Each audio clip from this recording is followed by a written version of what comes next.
Friends के साथ trip plan की थी।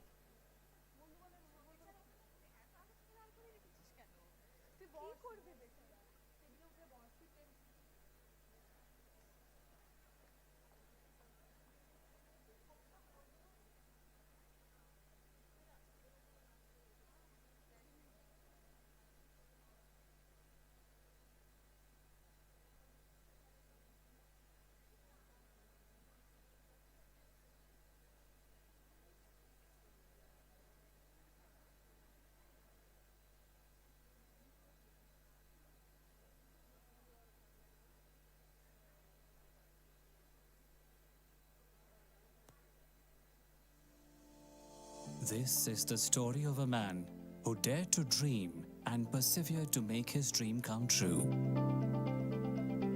The story of a visionary Indian who thought differently and made an enormous difference to the lives of thousands of students all over the world.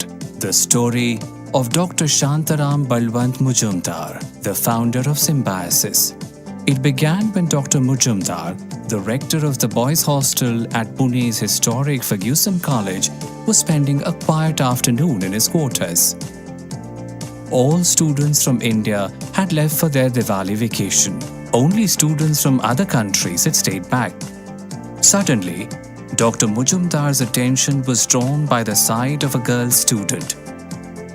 She was standing under a window of the boys' hostel, stealthily passing a small parcel to a boy inside. Suspecting mischief, Dr. Mujumdar went to the room to investigate. What he saw there left him disturbed and distressed. The girl had gone there to provide food to a Mauritian boy suffering from jaundice. The incident left a deep impact on Dr. Mujumdar's mind and a void in his heart. He was so moved by the experience that he resolved to improve the plight of foreign students studying in India. Symbiosis was thus born in 1971 from the seed of a dream sown by its founder, Dr. Mujumdar. His dream was to create an educational institute where, in his own words, students from all over the world would live, study, eat and play together in an atmosphere of peace, harmony, mutual respect and acceptance of cultural diversity. An institute from where foreign students would return to their countries as friends and ambassadors of our nation. Dr. Mujumdar, himself a professor of botany, chose the name Symbiosis, the word biologists use to describe a mutually beneficial relationship between two living organisms. The guiding philosophy behind his endeavor was Vasudhaiva Kutumbakam, or the world is one family. Today, the Symbiosis sapling has grown into a large tree. In 2002, Symbiosis was accorded the status of a university. Symbiosis International University's campus on Senapati Bapat Road in Pune, the first campus of Symbiosis, is a landmark in the city. Dr. S.P. Mujumdar also established a memorial and a museum in Pune to commemorate the life and ideals of Dr. Baba Sahib Ambedkar. Symbiosis is also known for its unique Afro-Asian Cultural Museum, a treasure trove of cultural, historical, and artistic heritage that showcases the beauty and diversity of various countries. Over time, Symbiosis has come to dwell not just within the walls of its many institutes, but also in countless hearts the world over. Symbiosis is the laughter of students and the quintessence of education. A world-renowned, multicultural, multilingual, and multidisciplinary educational institution, Symbiosis now has state-of-the-art campuses in Pune, Bengaluru, Noida, Nashik, Hyderabad, and Nagpur, with plans to have campuses in other nations as well. The university hosts thousands of students from each and every state and union territory of India, as well as international students from a number of countries around the world. The university has multiple institutions in diverse disciplines of study: law, management, computer studies, medical and health sciences, media and communication, humanities and social sciences, engineering, architecture and design. The university is also in the forefront of research in diverse areas such as advanced legal studies and research, waste resource management, stem cell research, nanoscience and nanotechnology, medical image analysis, behavioral studies, applied artificial intelligence, entrepreneurship and innovation, research in media and creative industries, Center for Ambedkar Studies. Over the years, Symbiosis has excelled in 3 avatars: culture, education, and health, physical, mental, social, and spiritual. Symbiosis truly embodies the transformative vision manifest in the country's national education policy aimed at creating global citizens with Indian values, which has also been the focus of Symbiosis throughout its illustrious journey of more than 50 years. In keeping with the university's larger social commitment, the Medical College and the 900-bedded state-of-the-art Symbiosis University Hospital and Research Center are dedicated to serving humanity. This is evident in their commendable service to people in the many villages and hamlets around the lovely campus. These institutions have been instrumental in ensuring the well-being of the community, especially during the COVID-19 pandemic. Symbiosis Community Outreach Program and Extension, or SCOPE, is working towards the sustainable, comprehensive, and integrated development of the villages located in the vicinity of Symbiosis International University's main campus. The university continues to attract a multitude of well-known leaders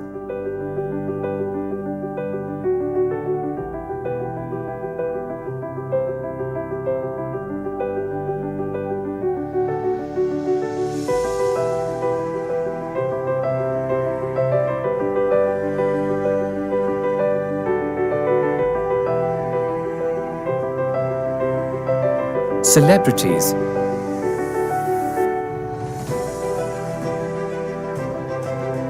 and iconic personalities.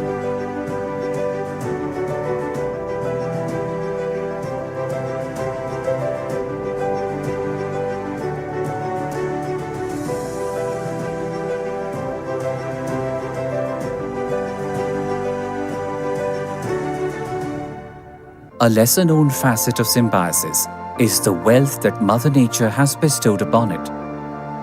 The university campus at Lovely is home to a large variety of flora and fauna.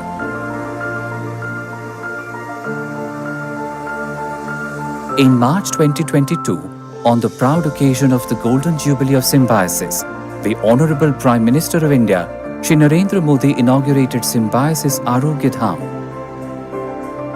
50 years ago, the idea germinated in my mind to promote friendship and understanding between foreign and Indian students and thereby promote international understanding. Today, we are celebrating Golden Jubilee of this golden idea. कि 50 साल की आपके पास एक ऐसी पूंजी है, अनुभव की पूंजी है, अनेक एक्सपेरिमेंट करते करते आप यहां पहुंचे हैं। एक खजाना है आपके पास, ये खजाना भी देश के काम आएगा। आप फले फूले और यहां पर आने वाले हर बच्चा अपना उज्जवल भविष्य बनाने के लिए आत्मविश्वास के साथ निकल पड़े। बहुत बहुत धन्यवाद, बहुत बहुत शुभकामनाएं। For Symbiosis International University, the world was, is, and will always be its family.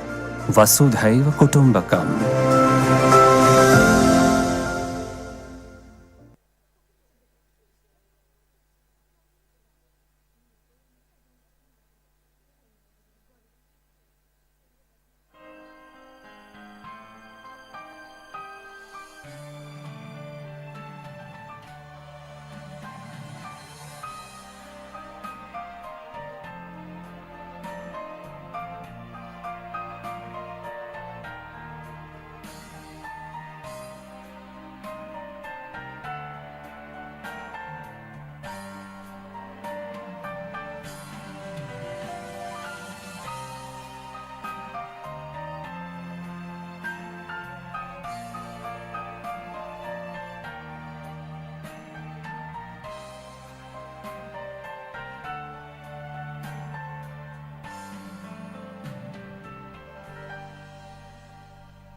morning, everyone. We'll be starting with the program shortly. We are waiting for the dignitaries to arrive.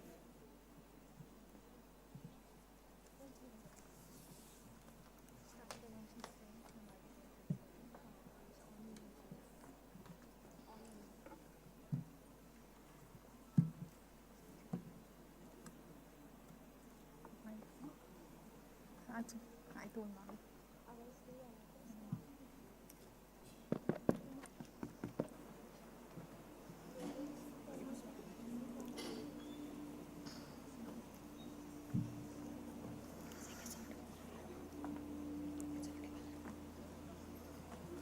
Try to speak a bit loud.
Ladies and gentlemen, can we have a huge round of applause for our dignitary?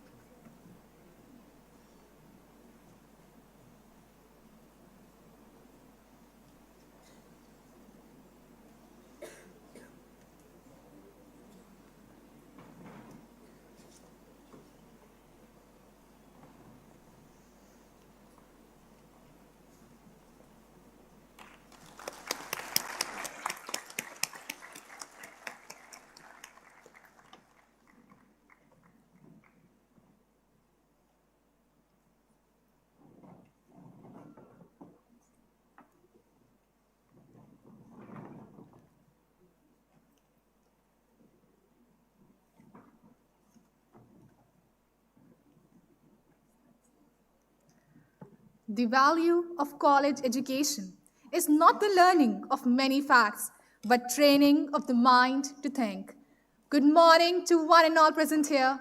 I, Azma Junaid, And I, Saili Nitin, welcome you all to the intellectual adventure that you are about to undertake here at the ISRS National Symposium 2023.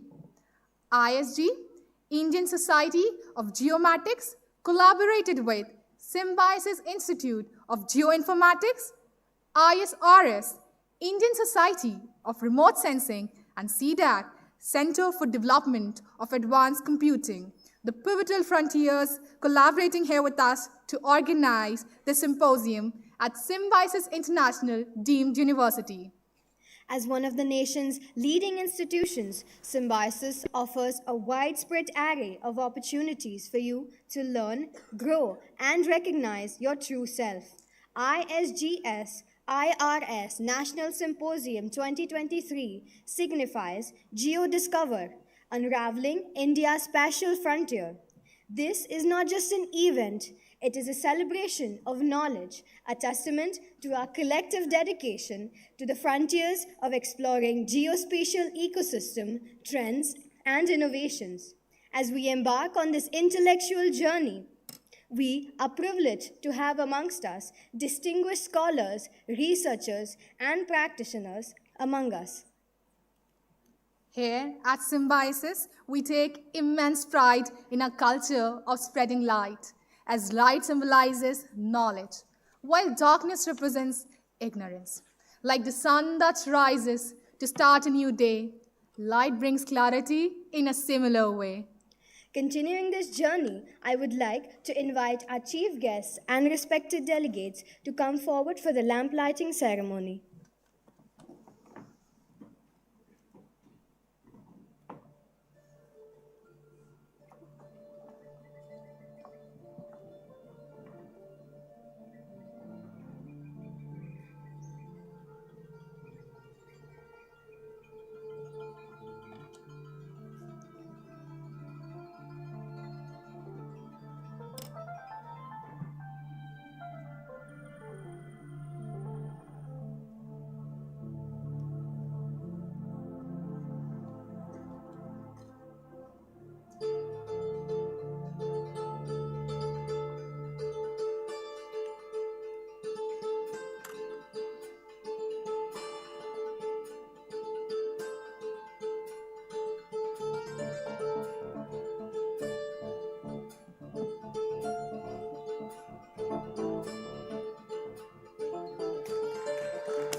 Can we have a round of applause for everyone?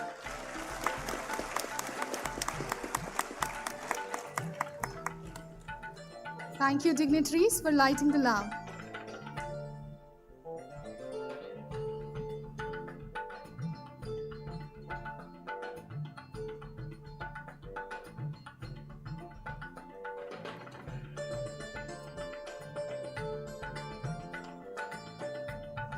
Now, moving forward.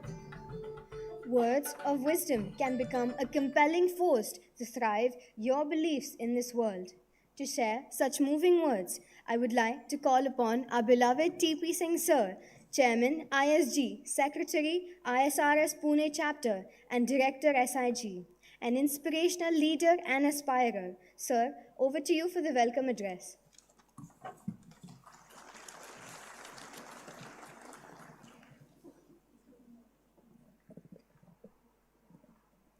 Honorable Chancellor, Symbiosis International University, Dr. S.B. Majumdar sir, esteemed chief guest of the day, Director NIAS, Dr. Sailesh Nayak ji, guest of honor, Director Space Application Center, Shri Nilesh Desai ji, Honorable Pro Chancellor, Dr. Vidya Yadvekar ji, Honorable Vice Chancellor, Dr. Ramakrishnan Raman, National President of ISG and ISRS, and Director NRSC, Dr. Prakash Chauhan, esteemed scientist, Secretary of ISG, ISRS, and dear students. On the behalf of Indian Society of Geomatics and Symbiosis Institute of Geoinformatics, Symbiosis International University, I welcome you all over here in this National Convention of 2023. I extend a warm welcome to all of you this beautiful campus of the National Convention of ISRS and ISG. Today morning is a very unique. Unique in the two sense. One is that, in the one roof, this large gathering of space scientists as well as academicians and technocrats, it's a very unique. You will not find that anywhere, any place right now in that country. Today's morning, we have that the second thing, that all academicians as well as that the space scientists, they are on that one dais, they are sharing a one dais over here. In an era of where the world is becoming increasingly interconnected and digitized, geospatial service play a crucial role to empowering business to make the data-driven decisions, geospatial technologies transcending to new trends and a new innovation and have a potential to blend with that other technology. Today's theme of that conference, that exploring geospatial ecosystem, innovation and trend, will delve around 12 different themes, and these themes are going to be provide you that how geospatial technology is coming that innovate a different technology and how it is going to be have that new trends in the society. On the behalf of ISG and the Symbiosis Institute of Geoinformatics, again, I welcome you in this national convention. Thank you.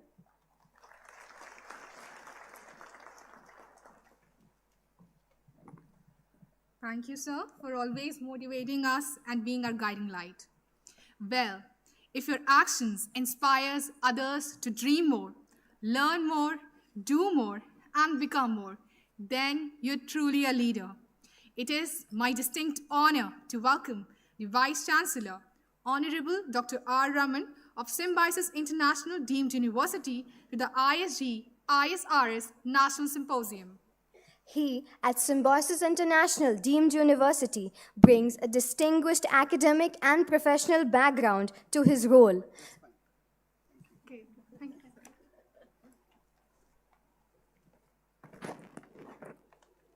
Respected Chancellor Dr. S.B. Majumdar sir, Pro-Chancellor Dr. Vidya Yadvekar ma'am, we have guests from ISRO and also ISRS. We have Dr. Sailesh Nayak, Director NIAS and former Secretary MOES. We also have Shri Nilesh Desai ji, Dr. Prakash Chauhan, Dr. C.P. Singh, Dr. Praveen Thakur, and Dr. Yogesh Kumar Singh, other dignitaries who are off the dais. faculty members, staff members, colleague directors, staff members, and students. I formally welcome you to today's symposium on exploring geospatial ecosystem trends and innovation.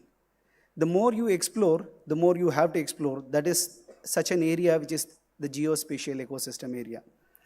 I share a very special relation with ISRO because I was born and brought up in Sriharikota, the rocket launching center, and my father was a scientist at ISRO. I've seen many rocket launches. Every time there is a lot of excitement, whether the rocket is a failure or a success. That was in the 80s when I was talking about. Today we are very confident that 99.9% that when you're going to have a rocket launch by ISRO, it's going to be for sure a success story.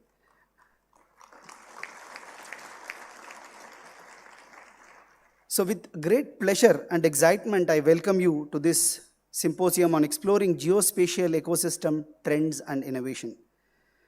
It's going to be a symposium where we are going to go ahead and discuss several topics. I understand from Dr. T.P. Singh that there are going to be 12 main focus areas in which the symposium is going to focus on.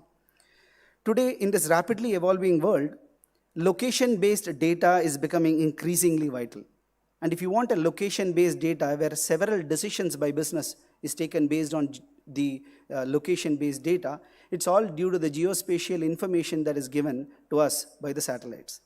If this location-based data is not rightly taken, several business would possibly not take the right decision, and several vital information is not even given to the general public.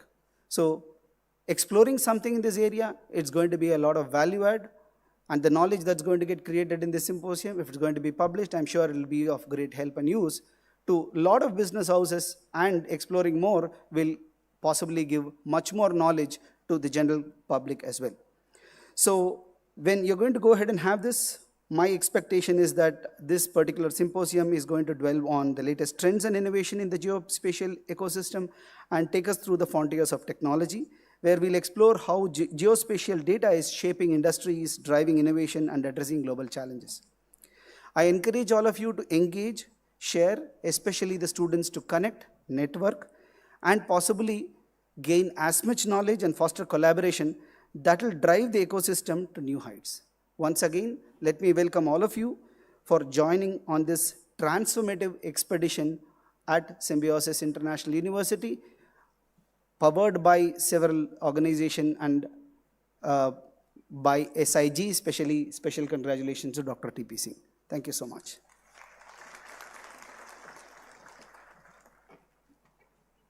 Thank you so much, sir, for your informative and very inspiring words. As we gather here to celebrate the culmination of knowledge and expertise, it is an honor to witness the felicitation of our respected dignitaries. Each dignitary represents a unique perspective, and their dedication to the pursuit of knowledge has been truly commendable. Let this moment serve as a testament to the collaborative spirit that defines our institute. So may I request Honorable Chancellor Dr. S.B. Majumdar sir to felicitate our chief guest Dr. Shailesh Nayak.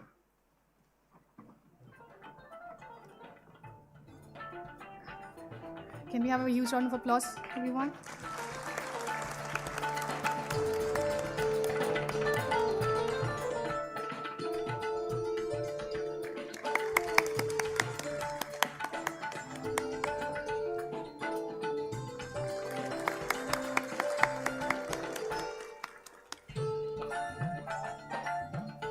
Next, I will request sir to felicitate Dr. Nilesh Desai.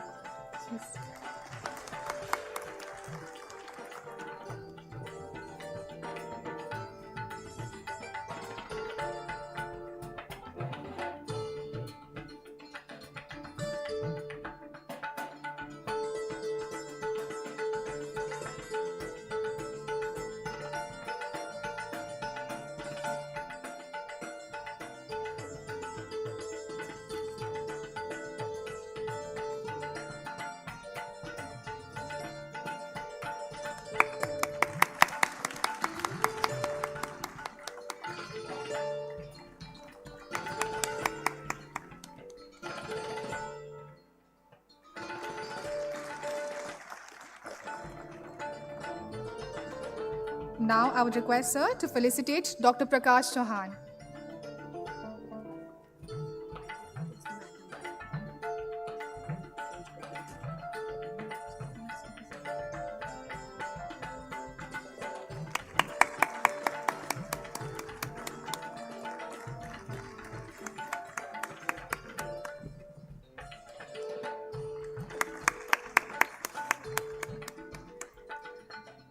Now I would request our Dr. T.P. Singh sir to felicitate Majumdar sir.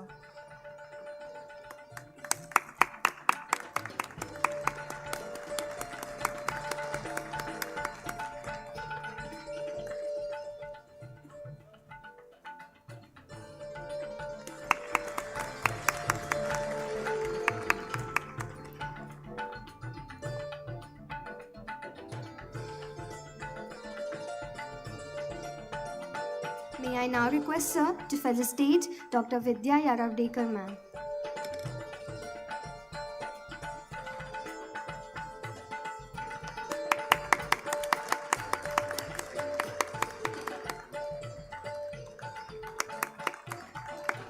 Now I would request sir to felicitate Dr. Ramakrishnan Raman.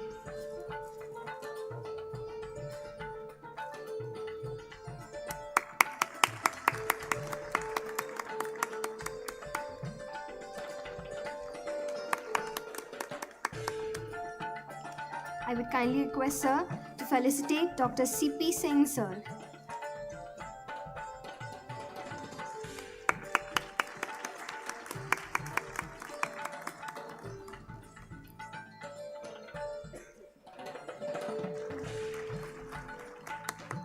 Last but not the least, I would request sir to felicitate Dr. Praveen Thakur sir.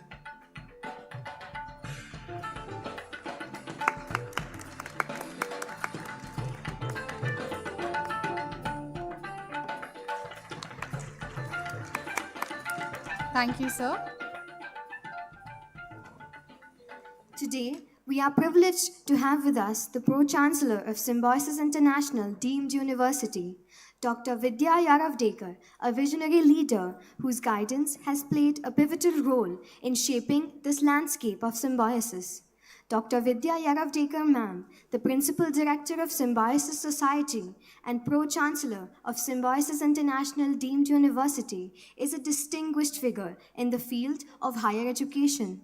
With a diverse academic background, including a postgraduate degree in medicine, a law degree, and a PhD in internationalization of higher education in India, she has played a pivotal role in the growth of Symbiosis International Deemed University, overseeing more than 45,000 students from across India and 85 countries. Her leadership roles in organizations such as the University Grants Commission, UGC, underscore her commitment to innovative approaches in higher education. Notably ranked 14 among India's top 25 powerful women. Without further ado, I invite Dr. Vidya ma'am to deliver her address and set the tone for an enriching symposium. Over to you, ma'am. Thank you very much for this wonderful introduction. The Chancellor of this university, Dr. S.B. Majumdar sir, distinguished guests, Dr. Prakash Chauhan, Srinilesh Desai, Dr. C.P. Singh, Dr. Praveen Thakur, Dr. T.P. Singh, and our Vice Chancellor, Dr. Raman, eminent scientists who are sitting here in the audience, and my dear young, beautiful, dynamic faces that we see early morning. Welcome you to the Symbiosis International University campus. For some of you as scientists, probably this is your first visit to this lovely 400 acres campus that was established in 2008. In fact, the Symbiosis International University campuses were spread all across Pune city when we got the deemed university status in 2002. Dr. Majumdar sir established Symbiosis in 1971. I'm sure you've seen the film and the establishment and the story behind the establishment of this wonderful organization. But today we are spread across the city and across many other cities in India. What distinguishes Symbiosis from what it was before to what it is today, I think, is a shift from humanities and social sciences to kind of pure sciences and technology. And I think for me as a medical doctor, I'm very, very happy that we now even have a medical school exclusively for women that you see at the foothills of this lovely campus with a 900-bedded hospital, that we run free. But I think again what identifies Symbiosis from several other universities in India is what we teach our students beyond classrooms. And I think conferences like these, hones up the skills, the personalities, and of course the knowledge of these young budding people and students who join the portals of Symbiosis. For the last 1 week, all of us have been extremely busy, and the kind of knowledge that is getting into our brains is so diverse, and I think that adds to the beauty of the diversity at Symbiosis. From geopolitics that we discussed on the 25th and 26th of November, now we are going to discuss geospatial ecosystem. That's been a shift of, you can imagine the kind of discussions that have happened in this very auditorium. I'm so happy to tell all of you all that the External Affairs Minister, Dr. Jaishankar, was sitting here like you all in the audience, listening to all the speeches and the addresses by eminent academicians and, of course, geopolitical experts over 2 days on a wonderful topic of India's strategic culture, addressing regional and global issues. And today we move on to eminent scientists being here in the auditorium, now discussing the geospatial ecosystem and the innovations that can happen. I think for students of Symbiosis, there couldn't be a better academic treat for you all to get so much of in-depth knowledge from such diverse kind of eminent people that finally when you pass out of the portals of Symbiosis, this is going to help you more than anything else. And for scientists who are here in the audience, I think for you all, instead of discussing these subjects between closed rooms amongst yourselves, I'm sure it will be wonderful to discuss and deliberate these things in front of a young audience that's going to actually take our country forward. In fact, when we talk about the Amrit Kal, it is going to be these young people who are actually going to be not just beneficiaries, but the drivers of this Amrit Kal, and the kind of knowledge that we impart to them, the kind of innovations that we discuss and deliberate with them and also get out of their minds is something that is going to drive this country. And I'm so happy that Symbiosis has been doing this for several years and will continue to do this. I'm very happy, Dr. T.P. Singh, and thank you very much, sir, for choosing this university for such discussions and deliberations that our students will get more knowledge than what they would have got in their classrooms. So with these few words, I welcome all of you to this lovely campus of the Symbiosis International University. I hope some of you all are staying on the campus. Please take morning walks. You might just bump into a beautiful peacock. Once I bumped into a porcupine also. So, we actually live in a very sustainable campus, ensuring the philosophy of Symbiosis, which is Vasudhaiva Kutumbakam, the world is one family. Thank you.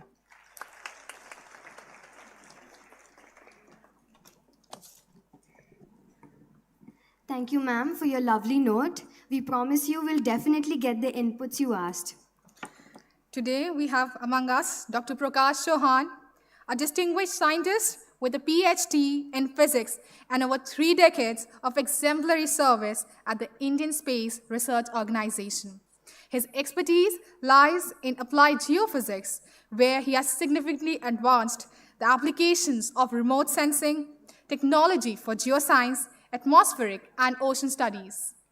His leadership as the principal investigator for the Infrared Imaging Spectrometer IIRS on the Chandrayaan-2, contributing to the lunar surface composition mapping, highlights his outstanding contributions to space technology. Dr. Chauhan has earned numerous accolades, including the 2023 Asia-Pacific Regional Excellence Award. As a fellow of the National Academy of Sciences, he makes a true luminary in the realm of space science and technology. We are so honored to have you here, sir. Please welcome him with a huge round of applause.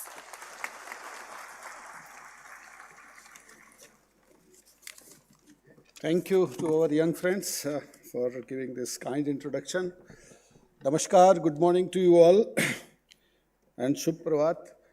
Most respected Dr. Shailesh Nayak ji, Director of National Institute of Advanced Studies and former Secretary, Ministry of Earth Sciences and Chief Guest of today's function. Most respected Professor S.P. Majumdar, Chancellor of Symbiosis International, Shri Nilesh Desai ji, Director of Space Application Center, and guest of honor for today's function, very eminent Professor Dr. Vidya Yervadekar ji, Pro Vice Chancellor of Symbiosis International, Dr. R. Raman, from our own ISRO family, who is the Vice Chancellor of Symbiosis International, our friend Dr. T.P. Singh, who is the organizing committee chair for this ISRS ISG Symposium and director of Symbiosis Institute of Geoinformatics. My colleagues, Dr. C.P. Singh and Dr. Praveen Thakur, secretaries for ISG and ISRS, all the dignitaries assembled in this hall, good morning to you all. And of course, all the young students of Symbiosis International, good morning to you all, and my warm welcome and greetings on behalf of Indian Society of Geomatics and on behalf of Indian Society of Remote Sensing to this wonderful campus of Symbiosis International, where we are just starting this national convention for both the societies. I'm sure it's my great privilege and honor to welcome all the delegates, all members of the society, and all participants of this, this beautiful symposium and annual convention, which is being held here at SIG Pune for next 3 days. You will have fantastic time, both in terms of academic pursuit, quest for knowledge, and of course, you will all enjoy the beautiful surroundings over here in this particular campus. As President of Indian Society of Geomatics and ISRS, I am grateful to you all for turning up in very large number, and especially to the dignitaries on dais, especially Dr. Shailesh Nayak ji and Dr. Majmudar ji, for gracing this occasion in spite of their very busy schedule. Thank you very much, sir, for coming over here. Like many previous years, this year again, Indian Society of Remote Sensing and Indian Society of Geomatics have joined hands together to organize this national symposium with a central theme of exploring the geospatial ecosystem, trends and innovations.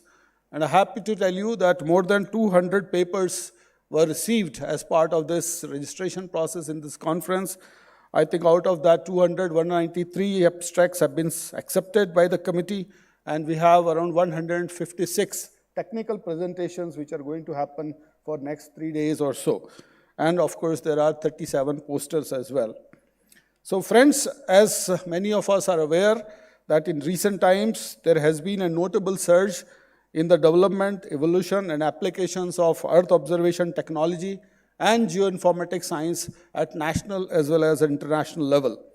These rapid advancements have significantly broadened their purview and applicability, exerting a substantial influence across virtually all facets of human life and activities, backed by the reforms which has been set in by the government of India by introducing the new geospatial policy as well as the new space policy 2023, which basically broadens the, the participation itself to a larger extent. The space used to be a very close-knit, community, but with the introduction of Space Policy 2023, it has been open to all. So the space has been unlocked as being told to all of us, and a wider private sector participation in all activities related to the space is now, is going to happen in this country. And in that context, we organizing this symposium at Symbiosis International is also very important, because as the space activities grows in this country, definitely there will be a huge requirement for the trained manpower and the capacity building. And what could be a best place than an international private university to organize this year's conference, so that all these young people, those who are sitting here, they get get details about the space ecosystem, as well as the nuances of various technological aspects of applications of space technology for societal benefits. So in that context, I would like to thank Dr. T.P. Singh and entire management of Symbiosis International for hosting this symposium at this venue. Thank you very much for doing so. As president of both the societies, it is also my humble duty to just inform the August gathering about the activities of both the societies. So Indian Society of Geomatics was established in 1993. It's a premier society of the professionals involved in the broad field of geoinformation science. And of course, it is involved in the promotion and popularization of geomatics science and applications in India. It has around 2,400 life members and has 28 chapters across India. ISG is a very vibrant professional society which supports large number of activities like scientific talks to students, workshops, seminars, conferences on various emerging applications and technological trends. ISG has helped in shaping the geospatial policy and infrastructure in the country since its inception. During 2022-23, ISG and its chapters have organized several, activities across country, including, celebrations of Science Day, GIS Day, Technological Day, and many mandatory activities of the societies. Apart from this, there are various workshops, student training programs, symposiums, conferences, and educational excursions are organized every year by the society. Some of the thematic activities which society does is essentially to promote the use of geospatial sciences among the researchers and academic communities in this country by celebrating various days like World Ocean Day, National Remote Sensing Day, World Ozone Day, World Environment Day, and many such events, continues to happen throughout the year. Apart from these, outreach and promotional activities, society also brings out its quarterly newsletter and has its own half-yearly scientific journal called the Journal of Geomatics. This particular journal is recognized by University Grant Commission, and it covers various aspects of geomatics, including geodata acquisition, pre-processing, processing, analysis, and of course, encourages young researchers to publish their research findings in this particular journal. Every year, ISG also gives awards to various professionals for doing excellent work in the broad field of geoinformation science and applications of geoinformatics. These prominent national awards include National Geomatics Awards for Excellence. 2 National Geomatic Awards are given for original and scientific contributions in geomatics technology and innovation applications in the field of geomatics for applied research. We also have Professor Kakani Nageshwara Rao Endowment Young Researcher Award, and of course the ISG Best Chapter Award is given to a chapter for doing excellent performance throughout the year. Apart from this, we also have ISG President's Appreciation Medal for a contributor who is a member of the society and has done excellent and noteworthy work in the growth of Indian Society of Geomatics.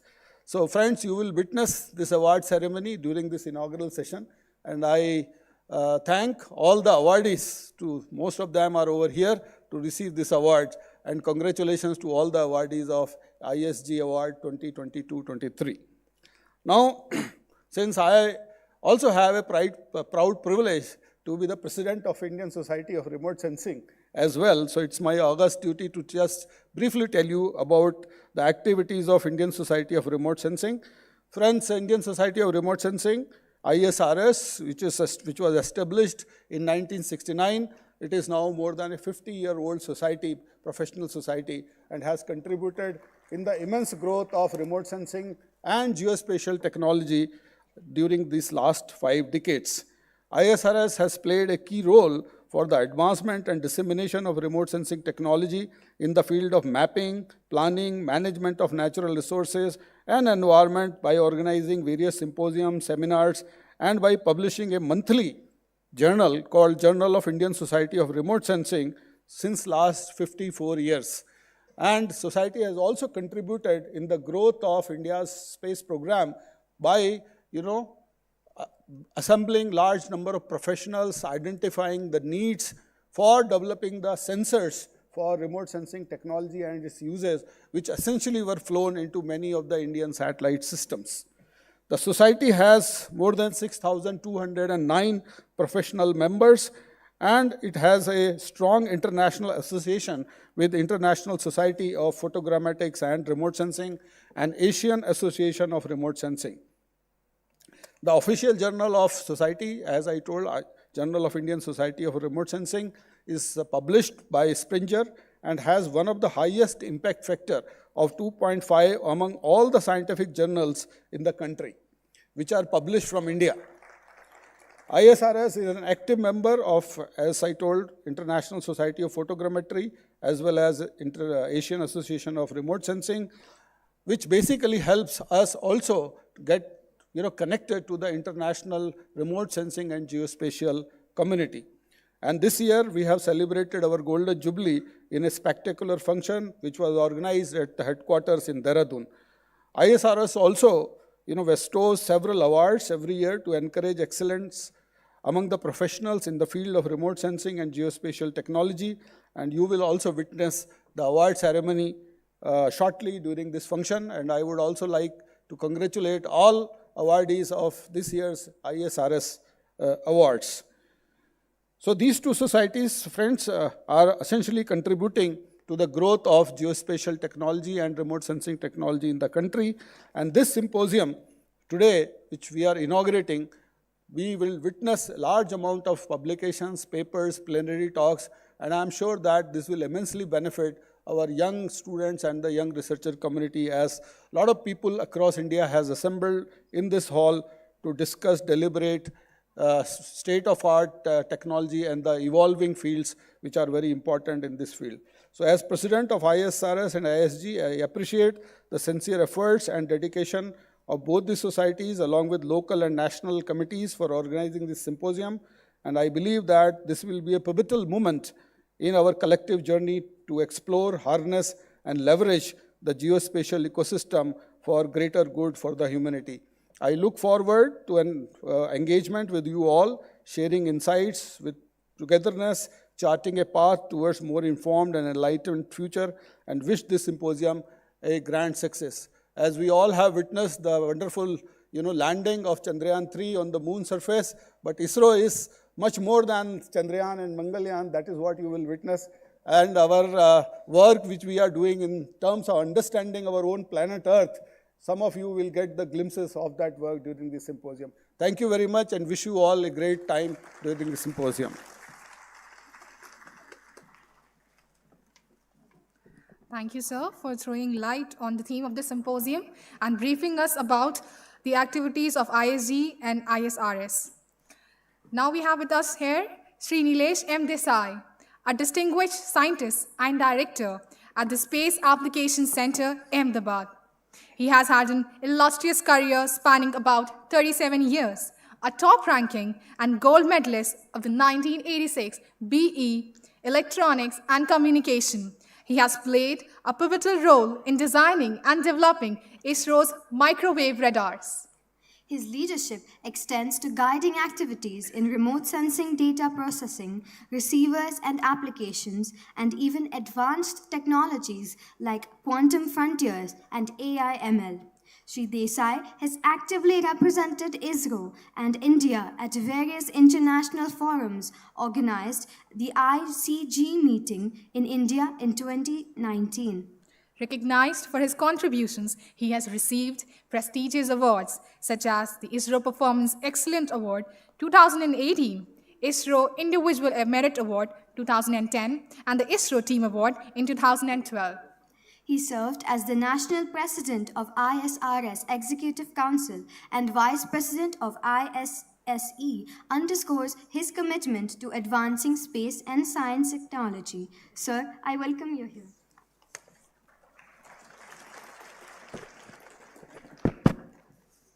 Thank you, Madam. Good morning to all. The dignitaries on the dais, Honorable Dr. S.B. Majumdarji, Dr. Shailesh Naik Sir, Dr. Prakash Chauhan, Dr. Vidya Yabdekar, Dr. T.P. Singh, Dr. C.P. Singh, Dr. Praveen Thakur, and Dr. Yogesh Kumar Singh. At the outset, let me thank the organizers and Symbiosis for inviting me here for this very important symposium on geospatial, exploring geospatial ecosystem, trends and innovations. It would not have come at a right time. I was wondering what is common between me and the people sitting on the dais, because I am the odd man out, being the only technologist among all the distinguished doctors present here. As Prakash has already pointed out, ISRO is not only Chandrayaan, Mangalyaan or Gaganyaan now, it is also geospatial technologies, communication, navigations, and remote sensing, which we are going to celebrate here during these 3 days, where we have assembled here for this annual symposium organized by ISG and ISRS. So let me compliment and congratulate the organizers for organizing this particular conference, annual affair. But we always look forward to this. I had been national president of ISRS, so I was wondering what I would be able to contribute. But it was pleasure working with all these scientists on these various new technologies especially related to geospatial technologies. Of course, my period was marked by the COVID-19 pandemic, but we could still organize a lot of events online during those periods. So I really cherish and look forward to this particular annual conference. And I'm happy that it is getting organized. It's Symbiosis with this vast ambience. And I was trying to find out what is common between the center which I come from, that is Space Application Center, and Symbiosis. Both the ambience, if you see, both the campuses are almost similar. Madam was mentioning about peacocks nurturing here. So same way in my campus also in Ahmedabad, it is a rare place, but still worth visiting. So I invite all of you, especially the students, to come to my place at Space Application Center, Ahmedabad. And you will also see the same ambience which you find here at Symbiosis. So thank you once again. And again, as I said, it has come at a right time, because this week we have been celebrating the launch of our 2 important satellites, HISIS as well as Cartosat 3. And if you remember, the geospatial technologies will involve a lot of hyperspectral imaging as well as cartographic imaging.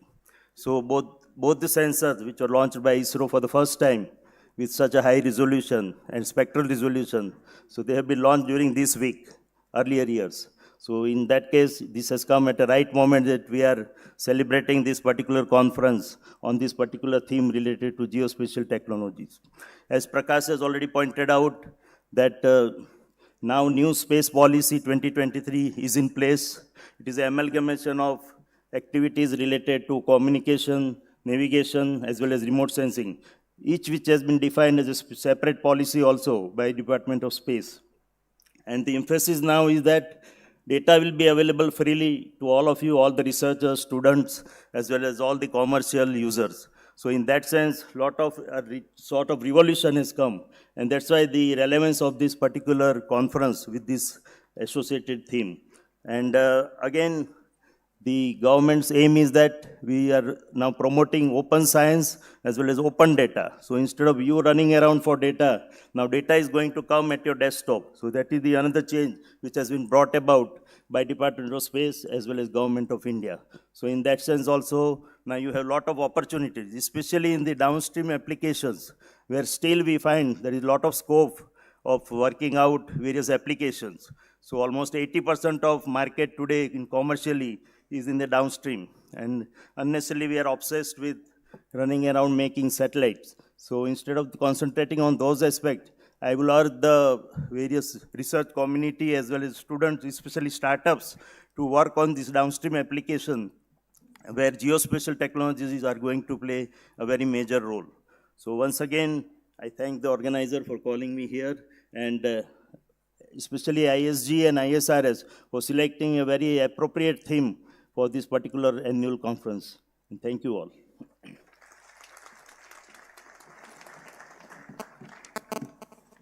Thank you, sir, for your captivating words about the Space Application Center. It indeed motivated the young crowd sitting with here today. It is my distinct privilege to stand before you today to introduce a visionary leader, an esteemed educator, and the driving force behind the success of our Symbiosis University, Professor S.P. Muzumdar Sir, founder and president Symbiosis and Chancellor Symbiosis International Deemed University, a renowned academic and educationalist, he has received the civilian honor many times by the Government of India. He was awarded Padma Shri in 2005 and Padma Bhushan in 2012. He was also awarded Punya Bhushan in 2009. The complete list of accolades is far too long for these pages and include Maharashtra Gaurav Award and the FIE Foundation Award.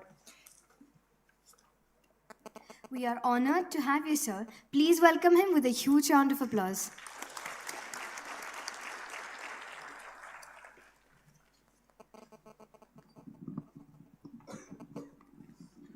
Pardon me for addressing you in a sitting position because of some physical ailments. I'm really happy to be with you in such an important symposium. Dr. Dinesh Shailesh Naik, Dr. Prakash Chauhan, Dr. Nilesh Desai, Dr. C.P. Singh, Dr. Praveen Thakur, and our own Dr. Vidya, Dr. Raman, and the hero of this symposium, Dr. C.P. Singh.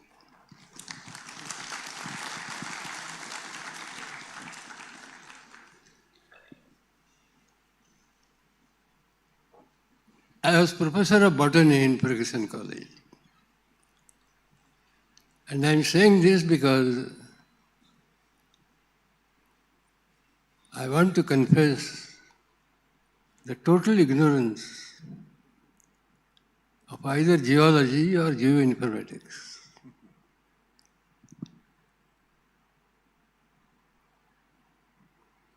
It was in 1971 that Symbiosis was started, not as a college, not as an university, but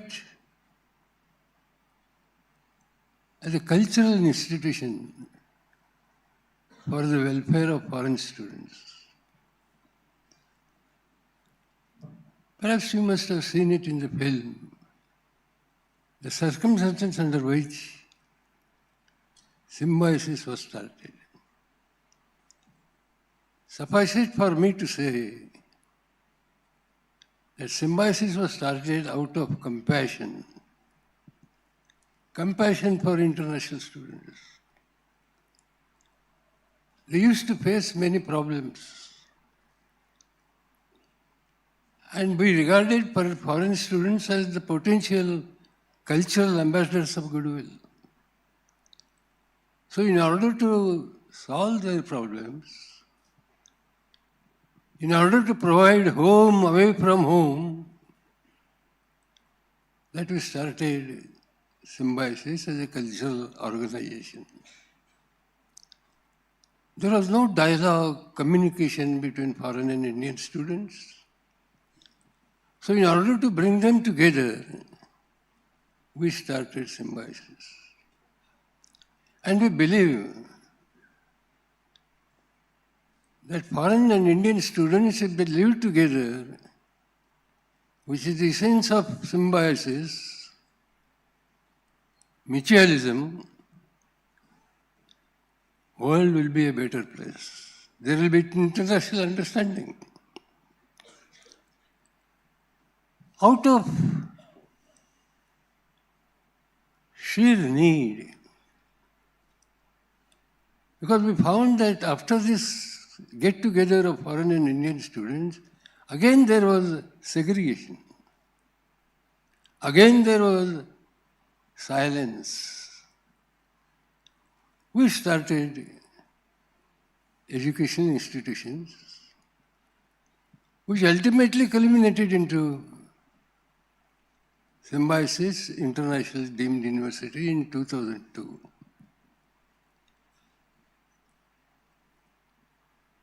In 2004, my friend from Geology department suggested that why don't you start Geoinformatics? And I believed in what he said. And a small institution in small hall of Symbiosis was started. Many people warned me, Dr. Mazumdar, you won't get any students. But it is in my nature to take risks. And so, sir, I took the risk.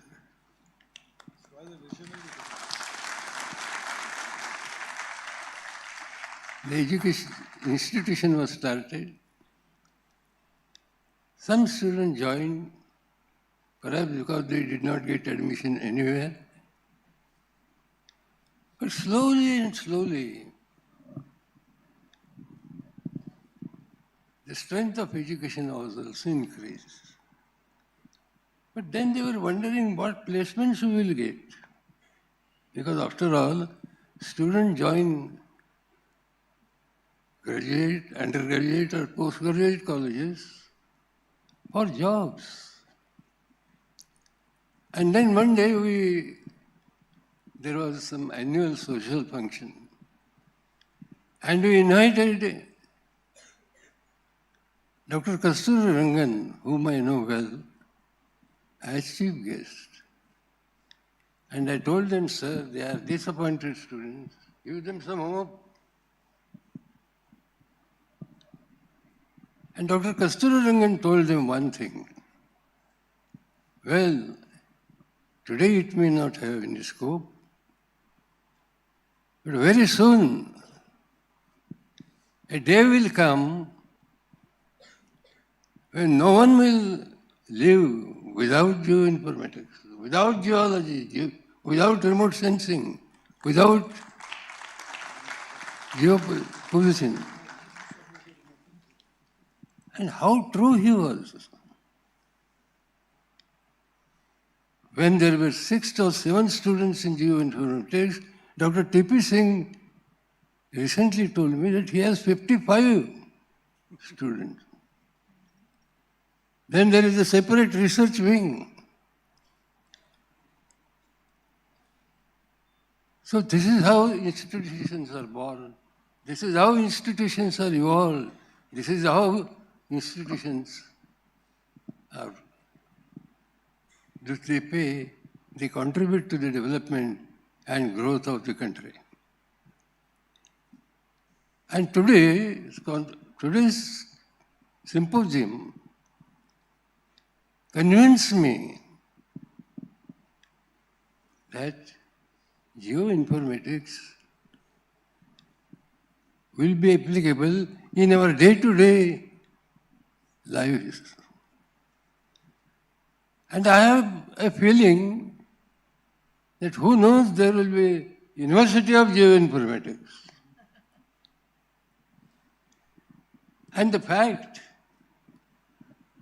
that 2 societies, Geoinformatics Geological Society and Remote Sensing Society, have given him an opportunity to host this national conference or national symposium.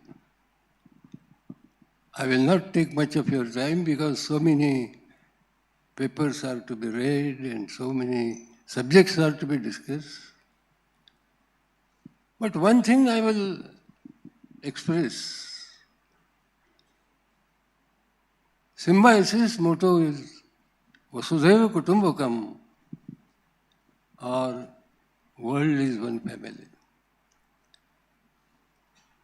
This was in 1971 which I drafted this slogan.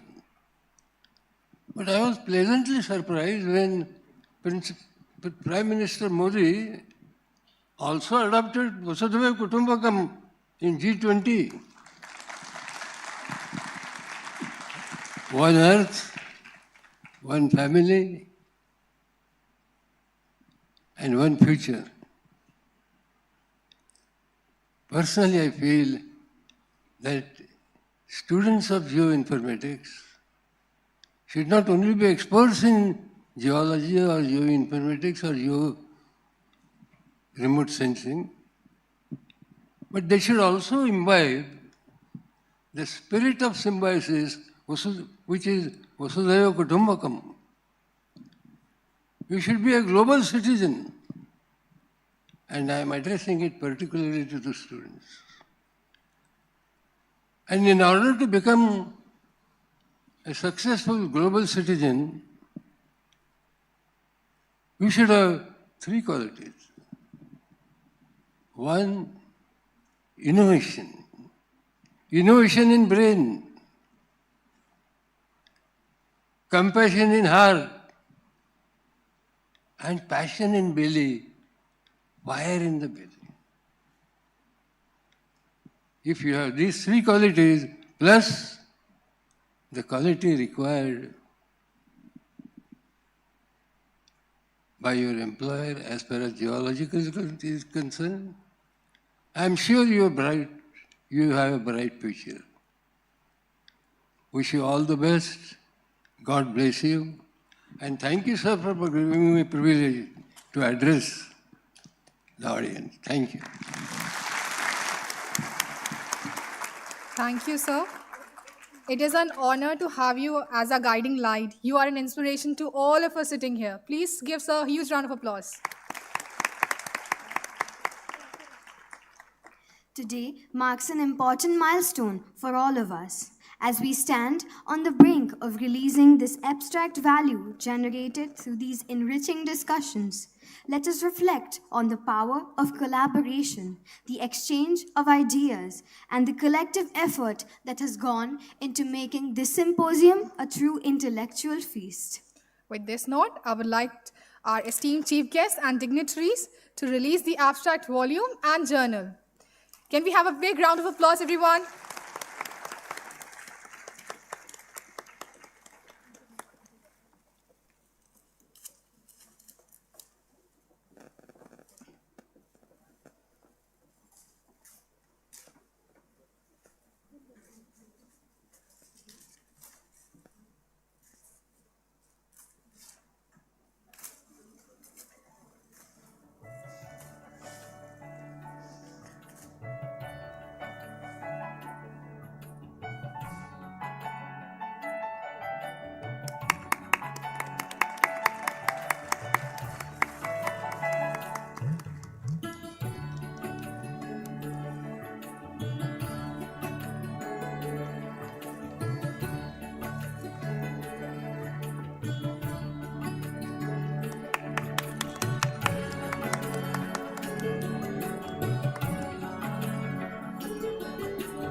Thank you. Now we are honored to introduce Dr. Chandra Prakash, Secretary, ISG, Scientist, Indian Institute of Remote Sensing. Sir, I welcome you to take the further proceedings of the ISG award distribution.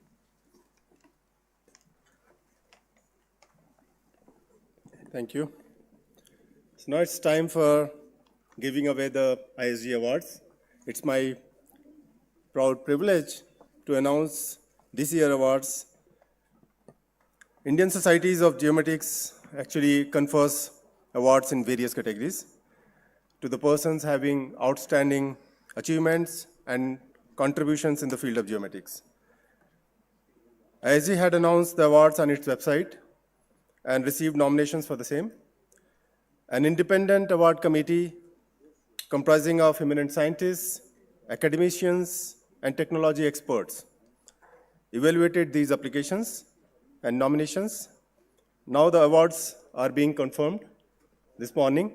For that, I would like to invite Professor Dr.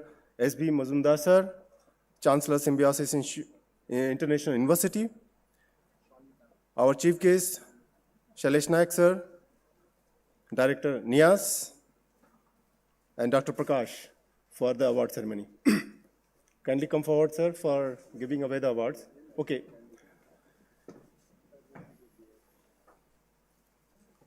So the first award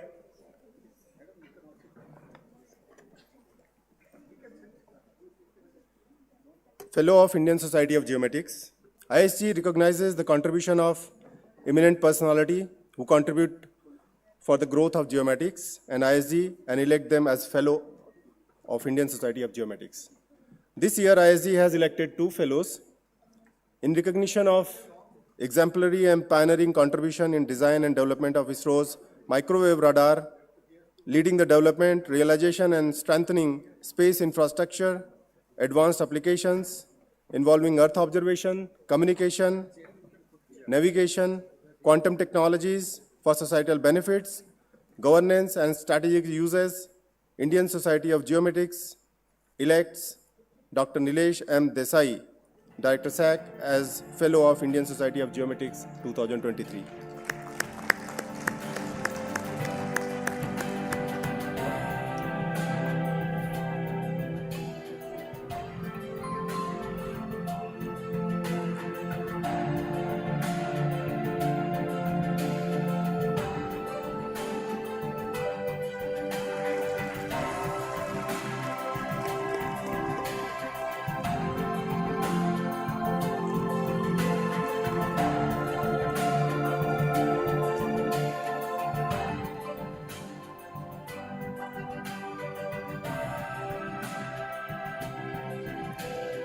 Thank you, sir.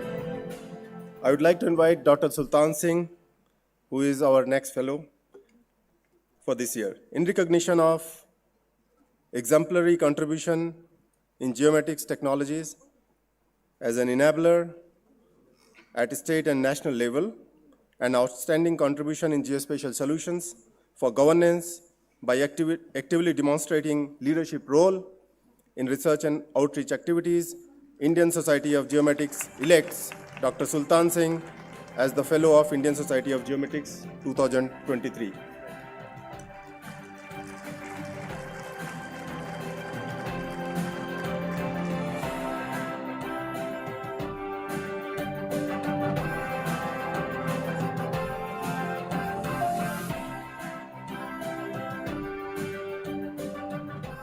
Coming to the next category, National Geomatics Awards for Excellence. This award has been instituted to recognize outstanding and evidently important contribution in promoting geomatics technology and applications at the country level. The contribution should have made major impact on the use of this technology for national development. Award comprises a medal and citation and sum of rupees 50,000. In recognition of his outstanding contribution in design and development of indigenous GIS technology to make the defense forces self-reliant and contributing to the growth of education in geographic information system, GIS, in the country, the Indian Society of Geomatics confers National Geomatics Award for Excellence for this year 2023 on Dr. Narayan Panigrahi, scientist at DRDO.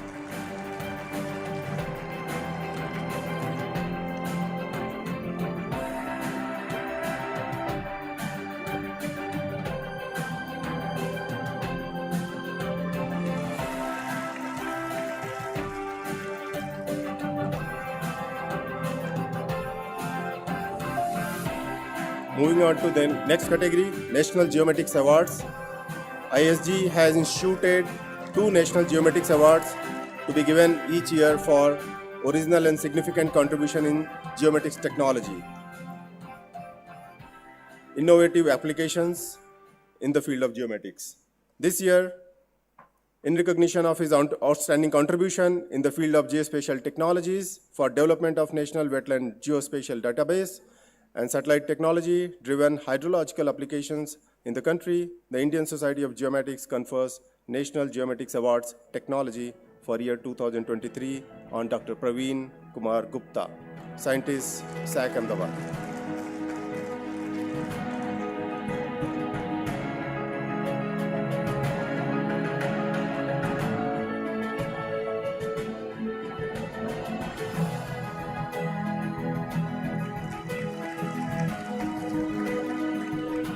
Coming to the next category, applications in recognition of his outstanding contribution towards the development of innovative applications in remote sensing of forestry, biodiversity, and ecology.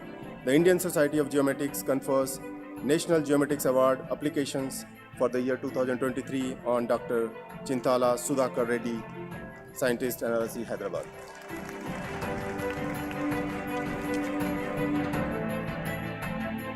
The remaining awards will be given during the evening award ceremony. Now I'll request Praveen Thakur to kindly take over for the ISRS awards.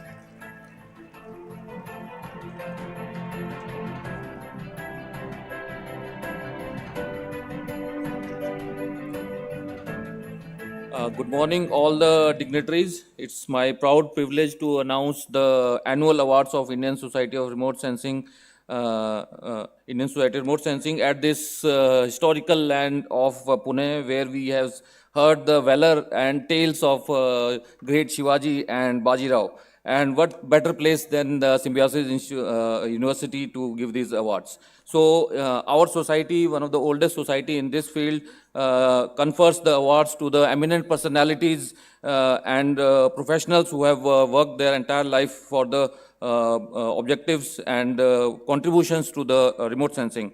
And first in the category is the Fellows of the Society. And ISRS confers the Fellows of the Society to the person's lifetime contributions to ISRS, as well as in the fields of remote sensing, geospatial technology, and its application. And this year, our committee, which has been formulated by the eminent professionals working in this field, has selected 3 eminent professionals who have dedicated their life in creating the remote sensing and space payloads, which help us to see our planet Earth and other terrestrial bodies in various parts of electromagnetic spectrum, develop the operational remote sensing techniques, web portals for geospatial information dissemination, and provided significant contribution to the growth of our society as well as our official journal. So first in the category, we are proud to announce that Shri Nilesh Desai sir, Director Space Application Center, has been elected as a Fellow of our society. We, from entire family of ISRS, congratulate you, sir.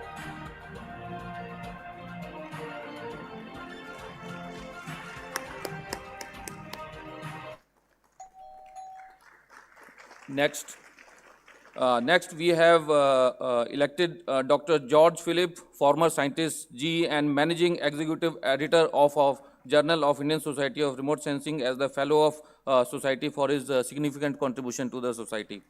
We from ISRS congratulate you on behalf of our entire family.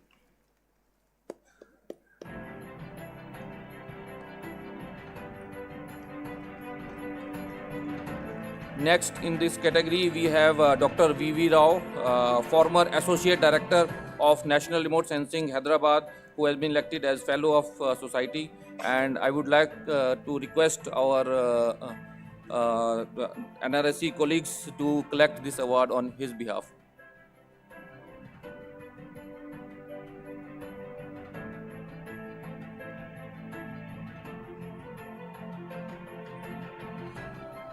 Dr. V.V. Rao has been instrumental in last year's highly successful annual symposium ISRS, and Punariji has also played a role in managing the overall conference.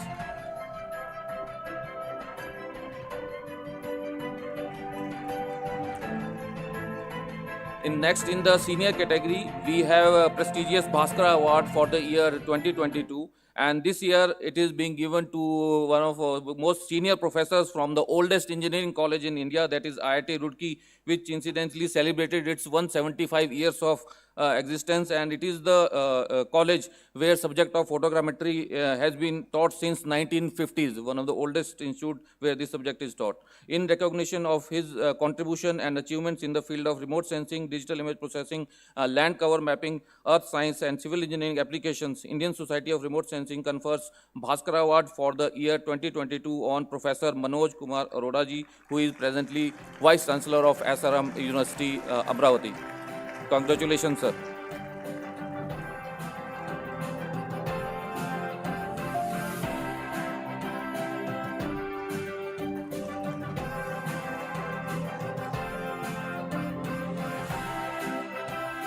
So So next award in the senior category is the Satish Dhawan Award for the year 2022. This year we had very healthy competition for this award where many eminent personalities, professionals applied.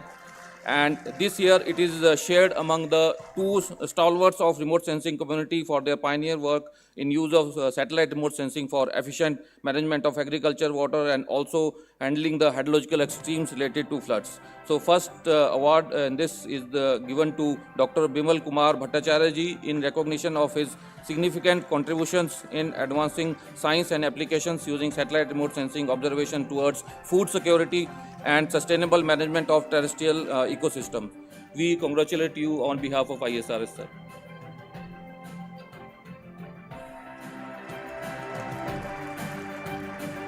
So, the second award which is shared in this category is given to Dr. KHV Durga Rao in recognition of his contributions in applications of space technology in disaster risk management, spatial flood early warning, water resource assessment, hydrological modeling. We would like to congratulate you for this achievement on behalf of our society.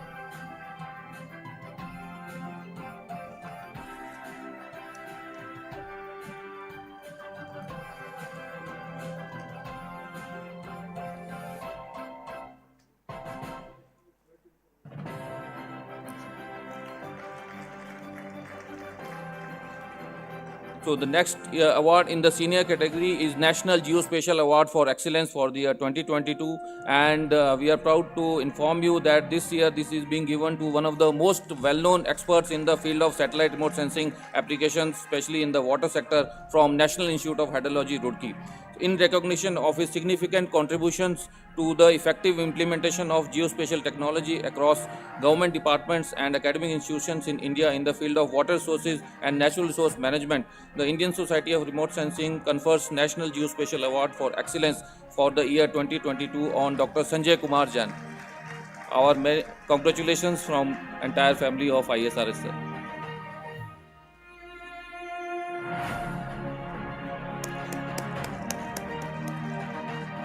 So rest junior awards will be conferred just before the cultural event in the evening.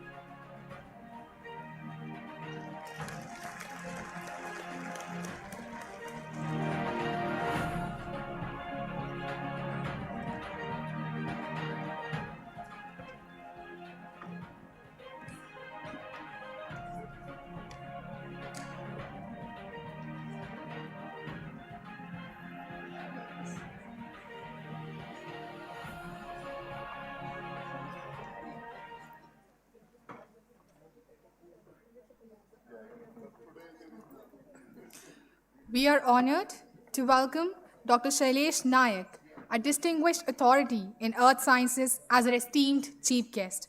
Currently serving as the director of the National Institute of Advanced Studies in Bangalore and Chancellor of Terry Institute of Advanced Studies in New Delhi.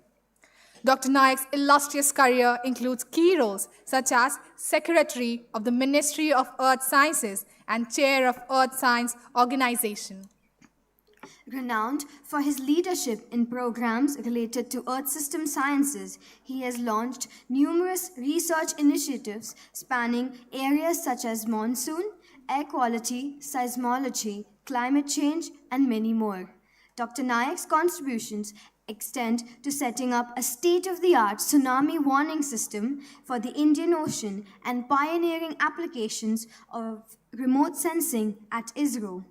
As a fellow of the prestigious academies and the recipient of the ISC Vikram Sarabhai Memorial Award 2012, we eagerly anticipate his insights and expertise during our event. Welcome, Dr. Shailesh Nayak, sir. I request you to deliver your address.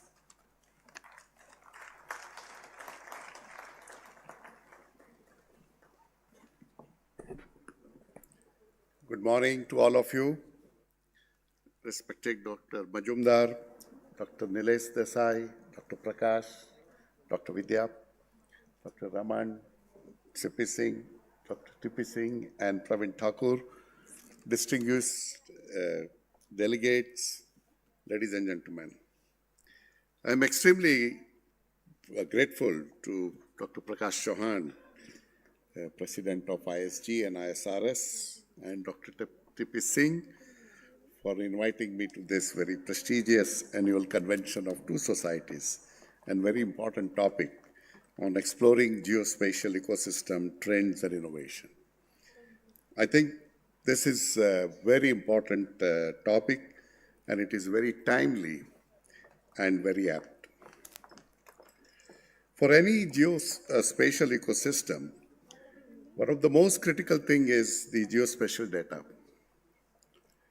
And geospatial data or any other scientific data should be considered as a raw material. But unlike other raw material, they have a perpetual value. So when geospatial data is used cleverly to develop new and innovative products and services, they become a vital economic input.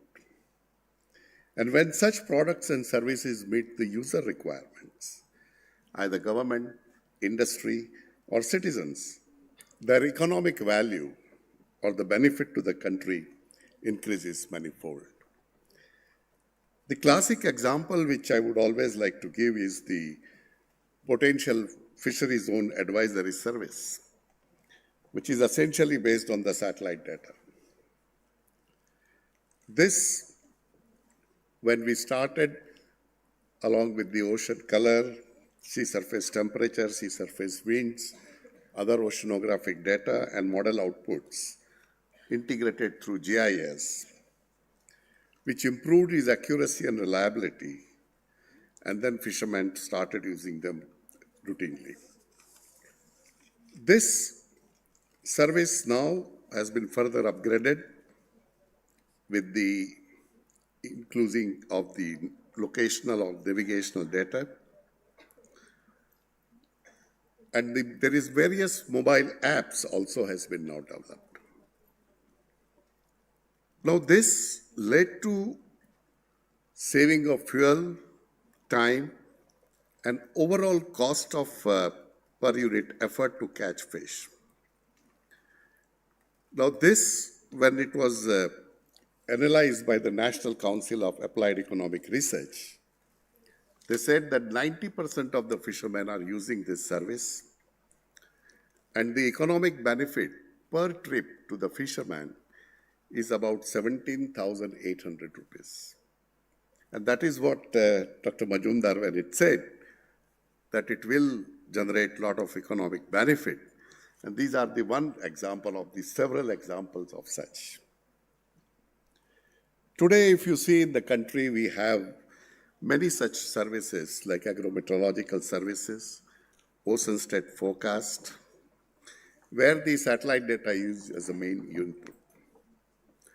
Last few years, we have seen that PM Gati Shakti, our national master plan for multimodal connectivity, which incorporates satellite data and is mainly based on the spatial planning.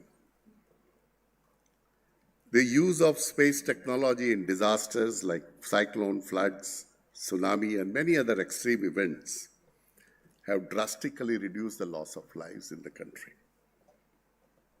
Similarly, for the urban floods, also approaches are being developed. We also know that the government is now relying satellite-based crop production forecasting, monitoring of droughts to mitigate some of the impacts of this. Water Resource Ministry, WIRIS, which is a repository of a nationwide water resources data, which facilitates water management in the country. Bhuvan, Vedas, like portals, provide variety of geospatial data, satellite imagery, thematic maps, terrain information, and many other things. The point which I would like to make is that we need to use easily accessible remote sensing data along with GIS, communication and navigation technologies to generate usable products and services and to deliver to user in a timely manner. For successful operations, we need to bring together government, research institutes, academic institutes, industries, NGOs to develop and market such products and services. We are now flooded with the large volume of data. ISRO, many other space agencies, private, provide many different kinds of data. And the increased volume of the data generally do not guarantee their usability. We also need to build innovative applications on this big data to increase its usability. We need to take note of this big data and artificial intelligence, a revolution that is going to transform or already transforming how we think and understand the earth in which we live. Big data analytics have an ability to harness information in innovative and novel way to produce useful insight on products and services of significant value. There are several areas such as climate change, public health, astronomy, and many others where this technology has made significant impact. Such data sets have some intrinsic hidden value. We need to discover and use it for a variety of purposes, maybe climate service or sustainable development goals. I would like to give one example. We have now 40 years of INSAT data. Can we use the data set to find signals of climate change, such as change in the cloud patterns, which may have occurred, and use this information for validation of climate models? There are many innovative applications that are also coming. One very good example is a yield-based and weather-based insurance cover offered by insurance companies to the farmers. In this, the satellite data, ground data, AI, Internet of Things, big data analytics is used to provide a crop yield estimates having 95% accuracy. Such products is helping them to get bank loans, crop insurance premium, and good price for the crops. It is also useful for the district authorities, decision makers, bank, large farmers, etc. There are many such applications which we need to innovate. The one thing which is very critical, since there are several schemes of the Government of India on the smart cities, Amrut, Swachh Bharat, and many other things, which may need a high-resolution data, satellite data. Can we build a digital cadastre along with 3D building models for the country, which could be used by the various people to realize the benefit? One which is, you know that the major issue about the hazards and the earthquake hazards. The one major issue is whether we have a complete understanding about the composition and structure of the lithosphere. This can be done by using magnetic data from SHAMP and SWAMP satellites, gravity field from the GRACE and the also altimeters, and this anomaly maps can be generated. This can be further incrementally advanced with the measurement of the stress at the plate boundaries through IR and SS, and strain anywhere to the SAR interferometry NISAR is going to come, which can provide insight into the hazard generation processes. Now, these maybe we can go on to do this, but there are two major issues which we need to deliberate upon. One is about the data. We know that it is a geodetic system, the one standard coordinate system for the Earth, where there is a spheroidal reference surface for the raw altitude data, and the gravitational equipotential surface, which defines the nominal sea level. Now, there could be changes which may be happening in this. Like the Indian plate is moving about 4 centimeters northeastwards every year. but the Eurasian plate moves around 2 centimeters per year. Now, this causes the compression of the plate by about 0.4 millimeter per year. So this is one issue which we have to address. At the same time, there is a large mass transferred because of the melting of ice, land ice to the ocean, and also large amount of groundwater, especially Northwest India, Northwest US, and many other places, which is also transferred to the sea, which is likely to change the sea level as well. Now, there could be some uncertainty will come because of this. Now, can we find what kind of a changes which might have occurred? And this is important when we are now talking about centimeter level accuracy which is required. Similarly, on the locational accuracy also we need to improve. The third issue which is very critical is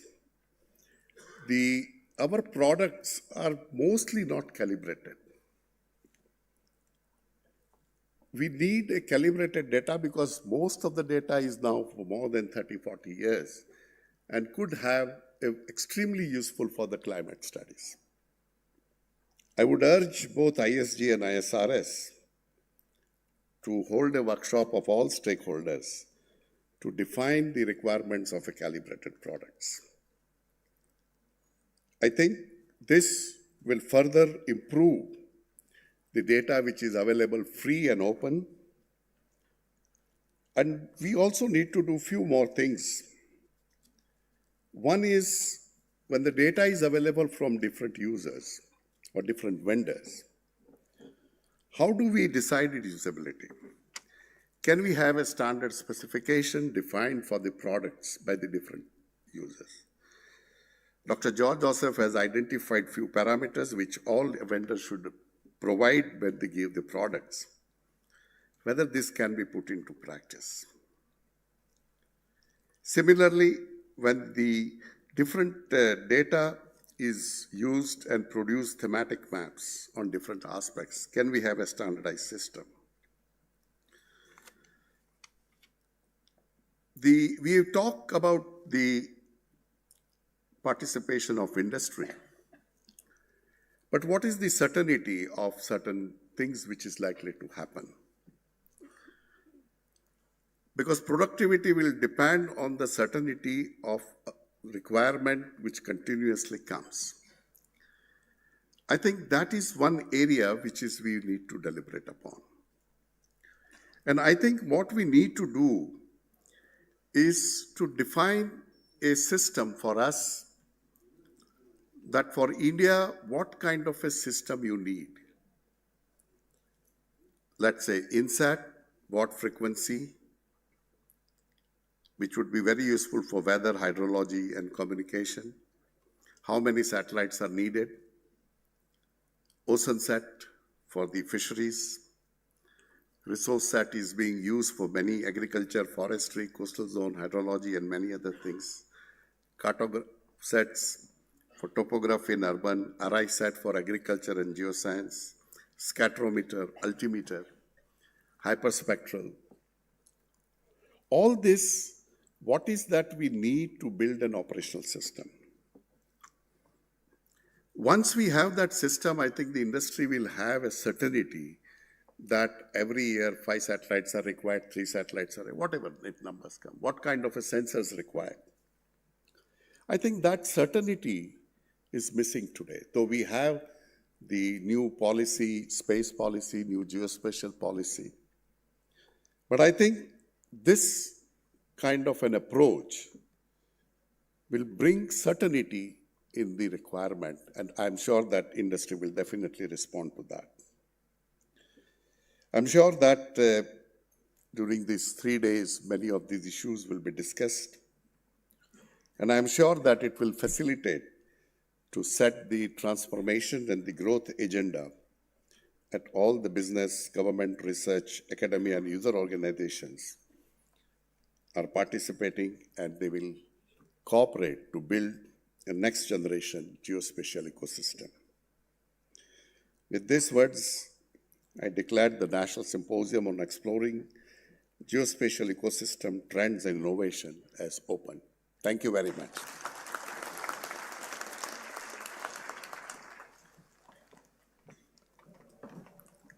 Thank you so much, sir, for throwing light about the importance of satellites, data, and space technology for disaster management, a truly intellectual speech indeed. It is an honor and a privilege today as we come to the end of this occasion. We've been fortunate to witness moments of inspiration, knowledge, sharing, and camaraderie through this symposium. So without further ado, I would like to call upon Dr. Yogesh Kumar Singh, Organizing Secretary, ISGNS 2023, to deliver the vote of thanks. Over to you, sir. Good morning, one and all. So finally, after a lot of phone calls, you could see me face to face. Respected dignitaries, esteemed guests, and my valued participants, on this momentous occasion, I extend my heartfelt gratitude to each one of you for gracing this inaugural session with your esteemed presence. Your support and active participation have elevated the significance of this prestigious event and has set a positive tone for the intellectual journey that will lie ahead. A special note of appreciation goes to our distinguished guests, keynote speakers, for sharing their profound sight and expertise during the inaugural session. Your valuable contribution have laid a robust foundation for the enlightening discussion that will unfold over the next few days. I would also like to acknowledge and express our gratitude to our sponsors. We all know they play a very important role. So a lot of thanks to all my sponsors for their unwavering support, which has been truly instrumental in transforming the vision of this symposium into a tangible reality. And this includes a generous support both from the government sector as well as from the private sector. Your commitment to the advancement of geospatial science is truly commendable. To the participant, of course, the main force behind all this, your enthusiastic engagement forms the cornerstone of the success of this symposium. We eagerly anticipate the vibrant exchange of knowledge and ideas during the upcoming technical sessions. And we are confident that each of you will bring valuable insights to enrich our collective understanding. Last but not the least, I want to extend a vote of thanks to the organizing team. You people are the main task force because of whom this is a reality. The admin staff, the volunteers, and of course, I will fail in my duty if I don't thank the two main organizers, the Symbiosis Institute, as well as Center for Development of Advanced Computing, for extending their all admin and other support to organize this event. As we transition into the technical session, I extend my best wishes to all of you for the fruitful and engaging experience for the next 2 days. May these sessions be marked by stimulating discussions, the birth of innovative ideas, and collective efforts that significantly contribute to the advancement of our shared field. Once again, my sincere thanks to everyone who has played a crucial role in making this ISGNS 2023 Symposium a reality. Here is to the success of the upcoming session and the collective pursuit of knowledge.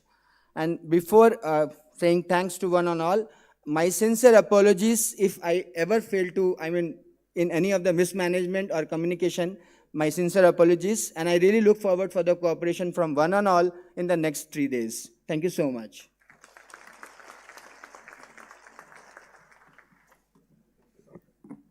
Thank you so much, sir. We will now take a break for tea. I would request the audience to proceed for the tea served outside of the auditorium. I request the volunteers to kindly guide them through. I also request the dignitaries to move forward for tea.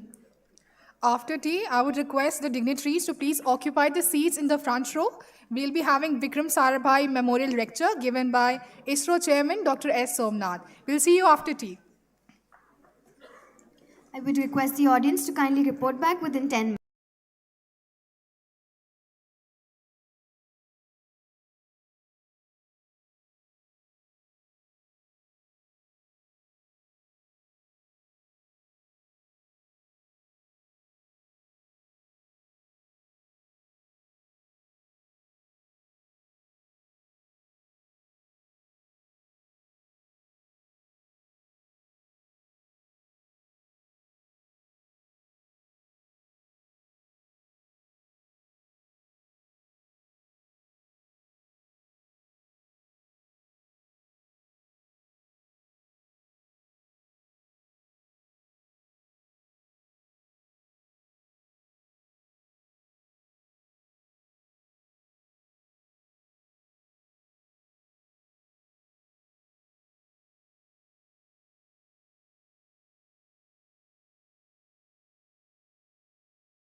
The round of applause.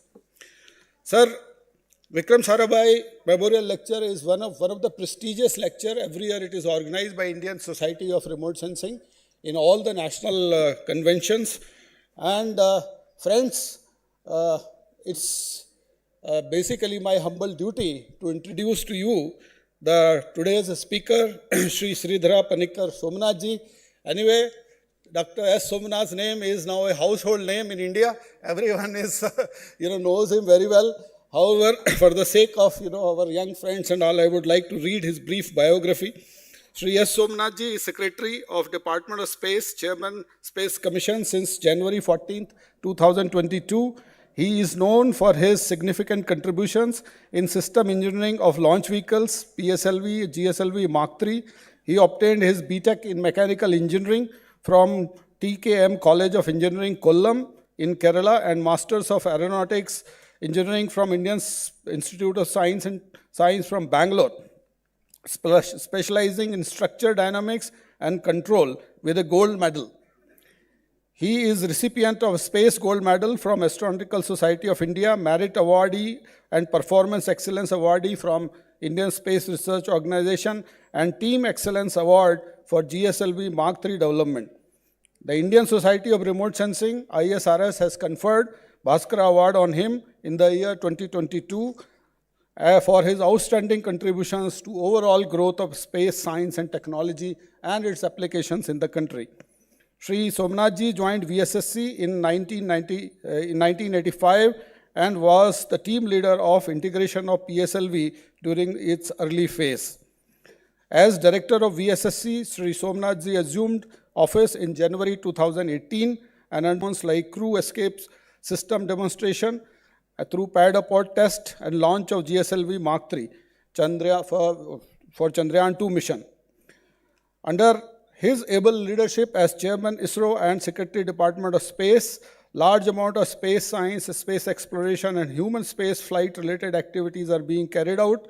And the most significant and important milestone which all of us has witnessed was the successful landing of lunar, landing module on the surface of Moon in Chandrayaan 3 mission.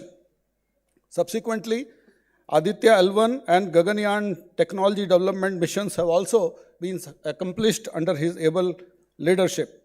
Sri Somnathji tirelessly contributes towards the space technology and its applications for the development of the nation, as has been demonstrated by successful launch of other ISRO's Earth observation satellites, including EOS-6 and EOS-7. He is leading ISRO and providing various impetus and support in terms of role of geospatial technology for national development and Earth observation systems. Currently, we are under his able leadership, we are defining the next set of Earth observation satellite systems, which will be very useful for the development journey of our great nation. With these words, I welcome you, sir, once again to deliver this 30-second Vikram Sarabhai Memorial Lecture on the topic of space exploration, the approach and vision in the Amrit Kal. Over to you, sir. Thank you, Dr. Prakash. I hope I am audible there. Somebody may please confirm. Yeah, yes, sir, you are audible. Yes, sir. Yes. Okay. Now you can uplink the PowerPoint presentation.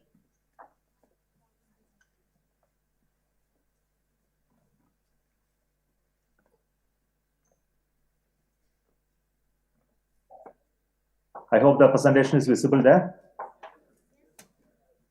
Yes, sir. Okay. So thank you so much, ISRS and ISG, for inviting me to give this talk in memory of Vikram Sarabhai. This is a 32nd memorial lecture. I'm really honored to be amongst many other great leaders who have delivered this lecture before. And this year, specifically, I have an honor to deliver this, though I am unable to be physically present there for the symposium. So my regrets for that. I hope that the online way of talking today has become a very standard way. So I thought this is okay when I'm at a difficulty of traveling and then being with you during this important seminar, symposium. The themes that you have set for GeoDiscover, the Unravelling India's Spatial Frontier, Inspiring Geospatial Ecosystem Trends and Innovation, it's all are very, very appropriate. And I believe that the work which we do in this domain is really going to be very phenomenal. Let me take the leadership of ISRS for organizing this such symposium, bringing all the stakeholders to discuss this topic. There are some presentation elements related to this, though my topic of presentation is more into exploration, etc. But then the initial part, I would like to do a little bit on the roles of the GIS and other related observational capability on our governance and economy. Start with the next slide, please. Can you just move those? Yeah, those type of, yes.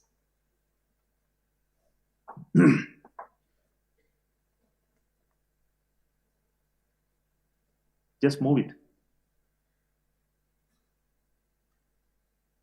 Okay, just I want to start with telling the space technology and applications in service of humanity is something very, very important. I think now the observational capability from space, which gives you a very fantastic opportunity to look at various SDGs, which are very important element in terms of natural resources planning, climate impact, renewable energy, disaster mitigation. In these areas, geospatial governance, sustainable development. So really the socio-economic security angle, if you look at many of the capability in spacecraft, observational capability, it really helps you. Please work on it to minimize. There are many things. Yeah, just go to the more. Okay, next slide. The geospatial e-governance is very important because as far as ISRO is concerned, we have been working with departments and ministries for various domains of applications of remote sensing and various other PNT services, communication, etc. for various applications. And the government was very forthcoming in making it institutionalized through various projects, programs for public good. And this has been the way we have been handling this in the past. Various elements like agriculture, irrigation, watershed development, the urban citizen-friendly cities for that information providing. Otherwise, simply the public benefit schemes, how to make service delivery better, decentralized governance, rural connectivity, disaster management support. Like that, many large number of projects department has been handling with the support of the ministries. And this has been the way we handle this, the whole of the capability that existed in our spacecraft. But we are now changing the model a little bit, which we'll describe later. Next. Gati Shakti is very important element in the current government's approach to using space-based data, in which the satellite-based data has become an integral part of the Gati Shakti program. And availability of the data for supporting this is very, very important. For example, the Earth observation missions that we have, the data policies that we have today, and continuity of various data by making newer satellites and deploying them as soon as the previous satellites become non-functional or defunct or life is over. So this is a very important aspect of our building capacity to handle providing enough data to the users. Similarly, there are new things emerging, especially the startups, the ability of them to come up with more data and corresponding applications in the market by the private is also something which is emerging, which possibly definitely will add up to the capacity that we have already in this sector. Next. We know that the changes that is happening now in the EO data processing and dissemination, and probably the whole of this is changing in a manner that it's no longer the data that's important. It is the decision-making capability based on the data. So that becomes analytics becomes very important, and decisions finally out of it becomes important. So the huge amount of data processing, and then understanding physically by people and then take decisions are now shrinking. And the satellites are becoming more intelligent, especially with AI and edge computing available on board. The ability, the data that need to be downloaded, and the type of decision-making support that are available is actually changing significantly. So these aspects are that what I have tried to do this, which is a combination of various things, like the data collection, processing, the AI engine, the network of communication, the geospatial network that we have, the revisit capabilities, and various observations happening in multiple spectra becomes very important. And today that we look at a large amount of capacity development need that has been identified. Next.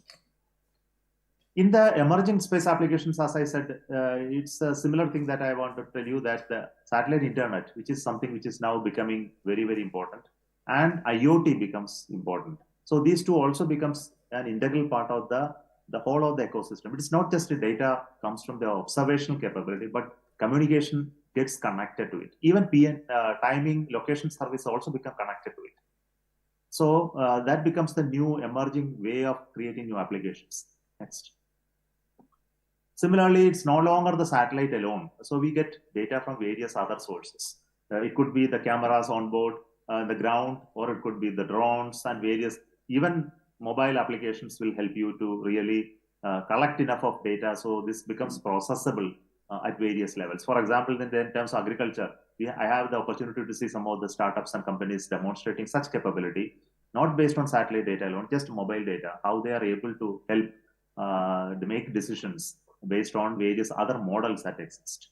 So this is something revolutionary today. Even sensors that are deployed in agricultural fields, how this data is collected by satellites or even mobile networks to transfer it to some compute stations and then make delivery of decision making. Again, the decision making is also automatic, which helps the farmers to bring better yield and outcome out of the whole of these networks. Next. In industrial ecosystem also, this becomes very important. The communication, EO, the position, navigation, and timing services become an integral. For example, the concept of smart city is actually based on this. Of course, we need a lot of observational capability to create the base layer. On top of that, the change detection and its impact assessment. Similarly, the PNT becomes an integral part of the entire fleet monitoring, manufacturing, IoT, etc. The communication infrastructure, irrespective of which field that they are coming.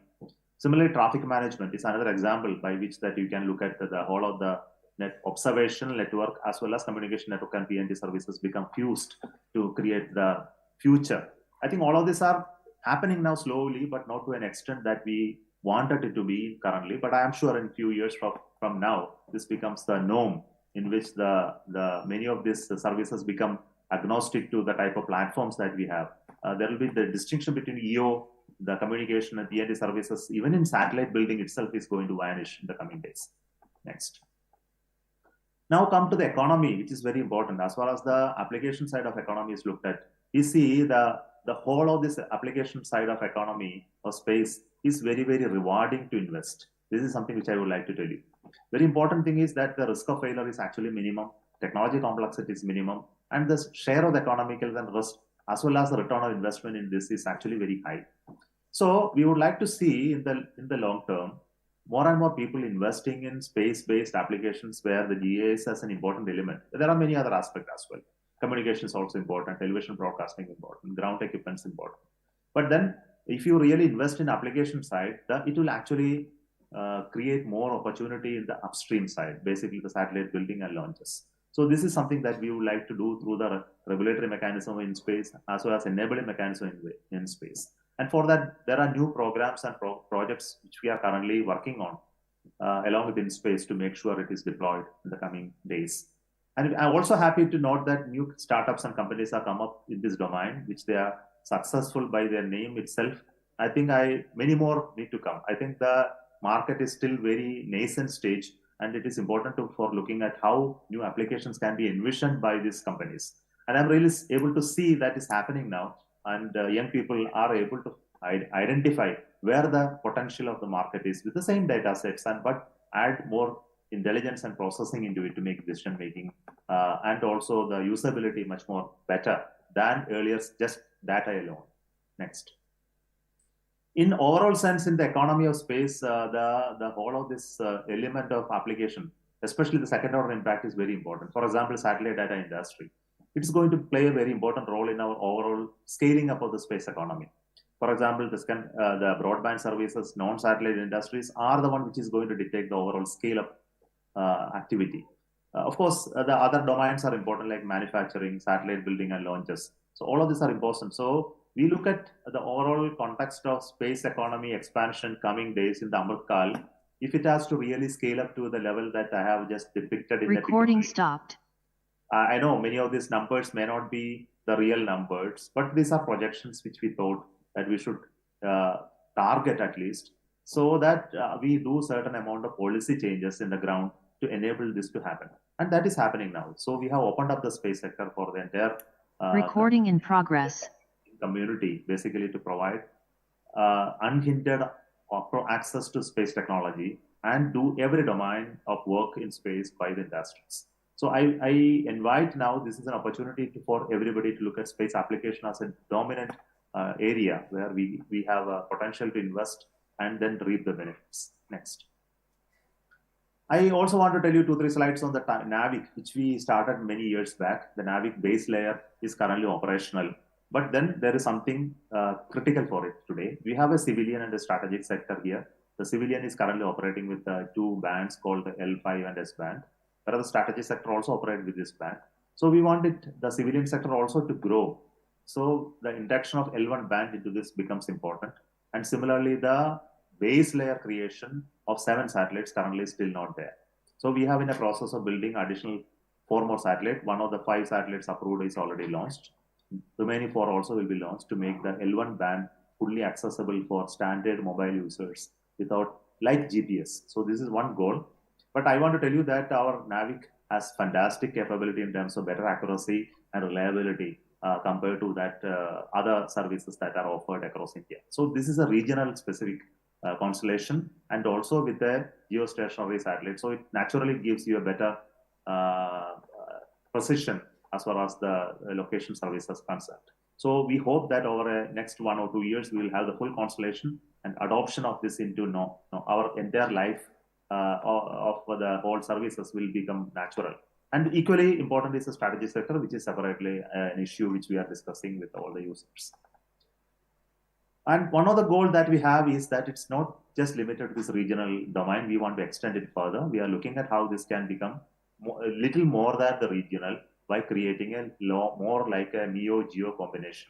So additional set of satellite launching so that it extends wider into the European and the Southeast Asian domain. So we have a larger fleet control, for example, ships traffic, which will be better equipped, aircraft traffic will be better equipped with this type of support system. So it's a combination of the GEO and the MEO, which will give you a very good freedom operation, high accuracy, and better access for civilian as well as strategic users. Next. We already have certain amount of civilian use in NAVIC, but this is not very high penetration into the mobile phones. Though there are 24 mobile phones currently where NAVIC chipsets are available, but it's still not operational large numbers, primarily because of the L1 band not being incorporated, other than L1 band not being incorporated by adding additional chipsets. So once L1 band comes, you don't need additional chipsets. It's simply the software, hardcore coding is enough, which will enable this to happen. But we have already installed NAVIC in various other services like the train and other fishermen survey, coastal security, etc., which is a civilian application. But these are based on ground-based equipments, which are a little more bulkier than mobile phones. But we hope that this will change in the coming days. Next. Now, let me go to my primary theme of the talk, which is vision in Amartkal's for space. When this was discussed, our Honorable Prime Minister was very excited to discuss this topic, and he reviewed it specifically. And this is his vision that I just wanted to put in one slide, but more details I will explain. What he said that we must have a Bharati Antariksha Station by 2035, which is fully functional, where human beings can go and start do experiments. He also suggested that we must have a human space flight program as well as a moon exploration program by which an Indian landing on the moon should be achieved by 2040. This is a very important dream that we have. To meet it, we need to do following things. We have to develop newer launcher capability. We have to create newer launch pads to handle such complex missions. We also develop human-centric laboratories and associated technologies and continue our exploration to Moon, Venus, Mars, and other planetary objects, primarily to create the capacity to look at further scientific exploration. So this is the overall sense, the whole program. But it looks very simple in a slide, but that the content of this work is huge. I will explain a little bit later. And also some additional elements of our vision in the Amartkal as well. Next. So we worked internally in the recent times and created a vision line. This is through our Chintan Bite Shiver, which we happened in ISRO and other agencies like the NSIL, InSpace, and other stakeholders, Department of Space. And we found that there are 3 tracks. One of them is the Chandrayaan track, where we have landed safely with the Chandrayaan 3 soft landing. But to do future Chandrayaan missions, we need to have capacity like the docking capability.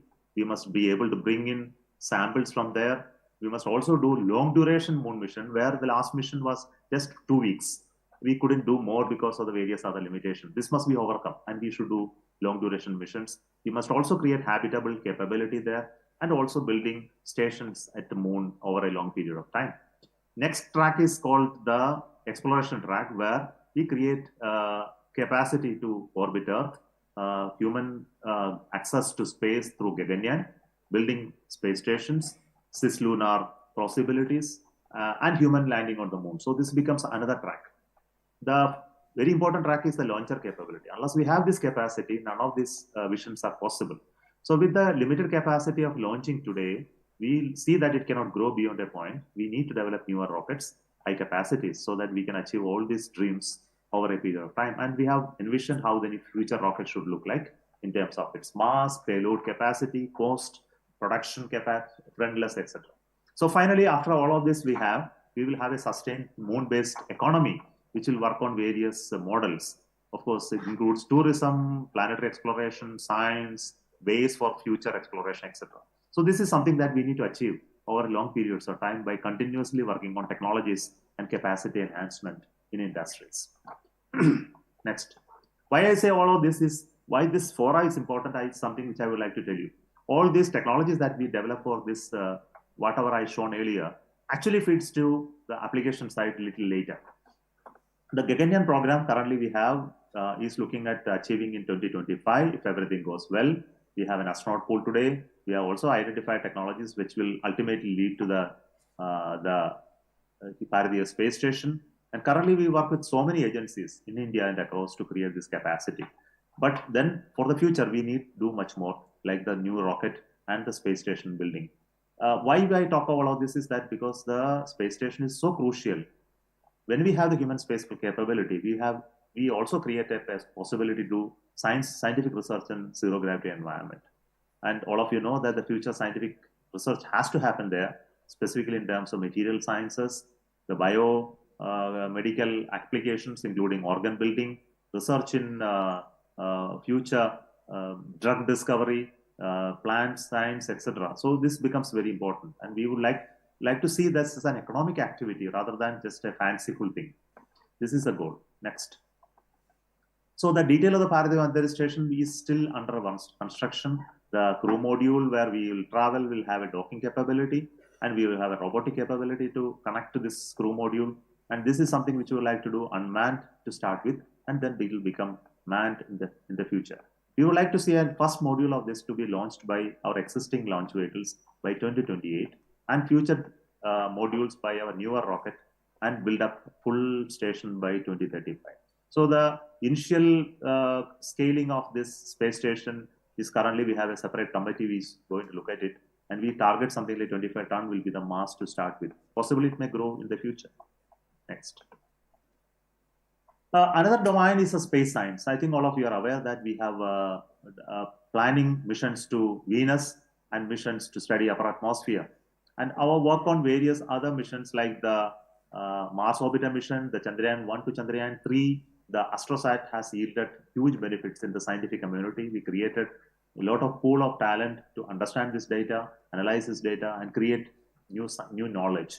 So the primary role of scientific mission is to create certain technology capability which will feed into other operational missions in the long term, and also create the type of talent pool across institutions which will sustain it, so that new instruments will be built, new algorithms will be built, and new possibilities of using the high capacity to land, the moon, etc. will be utilized by this community effectively for future business and commercial applications. So we would like to look at science, just not for science alone. Science is important, but most important is a capacity building as far as this is concerned.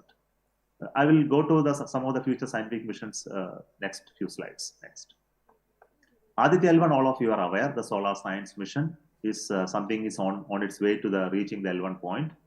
This is specifically targeted to study the sun with the help of other institutions. I would like to tell you this is primarily with the support of other institutions like the IAA and the IUCA that we have built instruments on it. Of course, ISRO's instruments are also there, specifically looking at the solar coronal mass ejection and its secondary effects through very planned measurements in various aspects like the coronagraph, the ultraviolet, the observations, the X-rays, the low energy and high energy X-rays, the plasma, and also the magnetic aspect of the region between Earth and Sun will be measured.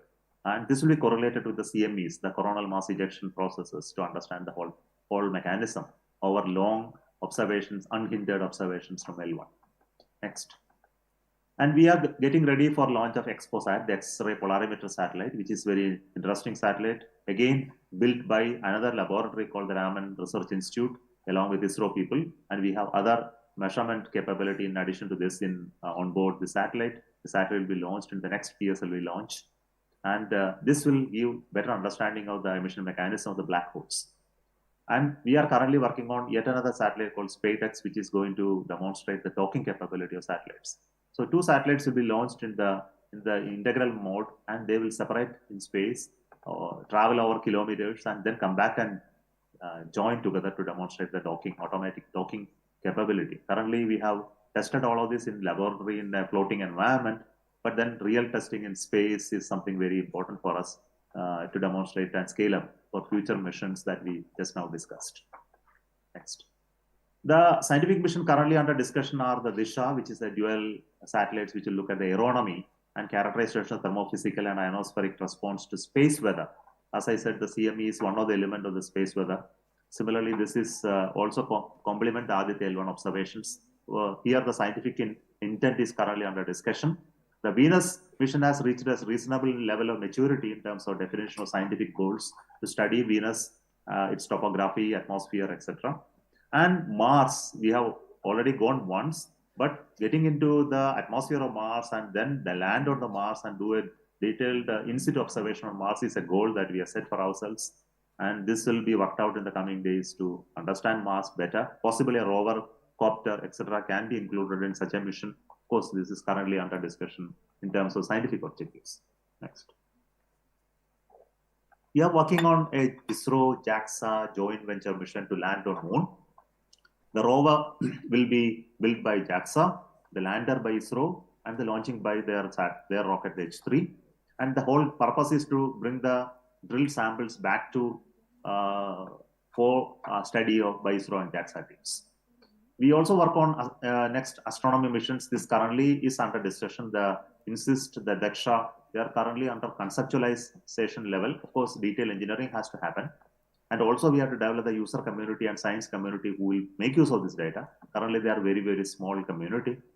We also look at exosolar planets to look at how they becomes observable through some of the satellites, some of the telescopes that we put in this satellite, and then characterize its atmosphere for potential living conditions. Like when the atmosphere is observed through the light from the star, that we will be able to do a spectroscopy and then make the understanding. But doing all of the science missions, we have great challenges in terms of the ability of detectors and manufacturing such electronic components in India, which is very crucial, which we would like to solve in the coming days. Next. The sample return from Moon currently is in conceptualization stage. We call it Chandrayaan-4. Here the goal is to bring back the sample from Moon using available technology today with us and available rockets with us. So this is the current planning. We already have capacity to bring samples back from atmosphere, the orbit of Earth back to Earth's surface. And we are demonstrated by the CARE, the SRE module experiments.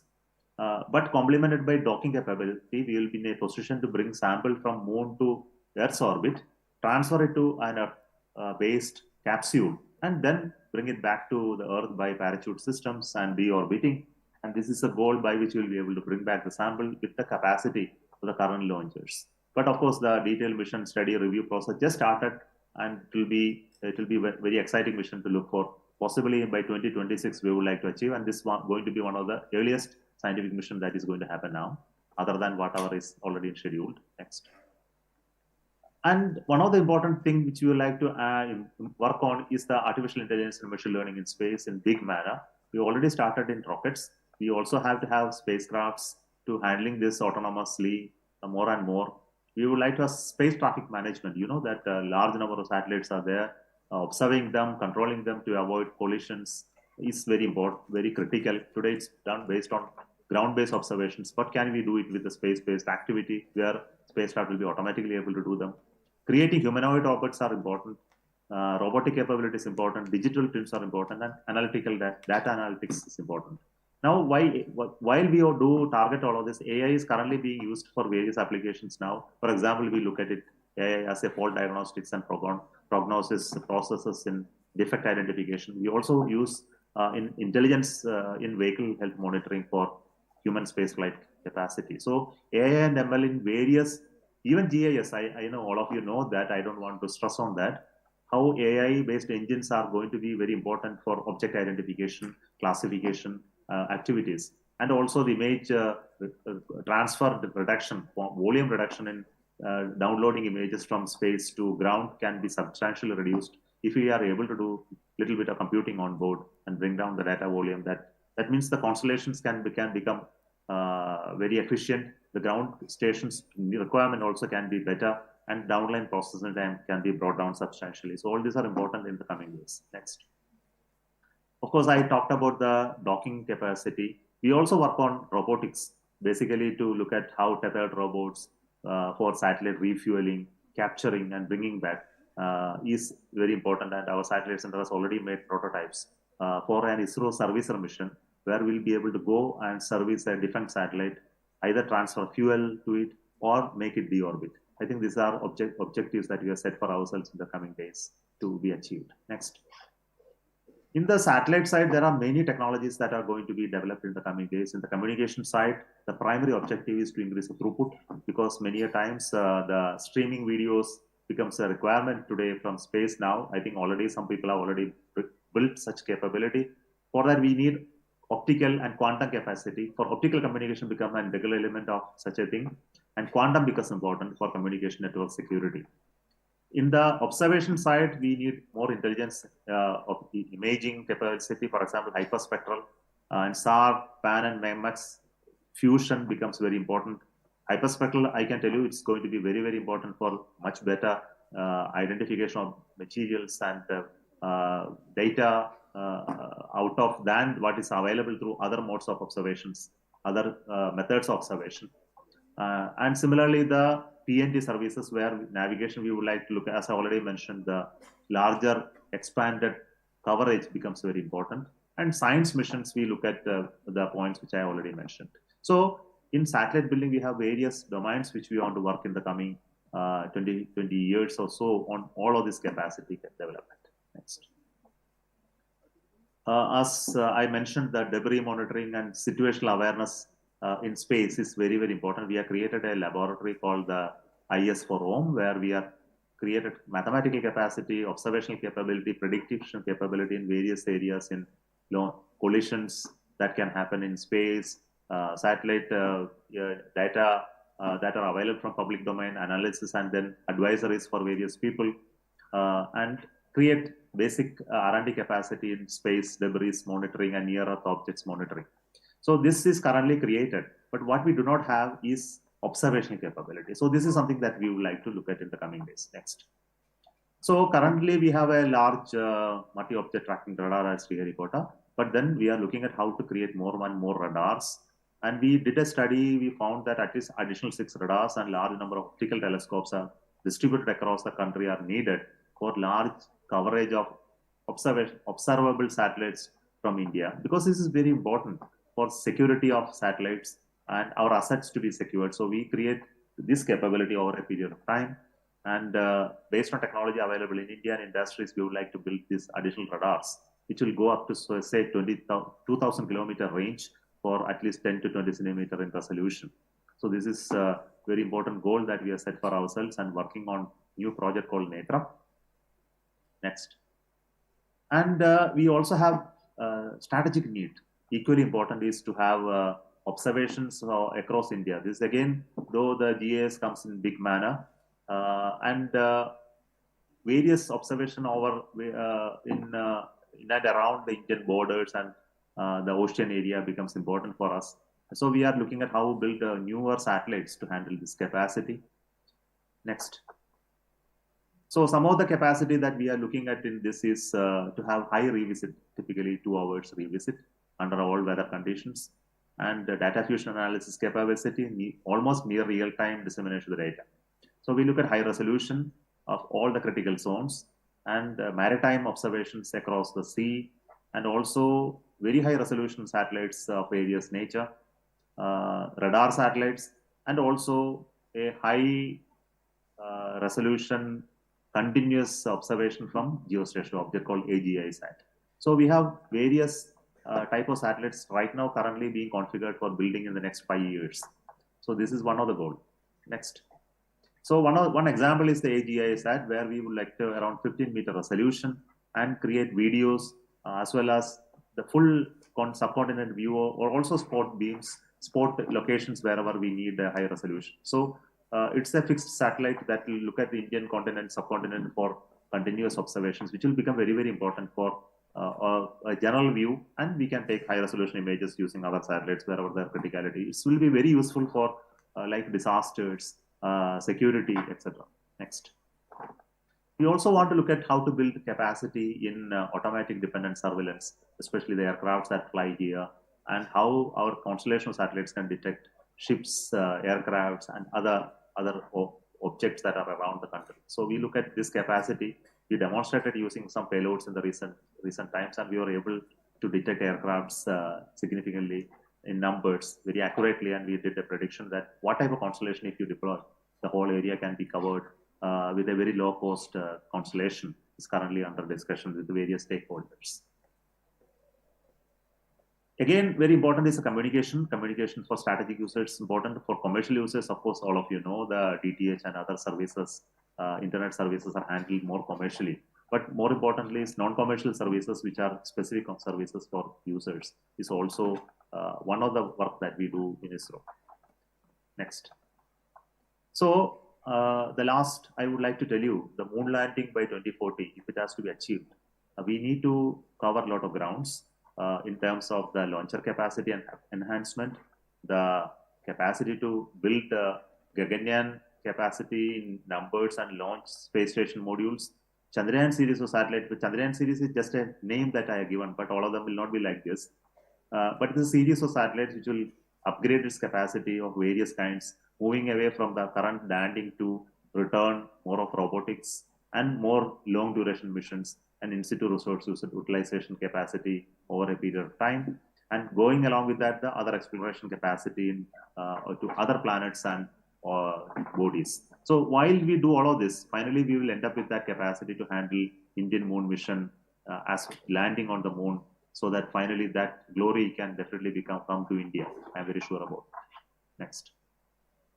So with this, let me conclude my talk and say that I have given a very general view of what we have in store for next 25 years in space sector, starting with the GIS capacity that we have already built and deployed. And we also have other ministerial satellites which are going to build, and department satellites which are going to build in the civilian sector, and that they are there and will be done in the coming 5 to 6 years of time. And we have already started the process of user aggregation from various ministries and departments. Equally important is also an initiative by InSpace to bring private companies to build space observational capacity for commercial data utilization. So this is going to be incentivized by government to build more and more satellites, small satellites with high revisit and high resolution capacity in the optical as well as near infrared and hyperspectral capacity.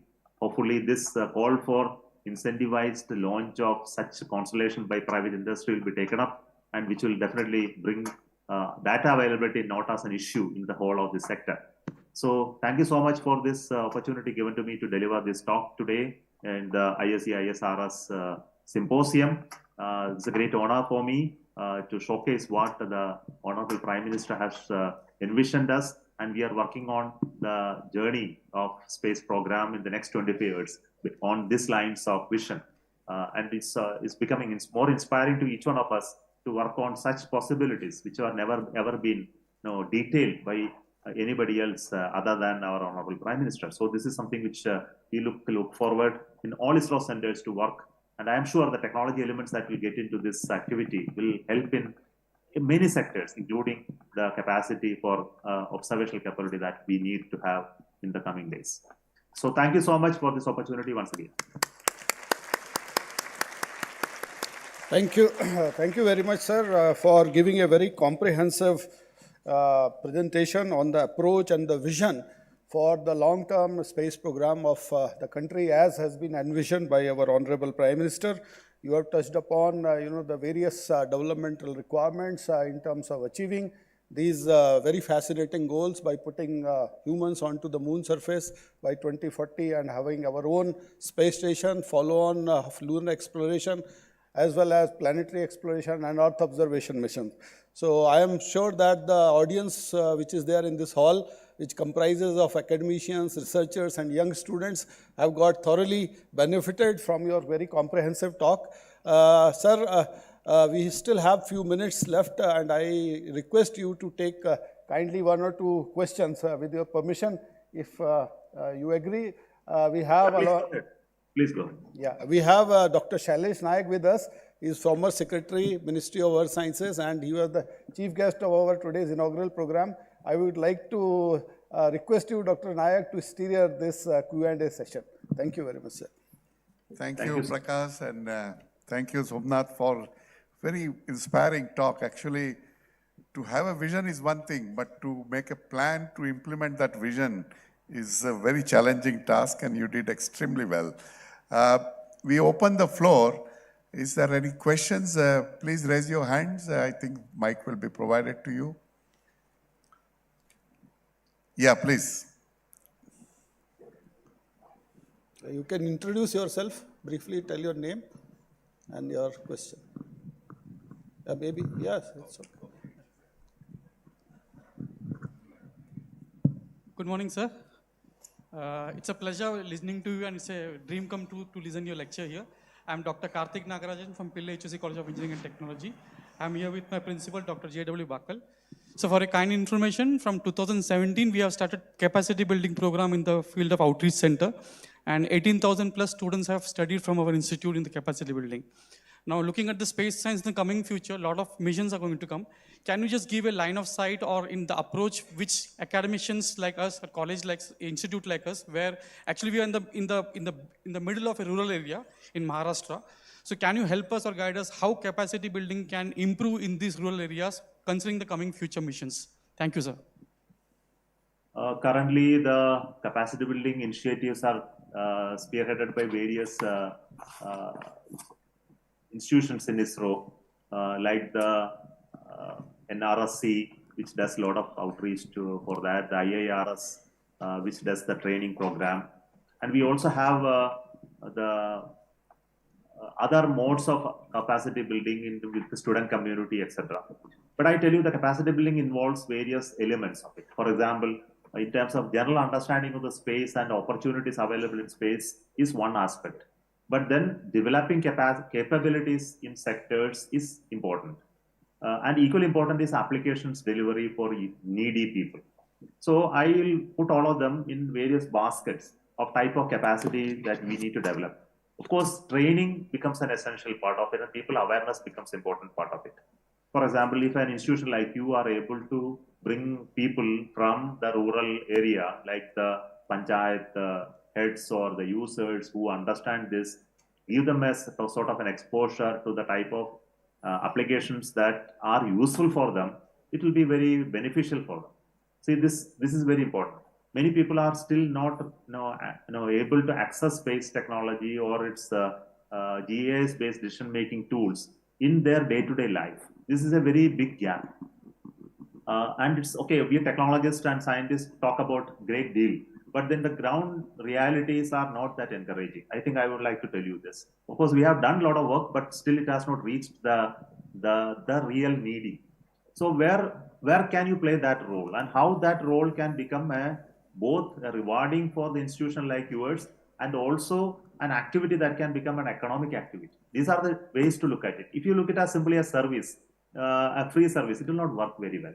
So can you develop a company within your institution who will do this work on a commercial manner? It will definitely help the company. It will also help the panchayats. So if it brings benefit to the panchayats or village administration in terms of better planning capacity, they will pay for it. There is no worry about it. This is one aspect which I want to tell you. Second is student community who will like to get into space sector, how to build their capacity. So here there is a way to do custom designed courses for them. This we have specific courses available. Of course, Dr. Prakash will be the right person you can consult. I don't have to advise. So you can have a discussion with him to help you plan such a thing, how to do it for students in the institution. I think you may be already aware of it, which is now the third element of your question is in the future plan, how you can get engaged. Now here, there is a lot of opportunity. My offer is in terms of science aspect of it. See, if you have an institute where you can potentially use this data coming from science missions and derive scientific outcome out of it, it will be fantastic. In India, we are looking around for people pool who will be able to use the science data. For example, Chandrayaan 1, 2, or even other missions like AstroSat, there is certain amount of scientific pool. But still, there is a lot of people from outside the country make use of it. How to develop that capacity in India for them to scientifically analyze this data and then bring out publications and research.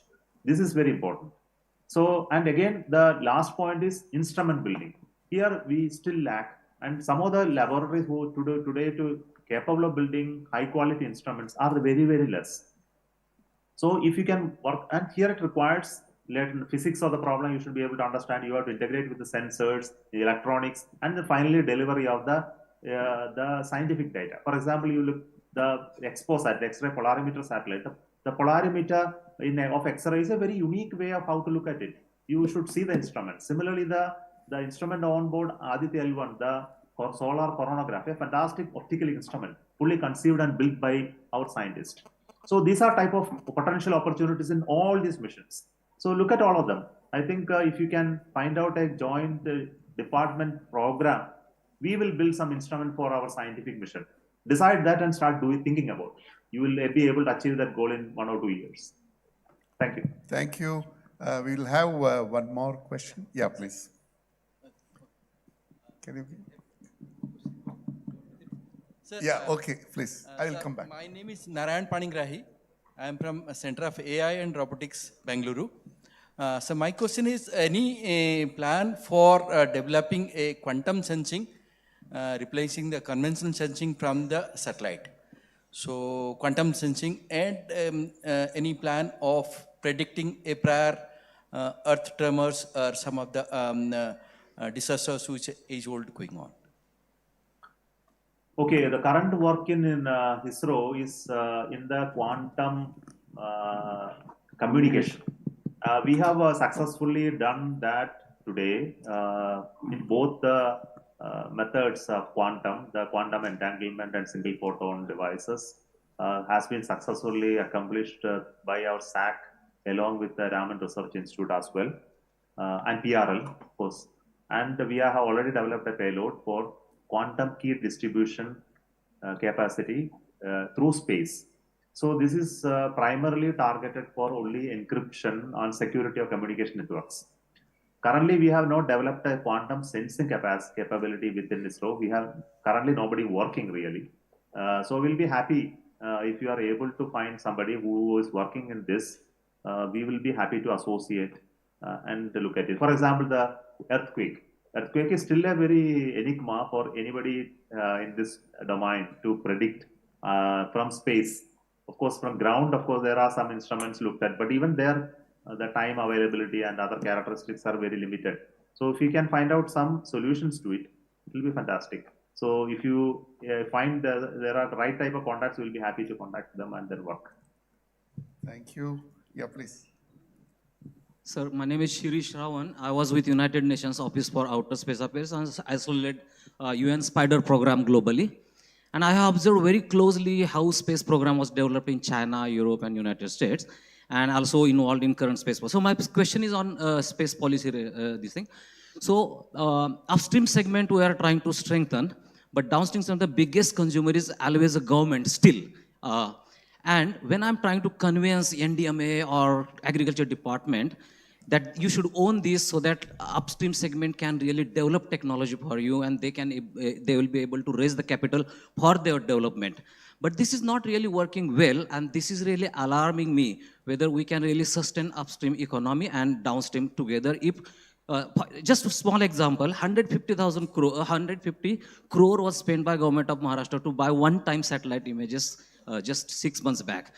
If that was invested with the startup to develop satellite for Maharashtra government, would have taken much more stride in developing the satellites and getting continuous data availability. How to pass on this message? Individual like me cannot do it very well, but I hope with your help, this message can go very well to the departments.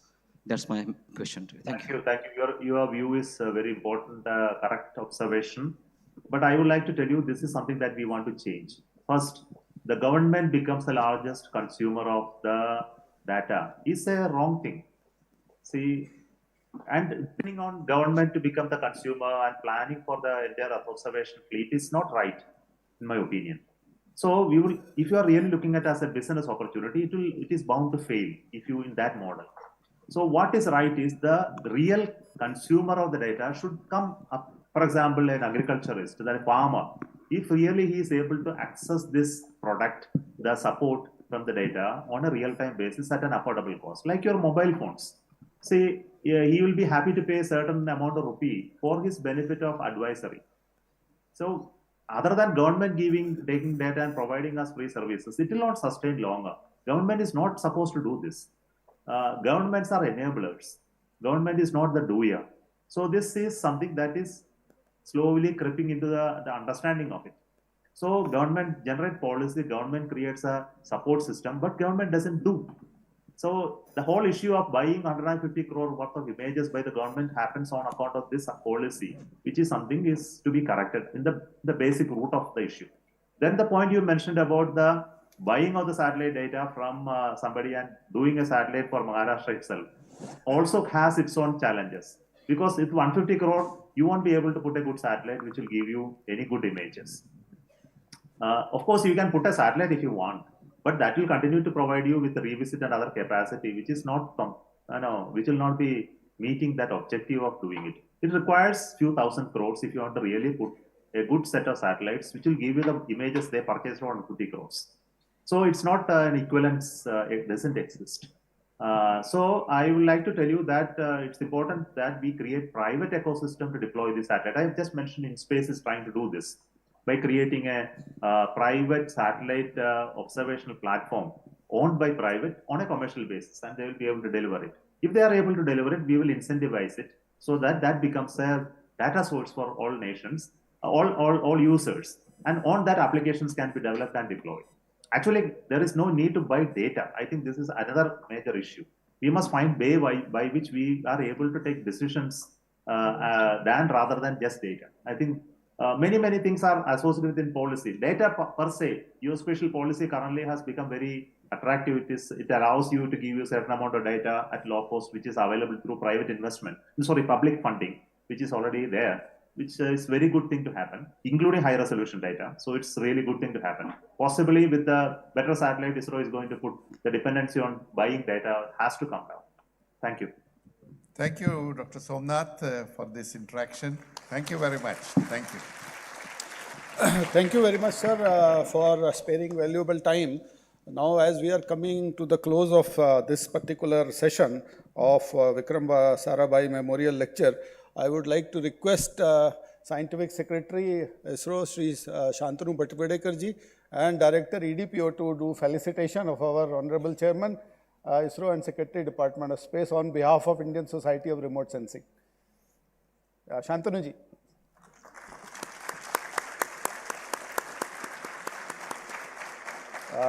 Dr. Thomas and one of our directors from Symbiosis Institute is also there. So maybe both of you can join in honoring the Chairman ISRO.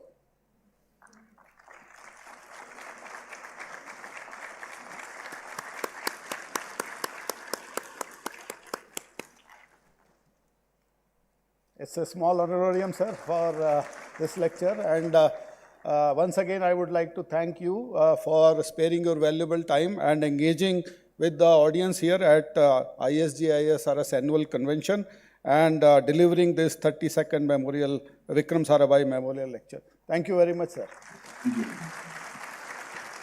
With this, we conclude this ceremony. Thank you. Thank you for joining, sir. We can disconnect now, sir.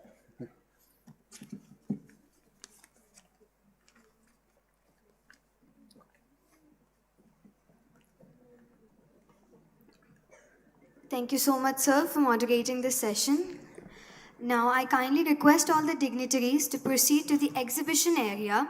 Following the exhibition, we will have a lunch break. Students are requested to please kindly proceed to the lunch menu. I would request the volunteers to guide the students. Let us meet back again for the plenary session 1 at 2 p.m. I kindly request all the audience to be here back on 2 p.m. on time. Thank you.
Ladies and gentlemen, esteemed guests and technology enthusiasts, welcome to plenary session 1 of our conference, where we embark on a journey into the fascinating realm of geospatial ecosystem and trends. To moderate this session, we have Dr. R.P. Singh. Dr. R.P. Singh received MSc degree from IIT Delhi and a PhD degree from Banaras Hindu University, Varanasi. He started his career at Space Application Center ISRO, Ahmedabad in 1991 and made an outstanding contribution in the area of Earth and planetary observations and their scientific applications. Prior to joining Indian Institute of Remote Sensing, IIRS, Dehradun, he was Group Director at Space Application Center, ISRO, Ahmedabad. He was a member of Indian Mars Mission Study Team and led a team of scientists for scientific analysis of data from Mars Orbiter mission as principal investigator of Thermal Infrared Imaging Spectrometer Instrument. His major contributions in field of Earth observations are related with sensor system studies and retrieval of geophysical parameters. He has worked towards development of techniques for crop monitoring, detection of greenhouse gases, ecological studies, and hydrological applications. He is Chief Editor of Journal of Geomatics India, Society of Geomatics, and recipient of the prestigious Professor R. Pashoti Memorial Award in 2005. Please welcome him with a huge round of applause. Over to you, sir. Thank you very much. Good afternoon to all of you. I welcome all the panel experts as well as the participants in this particular plenary session 1, which focuses upon the geospatial ecosystem and trends. As you all know, ecosystem is nothing but it consists of all the organisms and the interaction with this physical environment, basically telling that it is the interaction between biotic and abiotic system. The same thing applies to geospatial ecosystem in a sense that it is composed of the technology, the academics, the governance, the management, and that's make this ecosystem stronger. And you know that geospatial technology has a lot of application in different domains of Earth, like biosphere, climate, hydrosphere, geosphere. And it is our fortune that today all the experts from these fields are available here, and they will be talking to you about the different aspects of use of geospatial technology in their expertise domain. And in that way, I'll be requesting our experts to speak on the different aspects of they not only are expert in science, but they are leaders of the institution. So obviously they also know how the management and it helps in the good governance in any ecosystem. So before I start, I will just request that since we have lesser time, already we are slightly late, so I will request that all the experts would take 10 to 15 minutes for their presentation, and maybe 1 or 2 questions we can take on that front. So I request now as a first expert, Dr. Shiv Prasad Agrawal ji, to give his talk. But before he talks, let me give his brief biodata, read a brief biodata to you. Dr. S.P. Agrawal is Director of Northeastern Space Application Center, Department of Space, Government of India. As a director, he has taken several initiatives towards effective and innovative application of space and geospatial technology in key areas such as natural resources management, infrastructure planning, disaster risk management, weather forecasting, satellite communication, and ICT-related many applications. You all know the northeastern region, how vulnerable they are to disaster and many other things. Prior to joining to NISAC, Dr. Agrawal contributed significantly in various areas of water resource and hydrology. He is basically hydrologist by his core expertise, and he had done many hydrological modeling, snow ice, glacier melt studies, flood mapping, monitoring, early warning, cryospheric studies in Antarctica and Arctic region. And his illustrious career span over 25 years as a scientist engineer in Indian Institute of Remote Sensing, Dehradun. There, as a program coordinator of UN CSSTAP, Dr. Agrawal played a pivotal role in strengthening the regional and international cooperation in capacity building in space science technology and in application in area-specific region. Dr. Agrawal has held various positions in national and international professional societies like Secretary of Indian Society of Remote Sensing. Earlier, he used to be Secretary of TCV of International Society of Photogrammetric and Remote Sensing. Currently, he is a chair of working group 4 of ISPRS and also working as an executive editor of Journal of Indian Society of Remote Sensing. He has many publications, more than 170 SO, and supervised 26 MTech, 5 PhD students. He has got many awards, including the Eminent Engineer Award in 2014 of Institute of Engineers, prestigious National Geospatial Award of Excellence by ISRS for 2018. In fact, if I read his biodata, it's full of many awards. So I'll conclude by saying that he is honorary fellow of Institution of Engineers, Indian Society of Remote Sensing, and Indian Association of Hydrologists. I request Dr. Agrawal to say his words that how is this technology is going to help. Can you start? The Pune folder is there. Yeah, thank you. Thank you, Professor Singh. Good afternoon, ladies and gentlemen. Indeed, it is my honor and privilege to stand before you and talking something about which is happening in our country, that is the geospatial ecosystem and trends. Next, please. Okay, fine, I'll do that. Fine. So something on geospatial technology, tools. It is a tools and system that collect, analyze, and store geographical information. Geospatial technology is driving a major change in the world currently. Using geospatial technology is a comparatively inexpensive and simple. Application of geospatial technologies are incorporated in almost any sector, every sector, industry, or research. Why geospatial technology? Map the Earth surface, not only map the Earth surface, repeativity is very high nowadays, as well as it gives the information about the Earth surface, create a digital world, of course digital twin, interpret spatial patterns, analyze the impact of human activity, location-based services, intelligent decisions. Geospatial ecosystem, a paradigm shift currently. Number one, the National Geospatial Policy 2022 will be a game changer in making India a world leader in global geospatial space and creating a conducive ecosystem for the industry. Now, next is enhanced adoption of IoT, AI, and ML are going to play a major role in wholly transforming the geospatial sector. 3. The government mandate for integration of geospatial technology as part of workflow operations will enhance and drive the geospatial market growth in the country. 4th, geospatial technology popularity will continue to increase due to the data accuracy leading to better precisions and thus increased productivity. 5. The geospatial industry is partnering with the research institutions to fund innovations, provide technical assistance, and mentor emerging startups in unprecedented way currently. The Indian geospatial ecosystem is seeing partnership and collaboration, which has enhanced technology integration and diversification in the country. So after Geospatial Technology Policy 2022, this is happening. Now, what are the current trends as far as geospatial technology is concerned? And this is what I want to highlight before you. First and foremost is the constellation of the satellite. Currently, constellation of satellites are increasing. Earlier, we used to think there is a one satellite and repeativity is 23 days, but currently every day you can get the data. So with this, really it will help a geospatial ecosystem. Second, miniaturization of the sensor. Smaller the size of the technology means it will be easily accessible and much cheaper than previous time.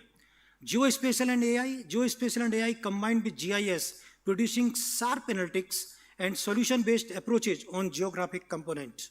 Unmanned aerial vehicle is another thing, and I always say they are complementing the space technology. Anytime, on demand, and high resolution remote sensing can be achieved, which cannot be possible using the space technology. Fifth one is the geospatial AR, geospatial augmented reality enabling 3D visualization of the real world application. It creates a lot of, market in the world. And finally, cloud computing and crowdsourcing. Ease of data storage, analysis, and data collection. So these are the current trend of geospatial ecosystem. Now, to move forward and to explain forward, I have categorized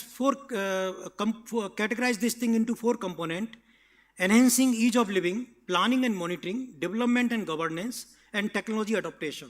So in enhancing ease of living, integration of location-based services for navigation, marketing, you must be aware about that Swiggy and Zomato, and notifications, advancement in geospatial ecosystem, free data and on-demand data, data security enabling hassle-free adaptations, digital twin, growing use of geospatial technology in agriculture and precision farming, project progress mapping, monitoring, rapid environment changes, deforestation alert generation. It is possible through geospatial technology and AI nowadays we are doing at NESEC.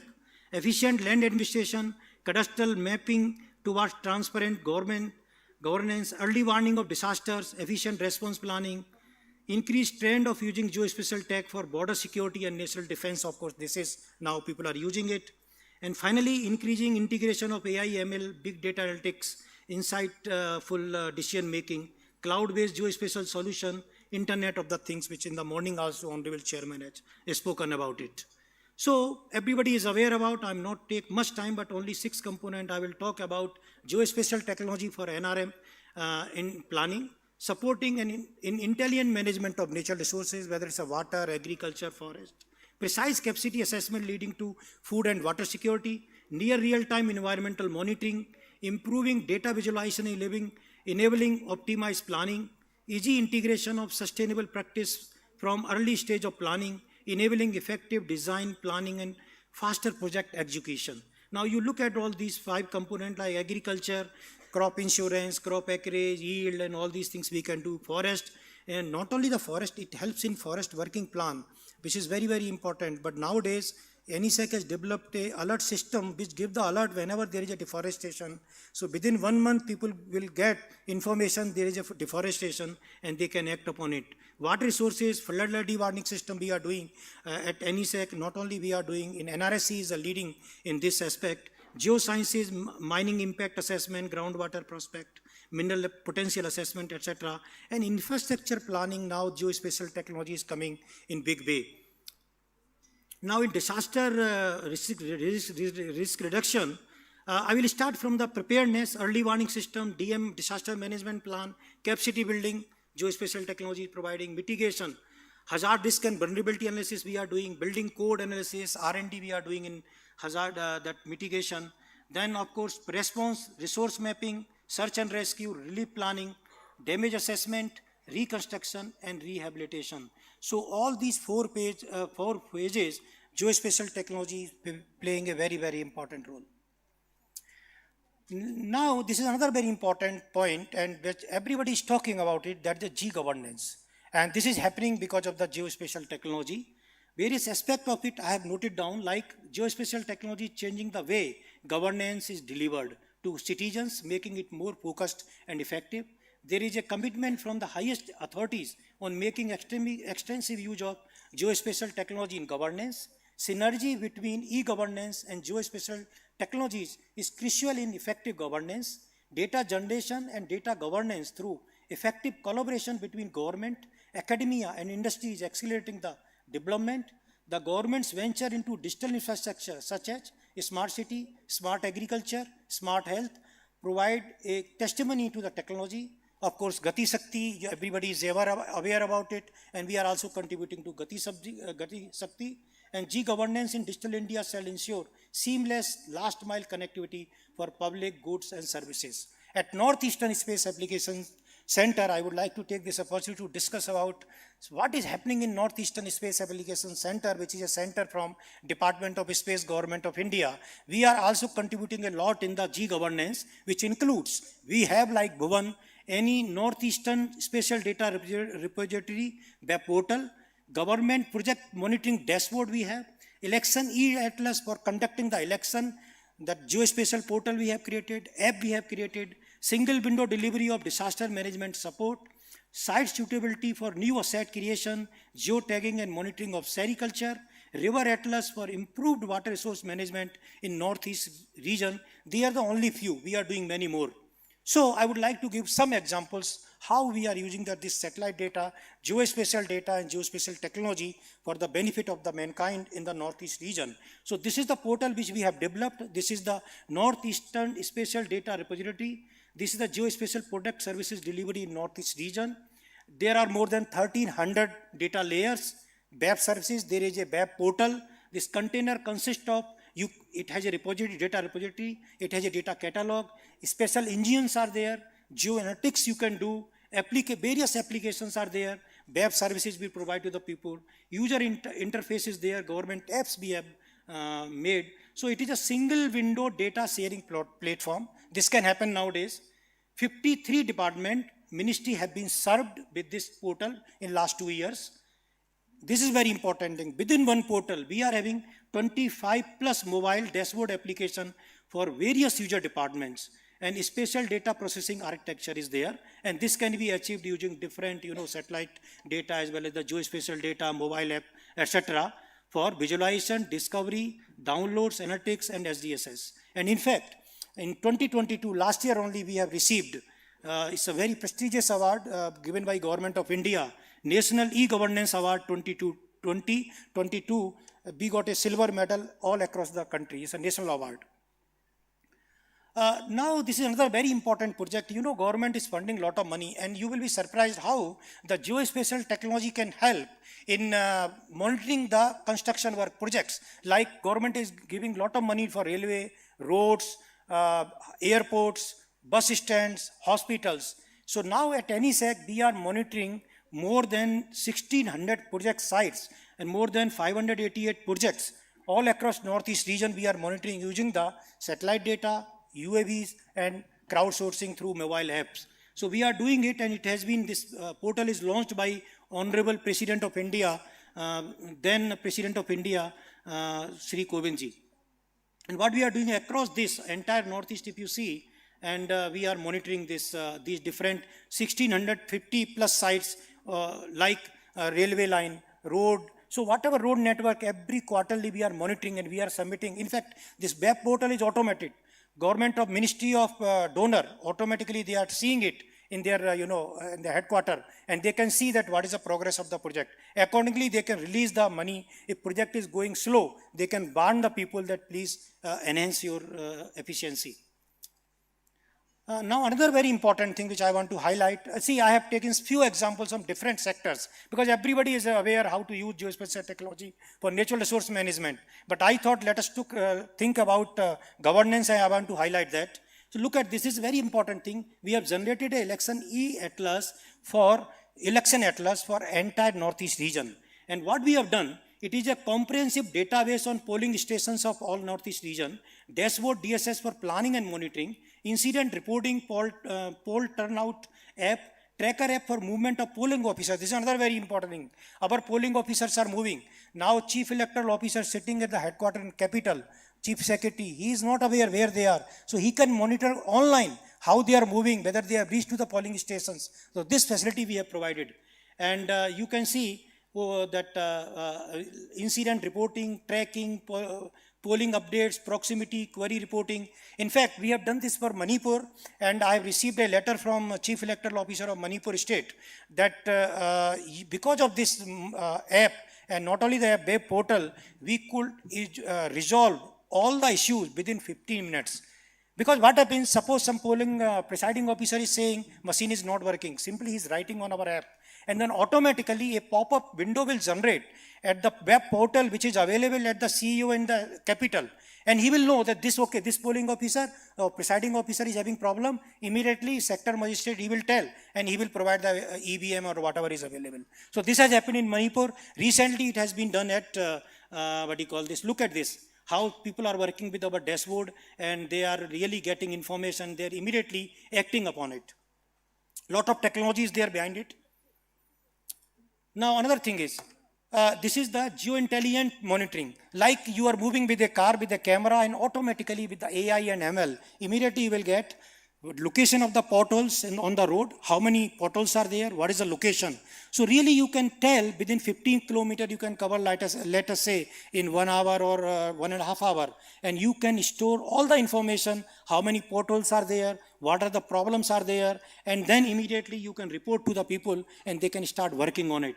Another thing is like monitoring the geo project like roads and all that also using UAV. You can see here. I would like to show you a few more. Can you go further? Can you go down?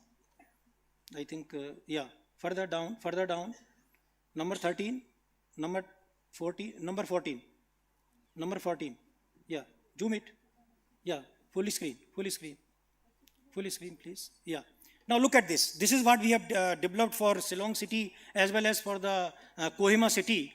That with our CCTV or our that UAV, we could able to track not only individual person, car, model of the car, all these things nowadays. It is there through the UAV or CCTV camera, and it is available. This information automatically it will convert this information into the per hour or per second, whatever officers want, and it will go to their server. So this technology we have developed, and this is given to the concerned authorities, and I'm sure they are going to use, and this can happen in, let us say, Kohima in northeast or Shillong in Police Bazar in northeast. Why cannot it? It can happen all across this country, and this is the strength of the geospatial technology, and this is the way how geospatial technology is moving ahead. And money, people are talking about the money. In the morning only, chairman has told $1.5 trillion it may happen. Money lies much more than that. And you will be surprised to know that here, huge money, private industry, I'm requesting private industry to look into such type of applications. Big market is there all across the country. Next, please. Yeah.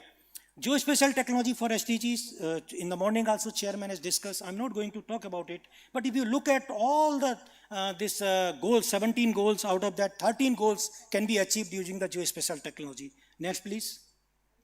We have received award like National E-Governance Award in the 22. Now recently, 3 days before only, we have won the 8th Northeast Award 2023 on 25th November. Before I was coming here, we have received this award because of our project monitoring geospatial server. Next, please. So what is way ahead? This is my last slide. This is a summary kind of thing, like to harness the best benefit of geospatial technology, the data and services need to be disseminated to the last mile in an interactive way. Important thing is, 2 words are important: last mile, that is very important, and interactive way. It's not a one way. You have to listen him, then provide the solution. This is very important. Second, several geoportal dashboards, mobile apps developed by ISRO. Already Dr. Chauhan in the morning he has told, are utilized to make the geospatial services available to the users. Everybody is aware about the Bhuvan, everybody is aware about the Vedas, but I would like to tell you for Northeast region, we have a very fantastic NESDR portal which is having all the data sets which is required for the people. Next is the need. Please go back. Yeah. Need capacity for leveraging the new data ecosystem effectively. Data should be available near real time. This is also very important. Every user department is telling me, I want data now. This is very important. Real time. Then easily accessible and effective for decision making. Despite all efforts, critical data for development, policy making are still lacking. Need system to ensure that those who need the information most actually getting to use it. So these are a few things which I want to highlight. Next, please. And I will close my talk with these 3 aspects. Seed is sown as far as geospatial technology is concerned. Plant is visible now. Yes, it is there. People are using. What we have to do, let's nurture for a better future. Thank you very much.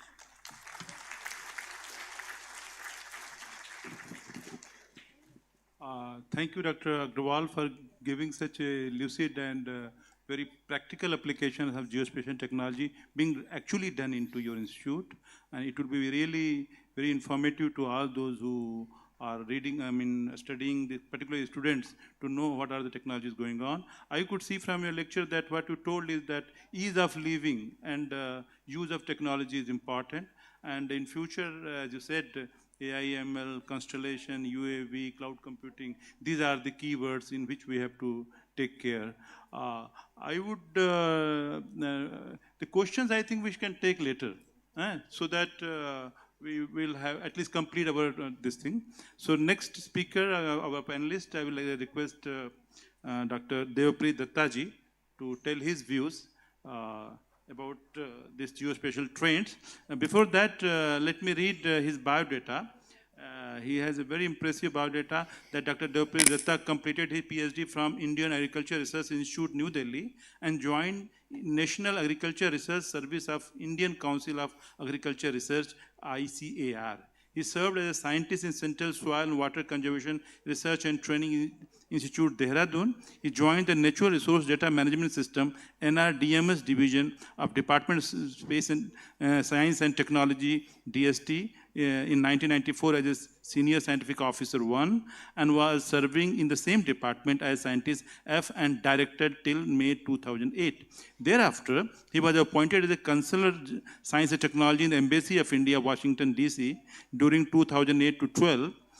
He is currently heading an advisor, Scientist G, in Science for Equity, Empowerment and Development called SEED, State Science and Technology Program, SSTP, and National Geospatial Program, NGP Division of Department of Science and Technology, Government of India. He is currently serving as Chairman of LITD22 of Bureau of Indian Standard. He was awarded Senior Professional Research Fellowship on Groundwater Governance from International Water Management Institute, IWMI, Sri Lanka in 2006-2007. His area of expertise belonged to application of geoinformatics for nature resource management, water management, and capacity building for local level planning and international science technology cooperation in context of sustainable development. He has many publications in the national and international journals. Thank you. I request you to give your views. Yeah, thank you, Dr. Singh, and good afternoon to all of you. Since the focus here is on the geospatial ecosystem trends and innovations, I thought that to bring you that the last National Geospatial Policy 22, and what are the opportunities it brings for the different stakeholders, and I want to mainly focus with the majority in this hall who are the students of this. So if you look into the geospatial ecosystem, as Dr. Singh was talking about, it's an interactions between the subsystems. Like, it includes the geospatial, it starts with geospatial data, then technology, the policy standards, the capacity building means education, training, the industry, and definitely our vibrant, the remote sensing program. So this geospatial, National Geospatial Policy, this was, notified in the December 2022. And if you see, this is a culmination of India's this policy making in this spatial domain from the 2005. We have a number of the geospatial policies like a map policy, then we have a remote sensing policy 1, and and now what you see here is this talks about that it's a citizen-centric policy. It seeks to strengthen the geospatial, the sectors to build the nation building, especially the economic and the social component of that. And it spells out the vision that India should be made #1 in the world in this. If we look into this, the recent developmental total, the development, there was in 2012, there is a national data sharing and accessible policy in NDSAP. Then, there is a remote sensing data policy in 2012. Then space-based remote sensing policy, which came in 2020. Then 2021 February, there came a guideline for the geospatial data. Actually, what we in the morning we're talking about, the opening up of the geospatial sector took place with this 2021, the February 15 guidelines, and then came draft National Geospatial Policy, and in December 22 was the geospatial policy. So main, the component of this visions of this policy, as you see that it makes, it intends to make India #1 in the global geospatial space, develop a coherent national framework, enable easy availability of the geospatial data and the thriving geospatial industry. And each of you, ultimately, during this Amrit Kal, we all depend upon you, the people who are sitting on the, the backside. So if you see the main, the principles on which or the strategy on which the based on are, we've talked about that the self-sufficiency in the country, the Atmanirbhar Bharat, Integrated Geospatial Information Framework is a global framework which has been the UN group of the Geoinformation Management had developed, and many countries are adopting it. Then the data ICT infrastructures, like some of the examples Dr. Agarwal has shown you, like how the infrastructures we are making. Then innovations, there comes the role of the academia, like you have to, academia and industry has to block the innovations. Then standards are important, because if you want to develop a geospatial, the market, you need a standard. Actually, many of you, actually not the people who are sitting behind, many of you who are have seen the India's ICT or the IT development. You remember, like there is used to be even the standards in terms of an IT educations, like there is the standard A, group B, like E, O, those is not available in the geospatial domain, even in the educations. So that needs to be followed up so that we can develop the capacity building and ease of doing business, and ultimately the democratizations of the data. So these are the milestones, like which talks about that the geospatial, the policy. As you can see, the 2025 focuses on the infrastructure makings. 2030, that the strengthening of these components. I'm not reading it, and then 2035. As already you were saying, the Department of Space and the other departments are working on using it as in part of, the enabling their work, their working processes that should take more and more. Now, since this is happening in, in Symbiosis, we should focus on that. What are the, the aspects of the geospatial policy which creates opportunity for mainly for the students? You see that the geospatial policy talks about innovations and the research and development. The emerging opportunities wise, if you see, it has a huge focus on the education, skill, and the capacity building. There is a talk of a Geospatial Skill Council. Actually, currently, the Department of Science and Technology with the other departments working on the Geospatial Skill Council. Geospatial educations, it talks about the capacity building training and the surveyor certifications. So based on these understanding, that the Department of Science and Technology has a National Geospatial Program, which focuses on the geospatial science development, geospatial technology development in the country, geospatial management and applications, or its solutions to the geospatial entrepreneurship development, and capacity building in international. So if you look at it in the country, geospatial science, most of you like who study in the geospatial or geoinformatics and geomatics, this geospatial science component needs to be strengthened, because unless and until our country's geospatial science is strengthened, you cannot be the, as the policy talking about at the self-sufficiency in terms of technology, it will not happen. So this is the geospatial science.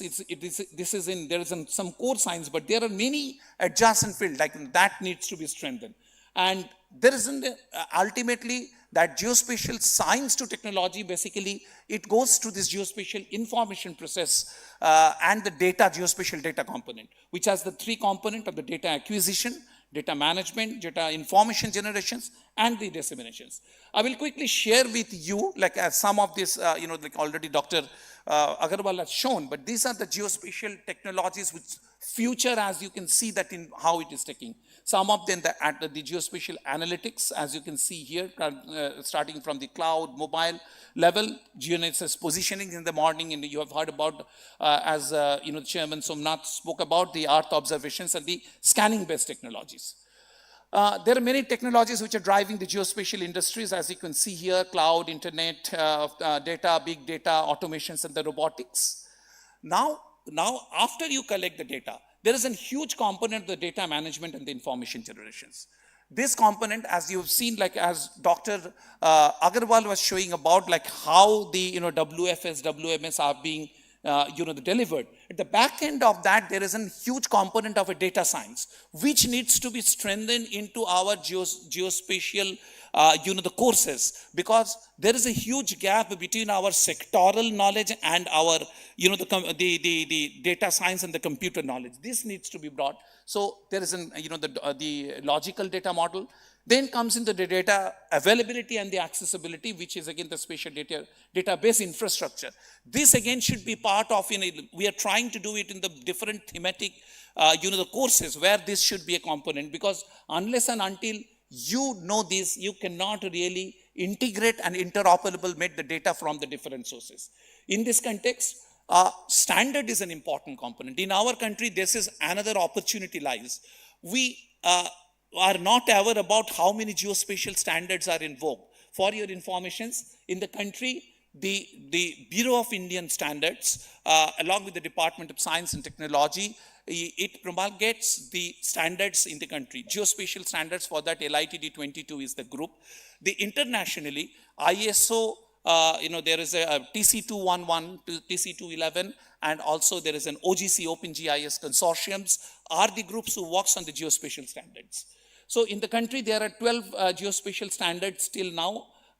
There are, out of them, 3 we have adopted, and in the ISO level, there are 89, and the standards which are formulations in 23. These are some of the examples of the national standards, the geospatial standards which are.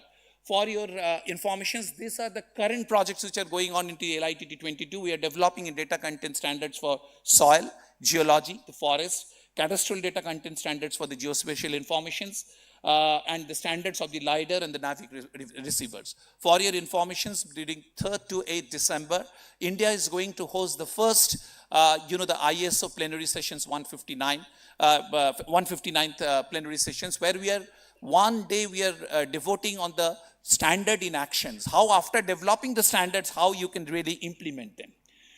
So in the context of that, in the other opportunity, again, it's providing is a national geospatial data registry. You are seeing that the geospatial data will be created from the national level to a very local level. We need to develop a national geospatial data registry.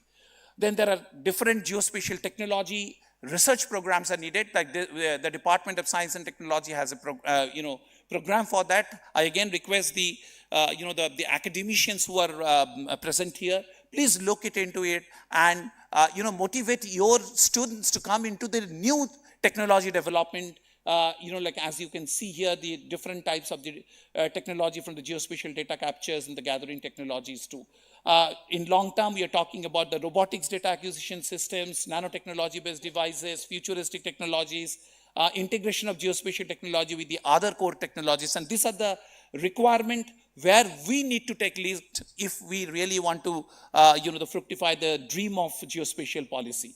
So now if you look into the capacity building and the skill development, these are the requirement as it is from the report of the Geospatial Skill Council. For that, this was the total requirement of the manpower for that, and for that reasons, the Department of Science and Technology, like Department of Space, also have this training program which starts with 21-day summer winter schools, at a level 1 and level 2, and the 3-day Geoinnovation challenges, then the last opportunity I will talk about the geospatial market. As you see that India has a very booming geospatial market. In the morning also you have seen the policy basically have an impact on the promoting the technology innovations, the Industrial Development Board, the Geospatial Skill Council, Incubation Center, more and more geospatial incubations, Geospatial Technology Park, and the domestic geospatial market unveiling.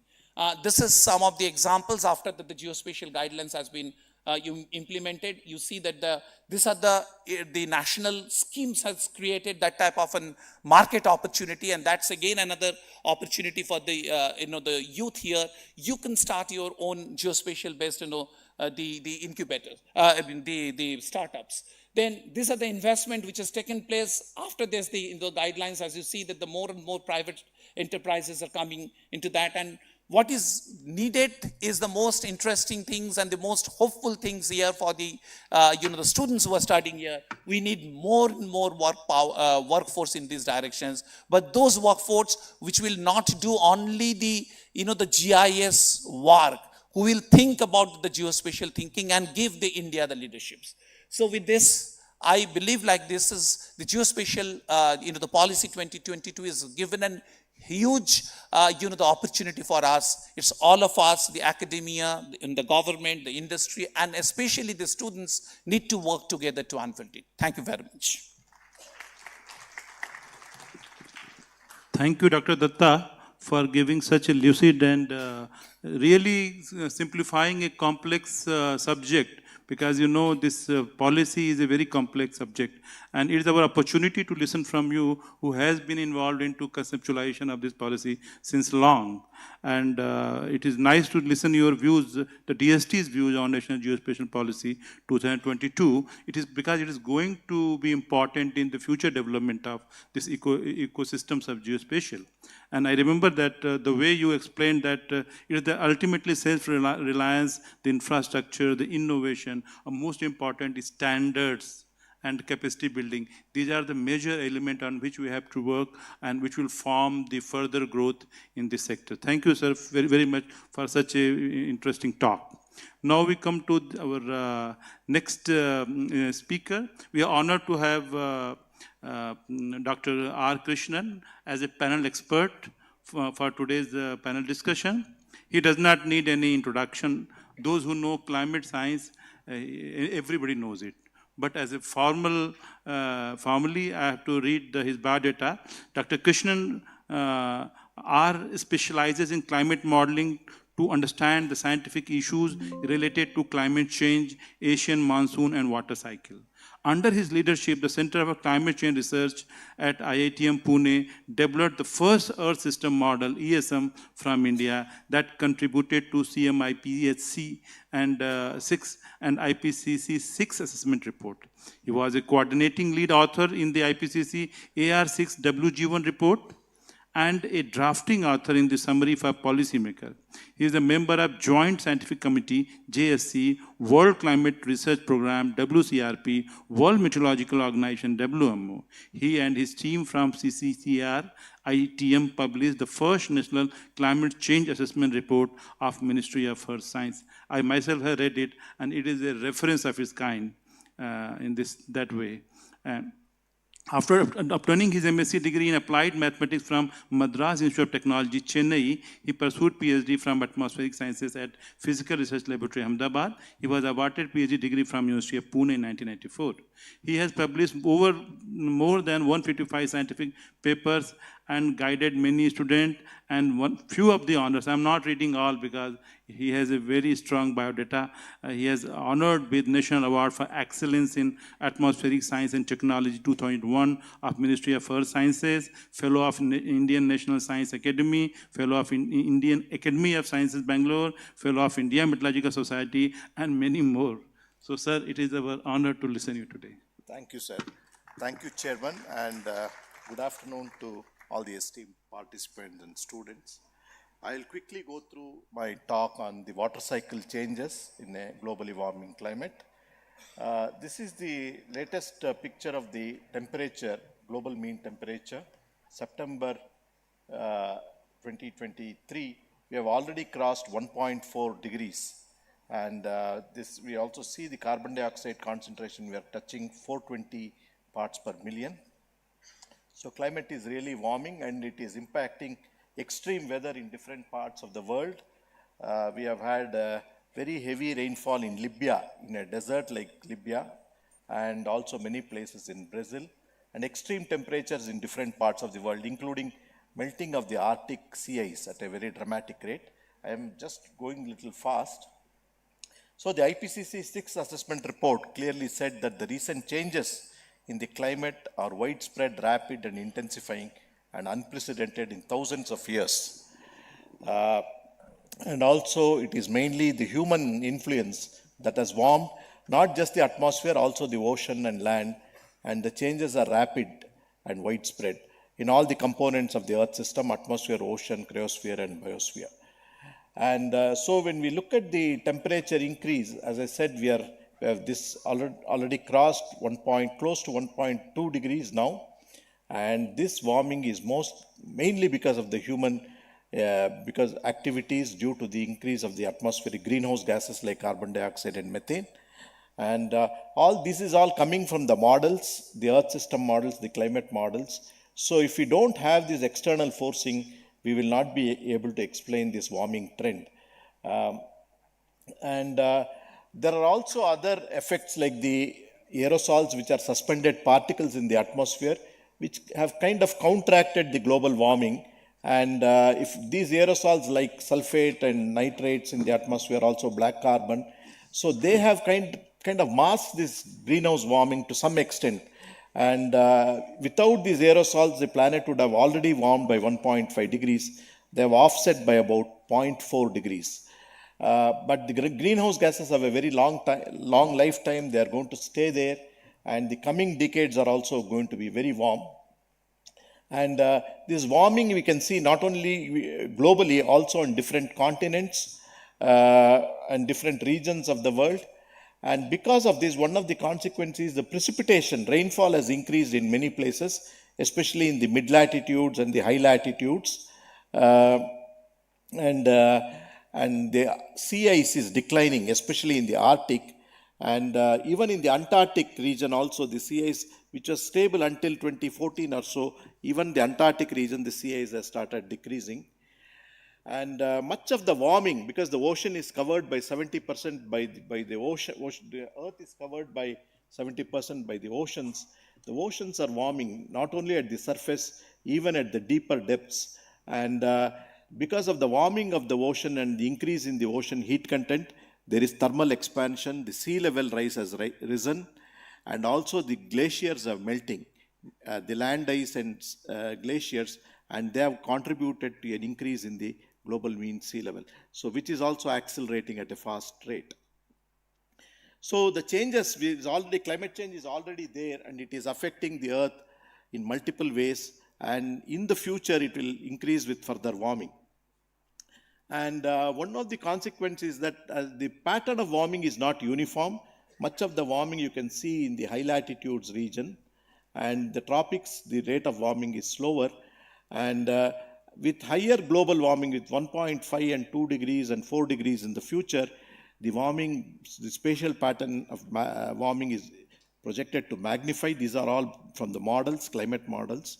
And when we see the precipitation changes, the high latitude, mid latitude, polar region precipitation is going to increase in the future. And also many areas in the tropics, especially over the Indian subcontinent, the West African monsoons, precipitation is going to increase. But drier areas in the Mediterranean and the Sahel region, and some of the areas in the southern hemisphere, desert regions, they are going to get drier. So the dry is going to get drier, and the wet is going to get wetter. And so we used there are different scenarios we use in the IPCC assessment for making future projections. So the SSP1 is a kind of a sustainable pathway, and SSP2 is what we are right now. It is a kind of middle of the road. SSP3, 4, 5, these are all high emission scenarios. They are simply not sustainable. And these are the projections of the temperature in the future until 2100. We will cross the 2 degree warming in most of the scenarios, 2, 4, 5, that's the middle of the road. Especially except the 119 and the 126, we are going to exceed the 2 degree warming by end of this century. And so by 2 degree, in the SSP 245, even by the midterm, that is 2041 to 2060, the best likely estimate is about 2 degrees. So, and one of the consequences, the Arctic sea ice is already declining. We have already lost a lot of sea ice, and in the future, in the coming 20-30 years, there will be time when the Arctic will be practically ice-free, some times of the year. And this is very concerning.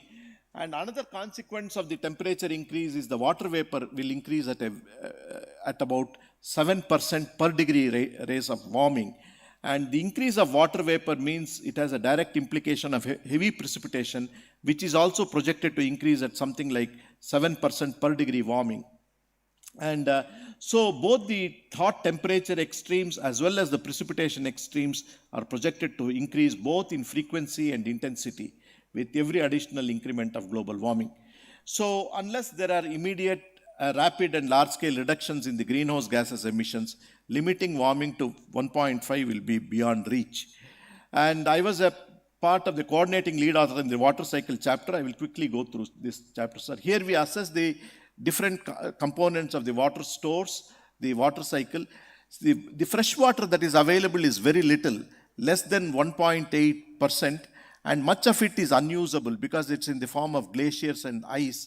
So we have very little fresh water that is available. So fresh water is for human consumption is really a scarce commodity.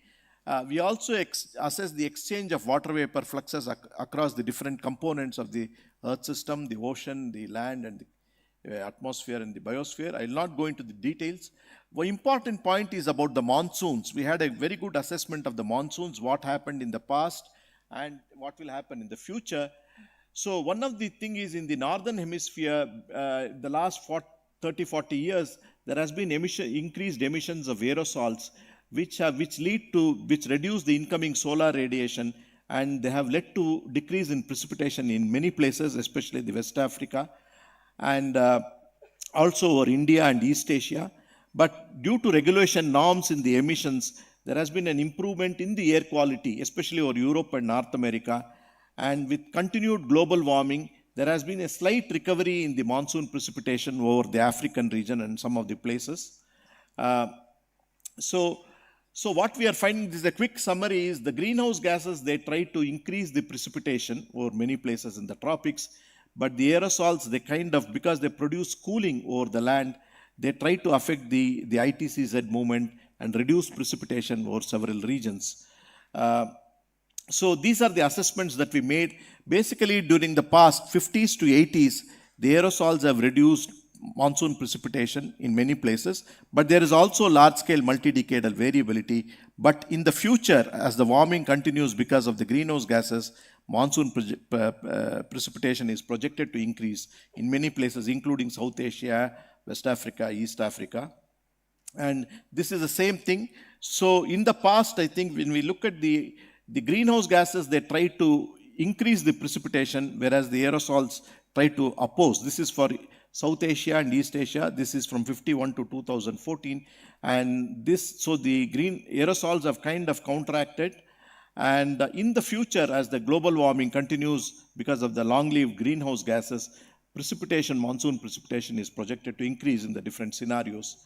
So this is a quick assessment for the Asian monsoon. And we also assess the freshwater reservoirs like glaciers, seasonal snow cover, wetlands and lakes and groundwater.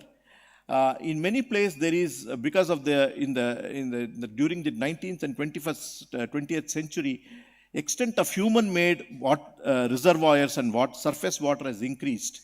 However, there is limited agreement about the decline in the natural surface water because of climate change. That is still a topic that needs to be assessed. Groundwater is an important issue that was already discussed. In many places, groundwater, because of the extraction for various reasons, there's a big decrease. But in some areas in the tropics, because of the increase in precipitation, there is also recharge, especially in some places like Africa. And this is a picture now from the satellite. We have the GRACE satellite. We have the assessment of the trends in the groundwater. This is from April 2002 to 16. So many places in northwest India, especially Haryana, Punjab, because of the extraction of groundwater for irrigation and other activities, groundwater has depleted. Some areas in the tropic African region, there is in fact recharge. So because of increased precipitation. So it's a complex topic. So when we look at the monsoon itself, I'm just showing it for 2 years. This is for the 2023 summer monsoon season. We see large parts of India. We had a kind of deficit, although the monsoon all India was normal. Many places in UP, Bihar and North Indo-Gangetic Plain were very dry. Also peninsular India and West Coast.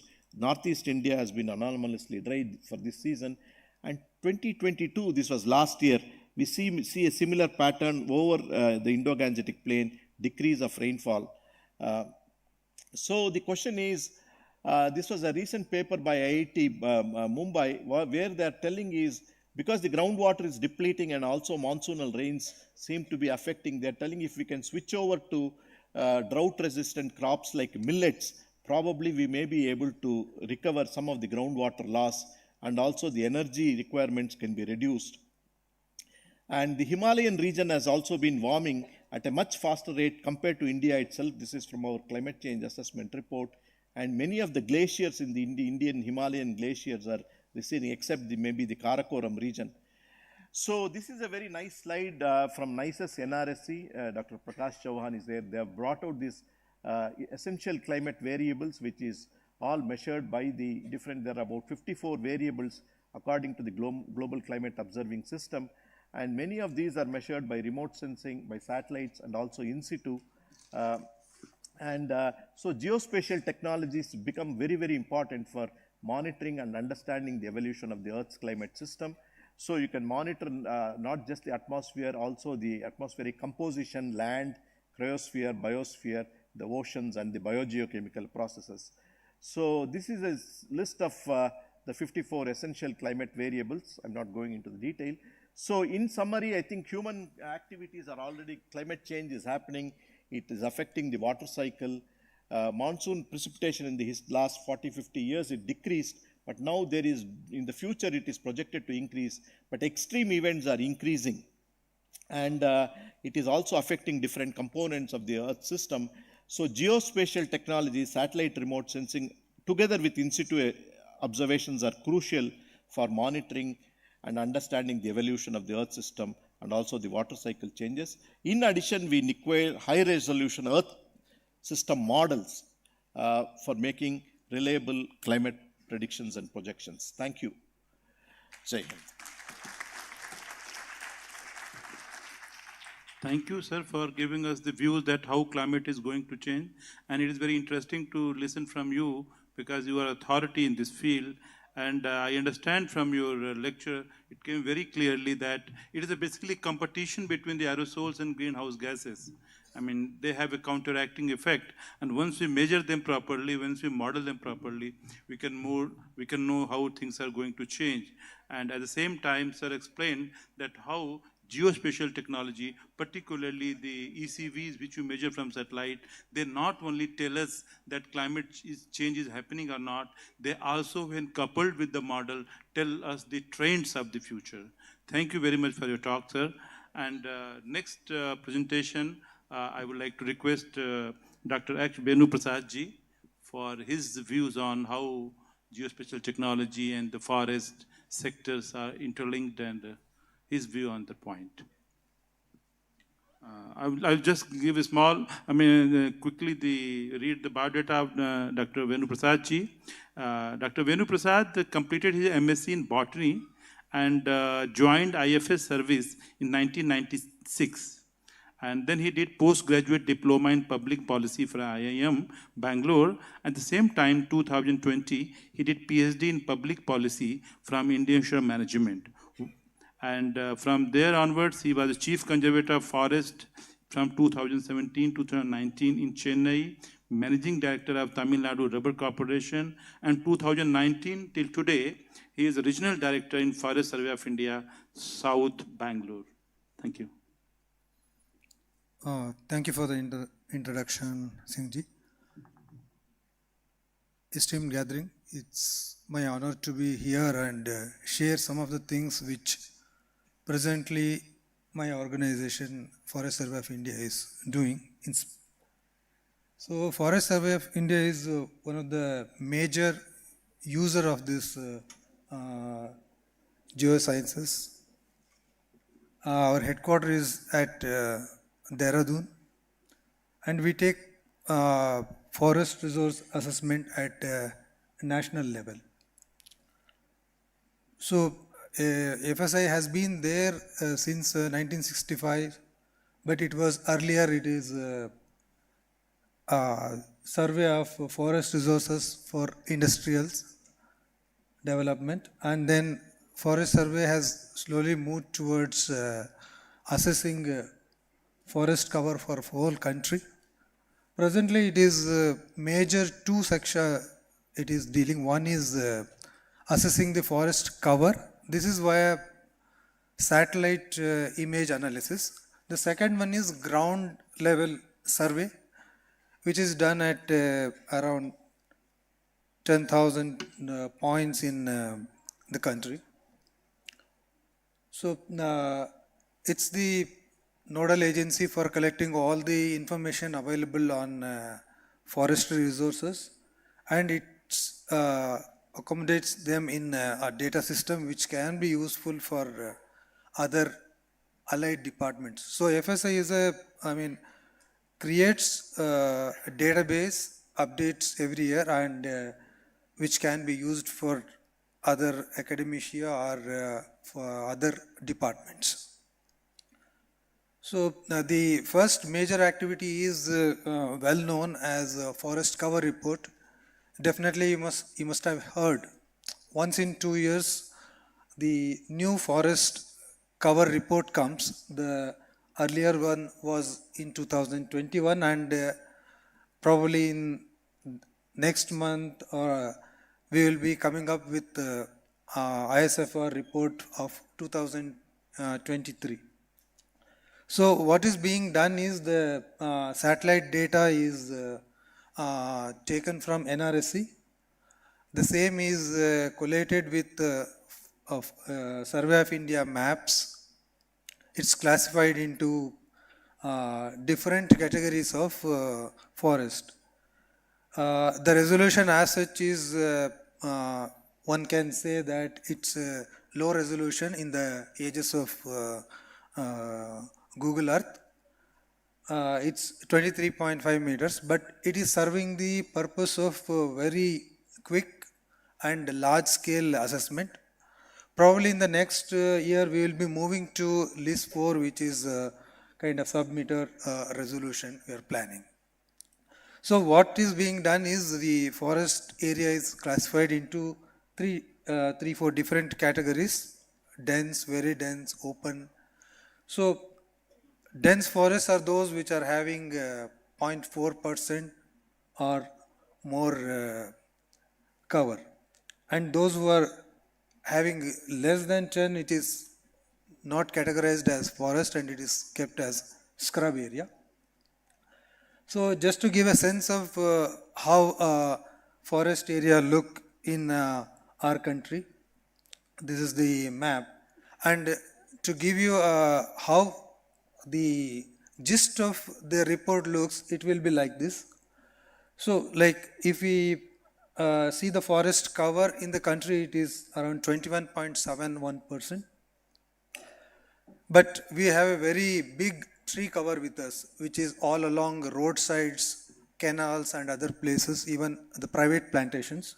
So these things add up to 2.91. So when we see in a report, especially in newspaper and all, we find it's 24.62% forest and green cover. It's forest and tree cover. So within this, like this is good enough for report in newspaper, but for an academia or a student, it's something like 2 to 3 steps we should go deeper. So like within this forest, 2.21%, how much is very dense, how much is moderate, and how much is open forest? So if we go here, like very dense is only 3%. So one may question, do we really need whole of India as a dense forest? No, because if we go deeper, like most of the wildlife, most of our tigers, they are all mostly in moderately dense and open forest. So no forest is at its just face value is something good or something bad. Our India is a very diverse country with very diverse forest systems, and the wildlife dependent on these kind of systems are also very varied. So what we need as a trend, a balanced trend, not everything green. We don't need to paint everything green, or we don't need to have everything in a dense category. This is something when we go one step deeper. Further, when we go to, this is a net figure. This includes private plantations also. When we see how much government owned forests are faring and how much outside areas are faring. So if you go the outside increase of green cover, outside forest area is more, though its volume is very less, but rate of increase is high. There are various factors which are into that. Many farmers leaving farming because of labor problems and shifting to tree crop is also one of the reasons. So it is something which need to be looked deeper and deeper, and each state the trends will be different. Some of the southern states the trend will be very different from the central states or northeastern states. Wherever we have poverty or development needs are more, we definitely find the forests are reduced for infrastructure development. So we need to analyze each area in a different perspective. This is what I want to appeal to the academia. So net figure is not something we should be satisfied. Many a times it can be misleading. So coming to another section of work which FSI does is actual ground surveys. So like the Indian area is divided into 5 square kilometer areas, and every year one of the random points within that grid is taken up for survey. So these figures give us data which is crucial needed for our planning purpose. About the trees, it gives about the carbon content and the pests and diseases. So some of the figures which we find in planning, like how much growing stock our forest is having, how much carbon is being fixed. You can see 7,204 million million tons of carbon. So peculiar things is that the soil which is underground is major repository of carbon. So once we clear or whatever is the forest trees above the ground, automatically the soil will leach out and we will lose much more carbon than the trees once we cut the tree. This is something I wanted to point out here. Sorry. So all these findings are given in a gist of it are given in ISFR, that is India State of the Forest Report, and it has a different categorization which are very interesting for any student or researcher for his further studies. In addition to that, FSI also does monitoring of forest fire and disseminates them to the users. That is mainly forest department, other revenue department. It's a mostly you can call it real time. Within 2 hours, the message goes to the end user so that the remedial action can be taken. In addition to that, there is one decision support system and eGreen Watch, two related aspects which are developed. This is a database of various layers like forest cover, forest type, what is the biological richness, whether it is a protected area or not. All these layers are given at the disposal of the planners. Just for example, if a road needs to be developed and a forest area is to be developed, this DSS is the one which is being analyzed, whether its scoring is given based on the features, and depending on whether forest loss is acceptable or not, the forest area is diverted. How much forest area is diverted and how much alternate forest area is developed is done by eGreen Watch, which monitors both diverted land from the forest area and the alternate site which is developed into plantation bar forest is developed. These are the things mainly Forest Survey of India is doing. In addition to that, the forest types mapping and training and capacity building of the forest department, that is also taken up by FSI. So I would urge you, especially students, to go through the ISFR report 2021, and very soon 2023 report also will be available. It's a storehouse of a lot of information, and if you have any further research needs, our database is available, which can be used by you to decide further insights into it. Thank you. Thank you for the opportunity.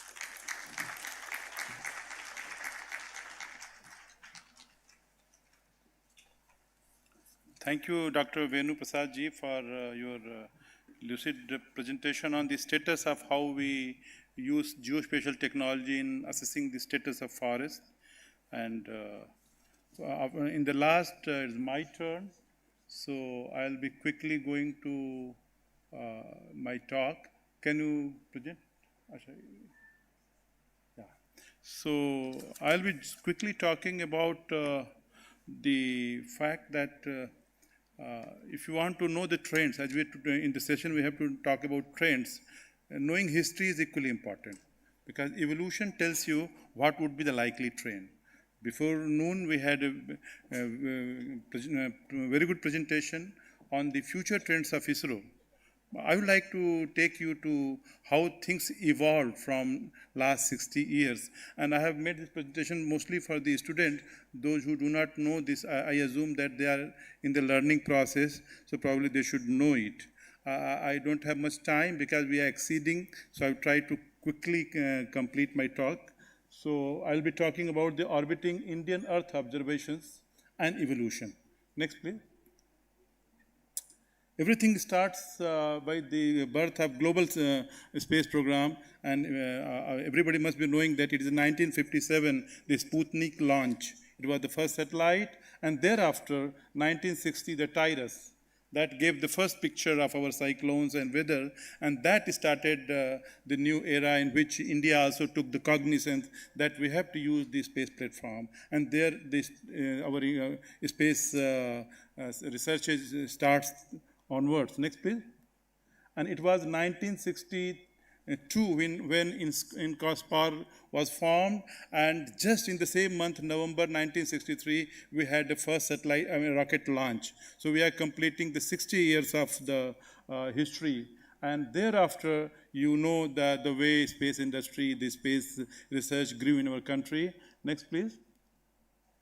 Around 10 years after that first launch, in 1975, our first Bhaskara satellite was launched, and Bhaskara was more of a space research satellite or space experimentation. The Earth observation started by Aryabhatta was a space experiment satellite. 79, Bhaskara was the first our Earth observation things. Next, please. And thereafter, I'll just put a summary, and maybe I stop hereafter, that from 1979 to 90 was the initial phase when we have a Bhaskara 1-2. There was a parallel development of INSAT 1A, 1B, 1C, 1D, and we had an operational IRS 1A launch. That happened within 1990. This 91 and 2000 decade, the decade of that was important, where you had the developments in IS series, you had those INSAT mission where CCD payload was put there. It was a very refined mission from the existing INSAT system, and the new thing came out, the Ocean Sat, from where our fishery forecast and everything started. 2001 to 2010 was more happening phase of particular decade. There, we not only started launching our own INSAT kind of Kalpana satellites with CCDs in them, we call INSAT 2E. There was a new generation called ResourceSat 1, which was quite evolved than our earlier IRS system. And from that, there was a sub-meter resolution or meter kind of resolution. Cartosat series came up, and most important was Chandrayaan 1 in 2008. And this last decade, what we call 2011 to 2020, we have many satellites. Important one was a radar satellite, and then there was altimeter mission, the improved the INSAT system where we could see the vertical profilings, and we all know one mission very popularly known in this decade came was Mars Orbiter mission. So this decade was an important decade, and the current decade already we have launched the OceanSat 3, we have launched Chandrayaan-3, you all know, and the NISAR, GISAT, and Trishna are some of the missions which are going to launch in the coming years. Next, please. So this is how we started with Bhaskara, and next, please.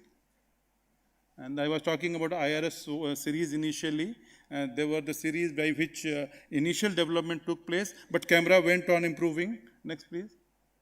And this IRS P6 is supposed to be the advanced version which we currently use, and most of the forest and other agricultural estimates are done by this kind of instruments. Next, please. As I was talking about, OceanSat was a new component in our IRS series where it was dedicated for ocean, the fisheries, and we have now OceanSat 1, 2, and currently 3 working in a dimension. Next, please. Inset series, among them, the Kalpana and Inset 3A, currently Inset 3D is a mission for the meteorological application, and all improved with respect to some improvement in the design and detection systems. Next, please. Megatropic was one of the science missions by which we could know the energy fluxes, water fluxes over tropical region. Next, please. Radar was the first mission when we launched in 2012 time frame. Now we have many such systems available. Next, please. Yeah, next. Next. Next. Cartosat series, you all must be aware, in this series we have a camera or a telescope which can give us sub-meter resolution, few centimeter, 30 or 50 centimeter resolution. It is one of our workhorse where we want to see details, particularly urban regions or any other targets that way. Next, please. The most important was the Mars mission when it went in 2013 or 2014 time frame. It gave very new findings and a new technological leap to our country. Next, please. And I will stop here by telling that Chandrayaan mission, which started in 2008, and then again Chandrayaan 2 in 19, and this year to 2023. It is spin-off of how things started by Earth observation, but similar team, when they put things in different fashion, it gave our country a different way. And now in future, as you have seen in the forenoon lecture, many of these planetary explorations is going to be there, and many innovation, many things are planned in that way. Thank you very much. Now, since we are running late, we can have 1 or 2 questions if somebody interested, because tea is waiting, so many of you must be waiting for tea. Okay? Anybody has 1 or 2 questions? Yeah, okay, ma'am.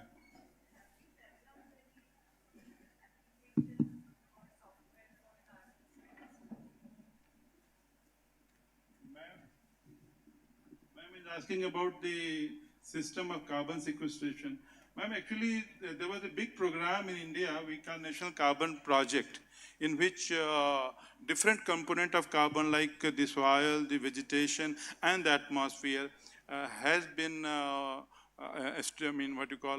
surveyed, estimated, and modeled. And there are various schemes available from the AD covariance tower to mathematical modeling. So a lot of work in this direction has gone through in a program called NCP, National Carbon Project. No, is there a software which we can now use? There are many softwares available in this field. They can CFIX model or PEM model, photosynthetic efficiency model. There are many available, but then it is generally used, but it's not commercially available. That those who deal the subject, they know it, but it is available. Thank you. Yeah.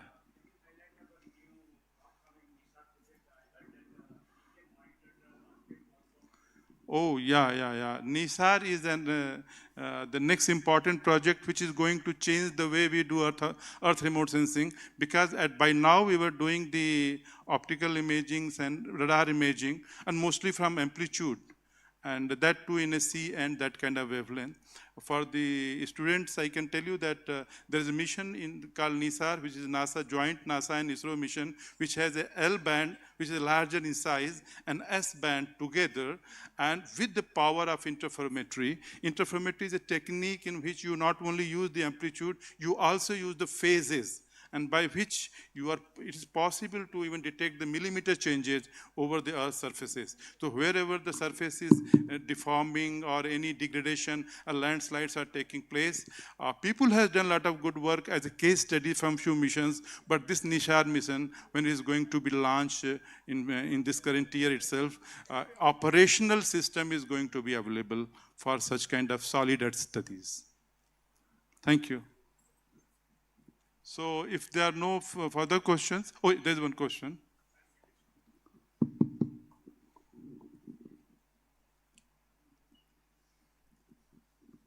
Hello. So my question is more from the perspective of hydrology. Thank you for the nice presentation, Dr. Krishnan. So what do you think are the biggest modeling challenges in terms of both IPCC's future needs as well as India's specific needs? I think this will help our students and faculty to set our own research agenda. What are the biggest modeling challenges do you think we need to overcome?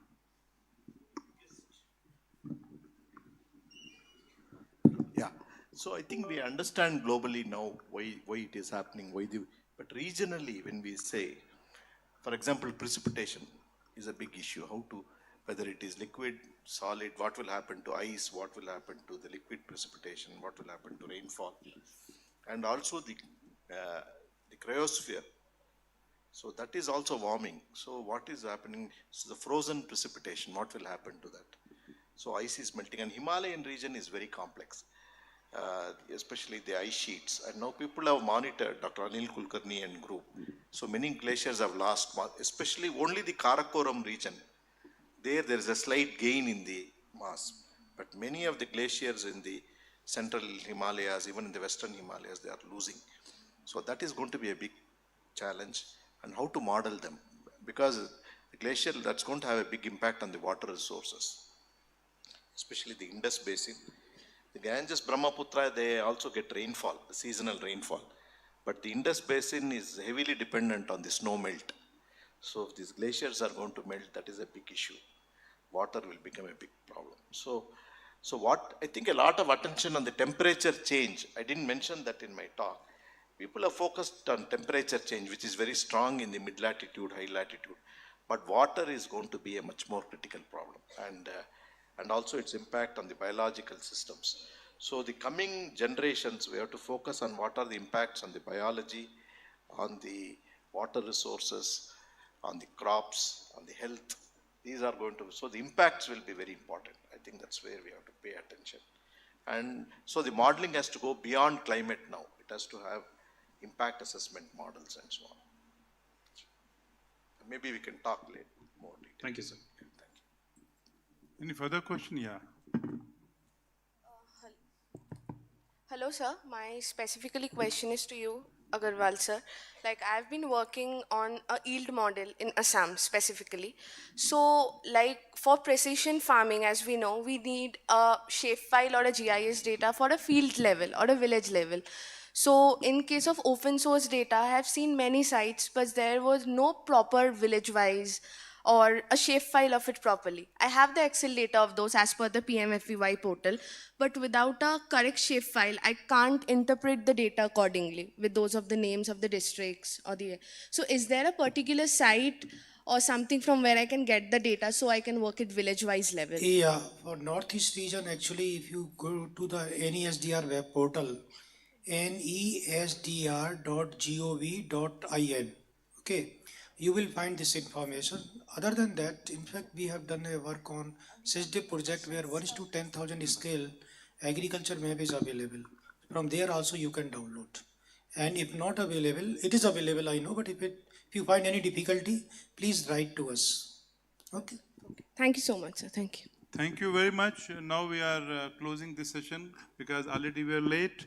So first of all, I thank all the panelists for their talk and giving such a good lecture. I'm also thankful to the organizers who gave us opportunity to share our experiences with you. Thank you very much.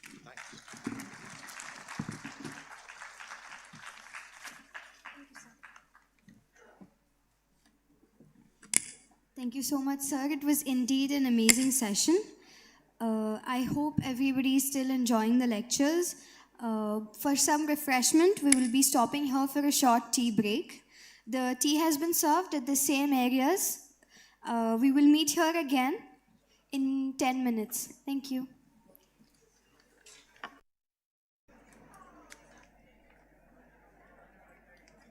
Again, I request all the volunteers to please guide the dignitary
Volunteers, please see to it that a decorum is maintained in the auditorium.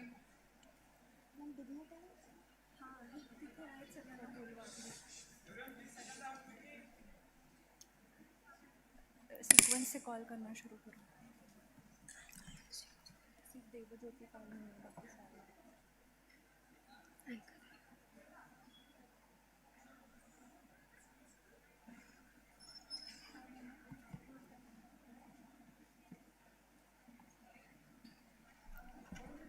Welcome back, everyone.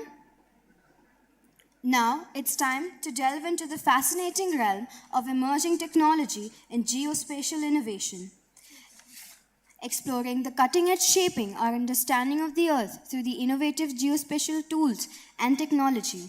I kindly request our esteemed dignitaries, Mr. Rakshit Bhatt, Mr. Surendra Nath Das, Mr. Suhaspriti Pal Gongate, and Mr. Ajendra Kumar to kindly occupy their seats on the dais for the beginning of the plenary session 2.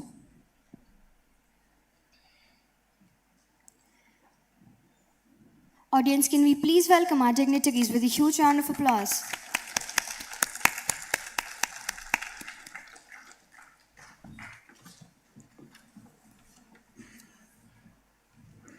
Now may I introduce Mr. Ajendra Kumar sir, who will be moderating this session for us. Mr. Ajendra Kumar is the Managing Director of ESRI India Technologies Private Limited. He holds an MSc Honours in Mathematics and Masters of Management Studies from BITS Pilani. He also chairs FICCI Committee on the Geospatial Technologies. An industry veteran with about 4 decades of experience in the IT industry. Ajendra sir has been promoting the use of geospatial technologies in the country. Under his leadership, ESRI India has partnered with numerous government and private organizations to execute critical and transformative projects using ESRI's GIS, that is, Geographic Information System technology. Before joining ESRI India, Ajendra sir held leadership positions at Silicon Graphics, Veritas Software, and Semantic. Ajendra sir also served a tenure as the president of the Association of Geospatial Industries. I welcome him to moderate this session. Over to you, sir.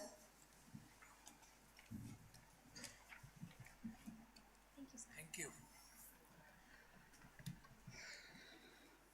Thank you very much for the nice introduction. The only thing is my name is Agendra. Rest all is fine. So I want to thank the organizers, first of all, for inviting me and my fellow colleagues in this panel to share our thoughts. With me here, we have Mr. Rakshit Bhatt from Galaxy, Mr. Surendra Nath Das, who's the CEO of Azure Cloud Services, and Mr. Suhas Pritipal, who's a lead 3D experience in the experience lab at Dassault Systems. So they'll all be sharing their thoughts. I also want to thank the organizers to give me this opportunity to moderate this session. I have prepared some slides and something to share with you. The first part of my presentation will be about this session.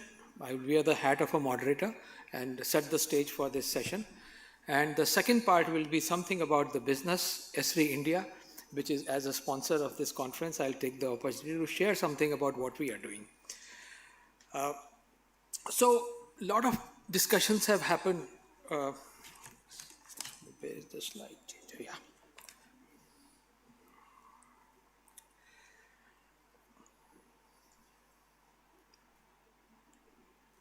A lot of discussions have happened since morning about the climate change and the way things are, how we have been abusing the Mother Earth through urbanization, overconsumption of resources, how political polarization is happening, how we have seen in the earlier presentation that in the month of September, most of the part of the world had unprecedented rains.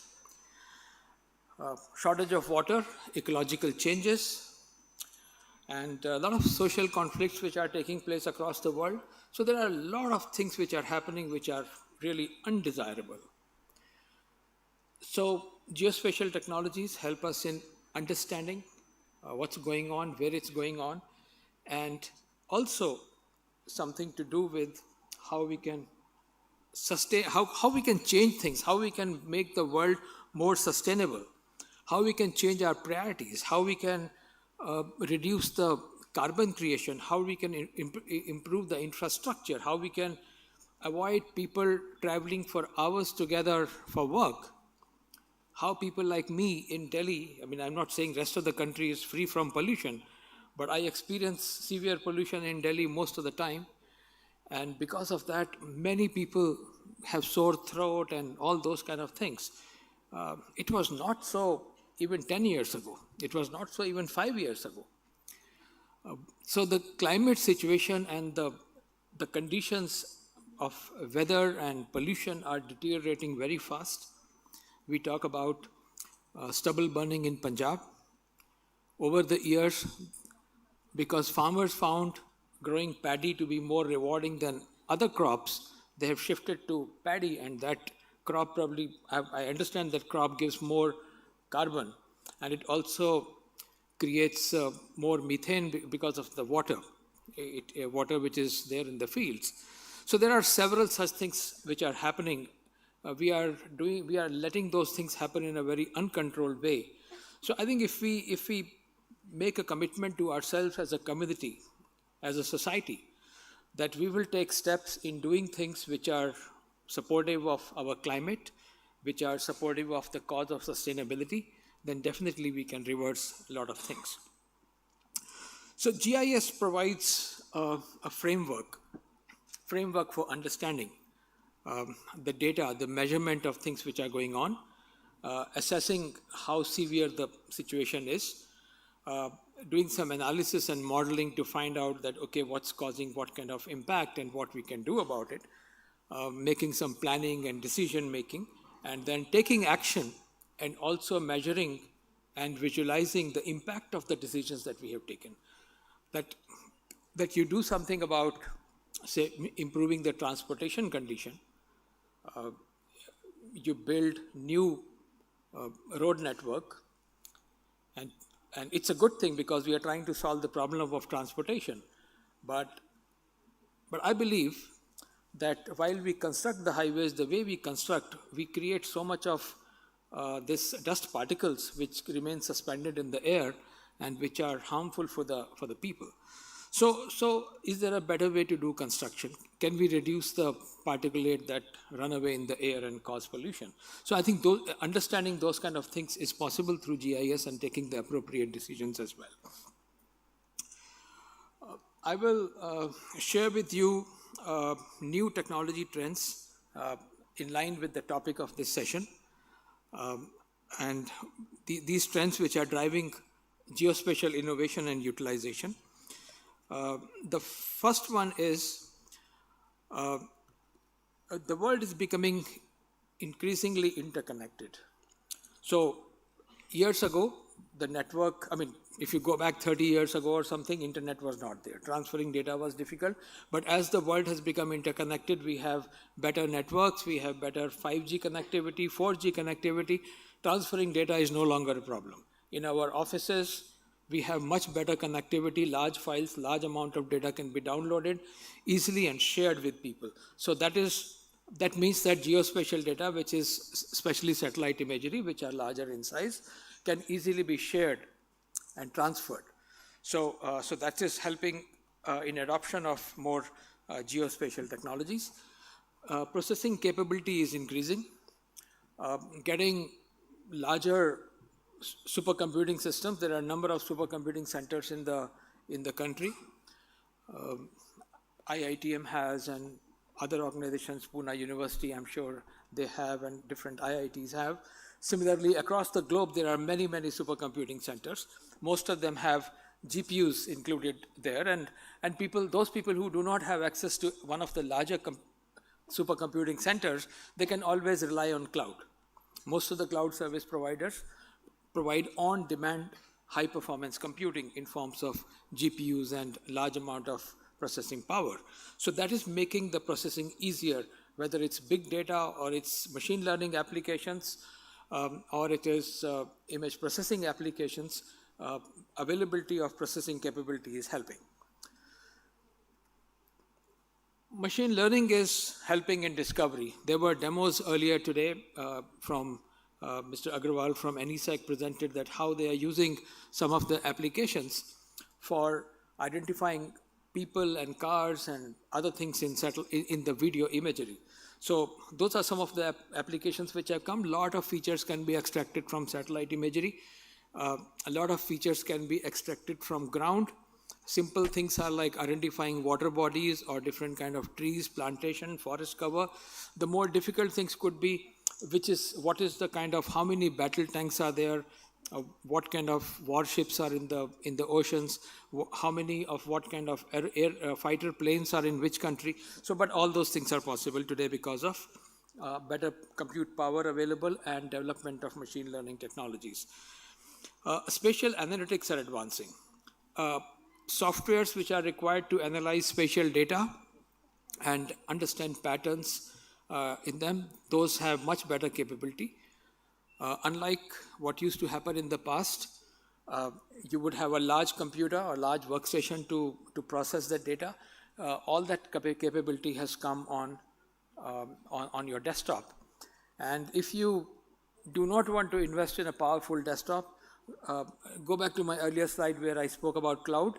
You can have high performance software running on cloud and you can access that from any computer that you have.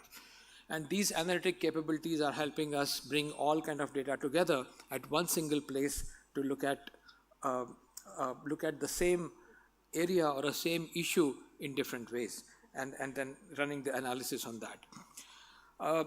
Improved availability of remote sensing data is another one. In our country, data availability is far better than it used to be, thanks to the National Geospatial Policy and National Remote Sensing Policy. Indian Space Research Organization is providing 5-meter or coarser data free of cost, and there's a talk about even providing more better high-resolution data also to various people. And some will be priced, some will be unpriced. I think this availability is far better, and countries plan to have many startups in satellite Earth observation technology is also a big step which will further improve the availability of remote sensing data. Apart from satellite, we do have companies and organizations who do aerial surveys, drone surveys, and flying drone for data capture are becoming very, very common and supporting multiple national programs as well. So that's another improvement which has happened over a period of time, that through drones, the cost of collecting remote sensing data and the speed has really improved quite a lot. Open data is becoming increasingly available. Most of the government departments now share a lot of data which is available as open data, and people can consume that in their applications. They don't have to run around. If you look at the data which is being published by Ministry of Earth Sciences or MOEF or groundwater departments, it has enormous value, and this is available for use by various users. Another important thing is that GIS technologies today help in integration of all kind of data, whether it's a data which comes from IoTs or a remote sensing data or data which is coming from various IT systems or various systems that gather, as simple as Twitter. So those, if some incident happens somewhere, people start tweeting, and that can be seen on map, that how many people are tweeting from which place, to find out the impact of the incident and where the incident happened. So even tabular data and textual information can be brought into geospatial systems. So it's a big big change which has happened over the years. 3D digital twins and immersive experiences are becoming very, very important. 3D digital twins were there in engineering for a very, very long time. My friend from Dassault will know. I used to be in Silicon Graphics in 90s, and I mean, automobile companies and aircraft designers used to use digital twins to model their parts and see the performance and various parameters while engine will perform.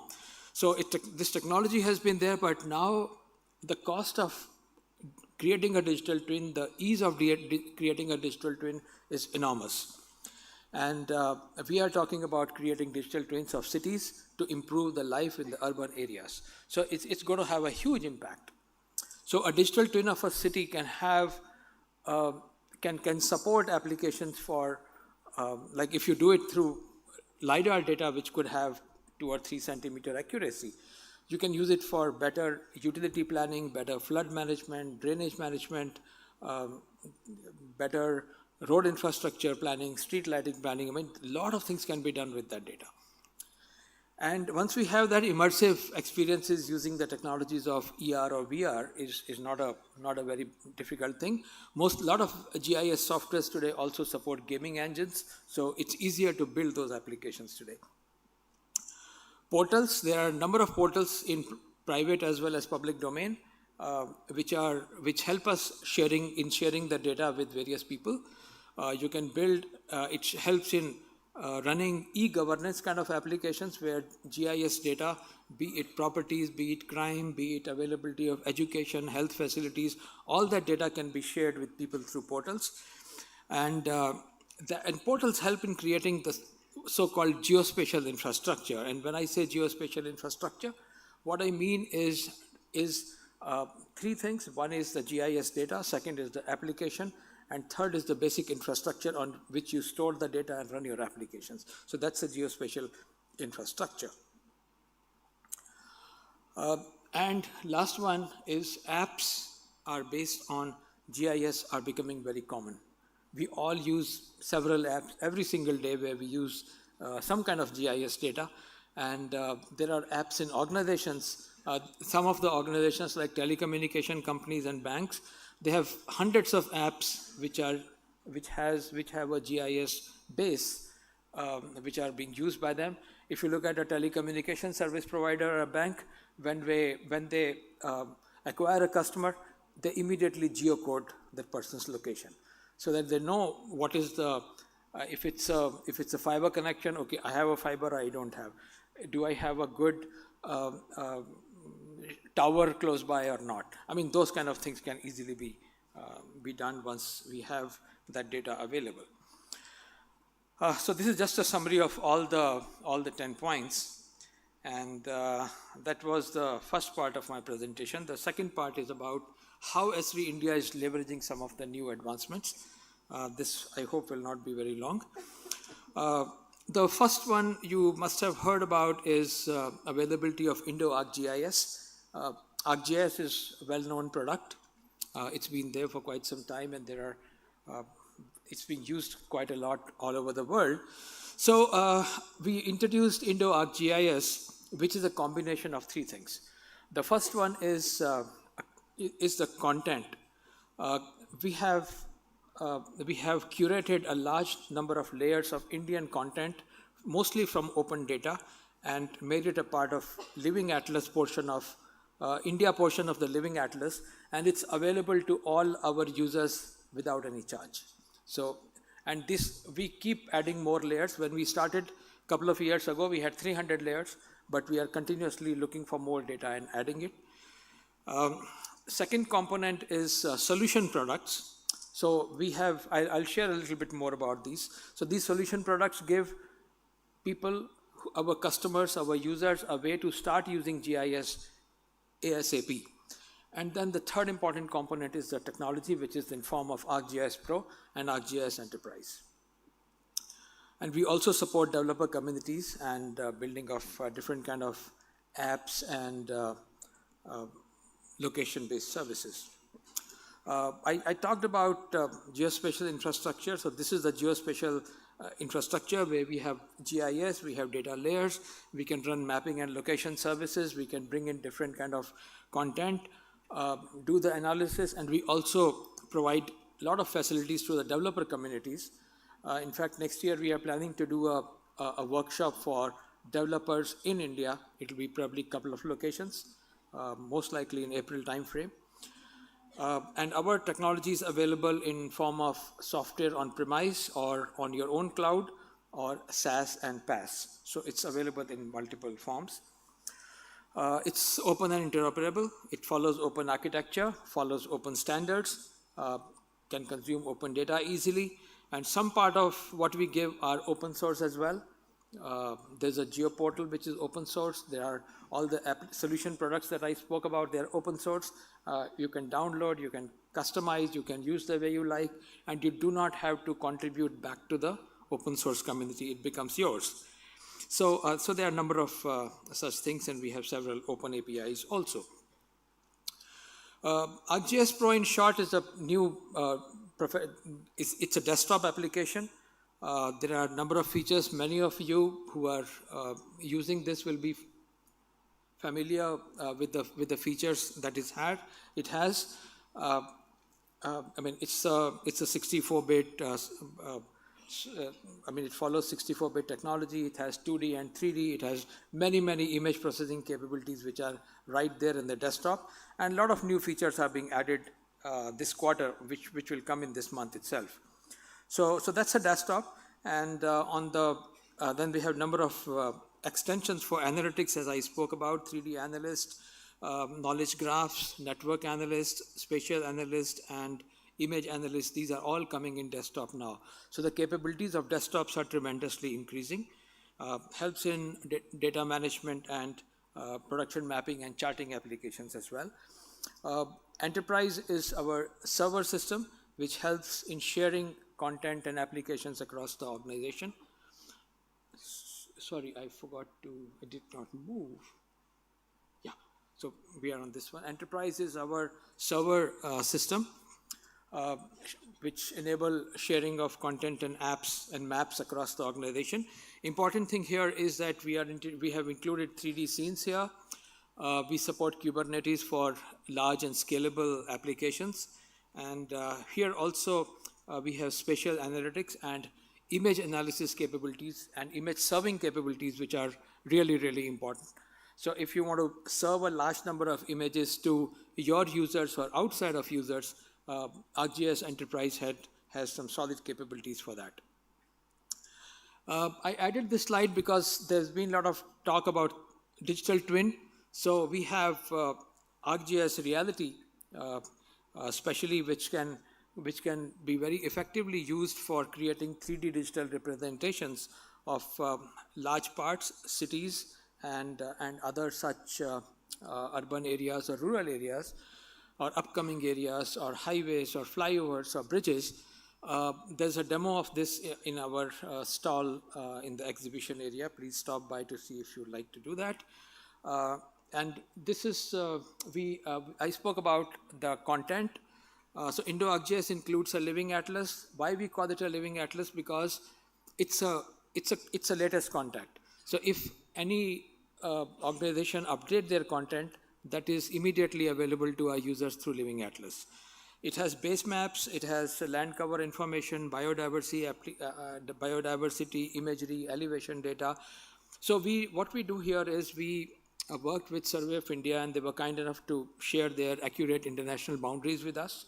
So we publish those boundaries, and we continue to take updated information if there's a change and publish it. So the boundaries we publish are exactly as per Survey of India's published boundaries. Then our own, we started work from creating all the village level boundaries. Of course, these are not centimeter accurate, but they are okay for estimating the agriculture or any other kind of estimates that are important. So we created village boundaries, we created, all the way district, state level boundaries, and we have lot of data which is attached with those.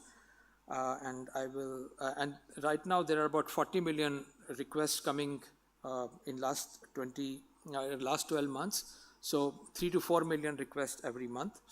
So this is some of the example, 800 layers of data, socio-economic, administrative boundaries, health, rural development, education, entire railway network, rural network.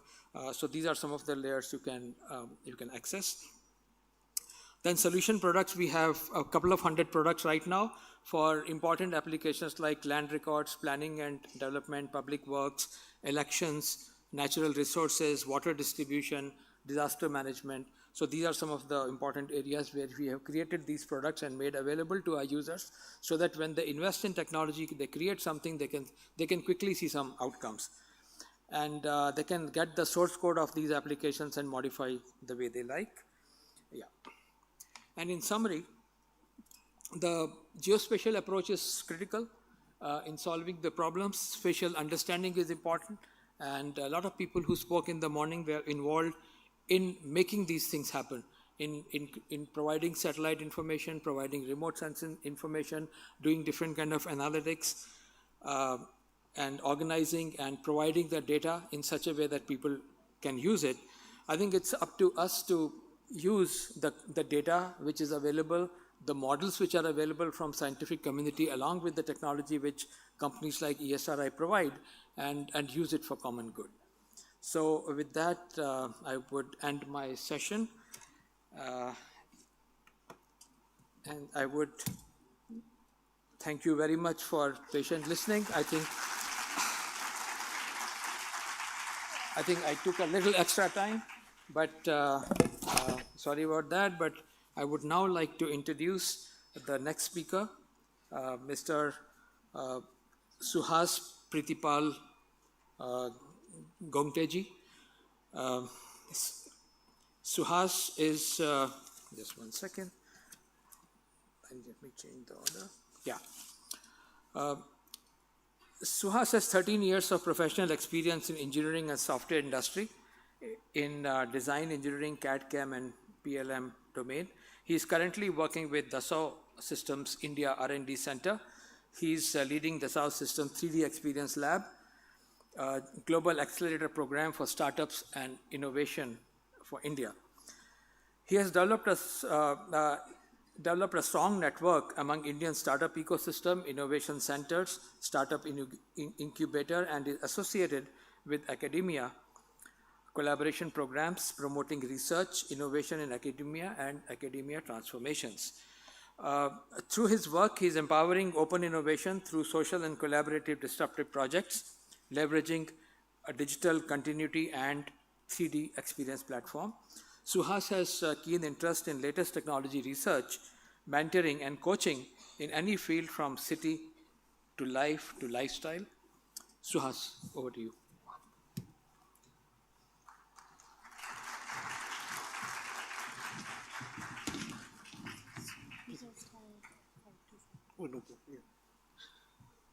Thank you. And in my slides, I will give you, I divided into three parts actually. And hello everyone. Thank you for inviting for this amazing sessions that was been going throughout the day. And for students, you have a surprise for you also. And for all the researchers, you have. So I have put two use cases of how GIS data can be used. So first I will go through what Dassault Systems is, just to give a short briefing. So Dassault is a what you call innovation company. We are 20,000 plus what you call passionate people, around 40 nations, 140 nations, 195 sites we have, and then it's a long-term driven company. And we have partners, 12,600 partners we have, and 2.5 lakh customers in all the domains, in aerospace, in defense. You call anything and you will get. We are in there. So what we say is virtual world extends to and improves real world. This tagline I will go further, then you will understand why I'm saying this. So if you look, Dassault's key what you call tagline that we are experience company, 3D experience university to harmonize product, nature, and life. Okay, so this is how the journey started. We started with 3D design. So if anyone knows, they know as a 3D company, a CAD company. But we evolved in every step. So we done a digital mock-up where entire plane with 30,000 million parts flying digitally. So we have done that in 1989. Then from there we coined the term called as product lifecycle management, where it's a product entire journey. After that, we embarked with called a 3D experience platform. It's a platform where every tool, everything comes in one software we call, or one platform. And then from there the journey started with virtual twin, and then we call it as a virtual twin experience for human. So this is the overall. We have a compass in the center. This is a blue color. So we have so these are the CAD softwares. For you, it's a GeoVia, where you can simulate a complete mining or any ecological thing. You can 3D model it and then simulate it using geospatial data. Then we have 11 industries across all the domains, from marine life to industry. Before I start that, I would like to show you a video where how geospatial technology is utilized to virtual modeling, and this gives a stage to me. From city skyscrapers and busy intersections, to farm fields and mountainous terrains rising above the clouds, every feature on Earth is a source of geospatial data. To analyze the planet, the environment, and activities of its populations, the growing number of in-orbit satellites are continuously generating complex data streams, and Earth observation missions are capturing data in multiple formats. It's time to transform this valuable data deluge into actionable insights with cutting-edge solutions for data processing and visualization. Unlock the power of geospatial data analytics to answer complex questions and enhance decision-making across diverse industries. Take the lead to foster mobility of the future, monitor energy consumption, simulate smart city infrastructure development, and more by optimizing data visualization on the 3D Experience platform.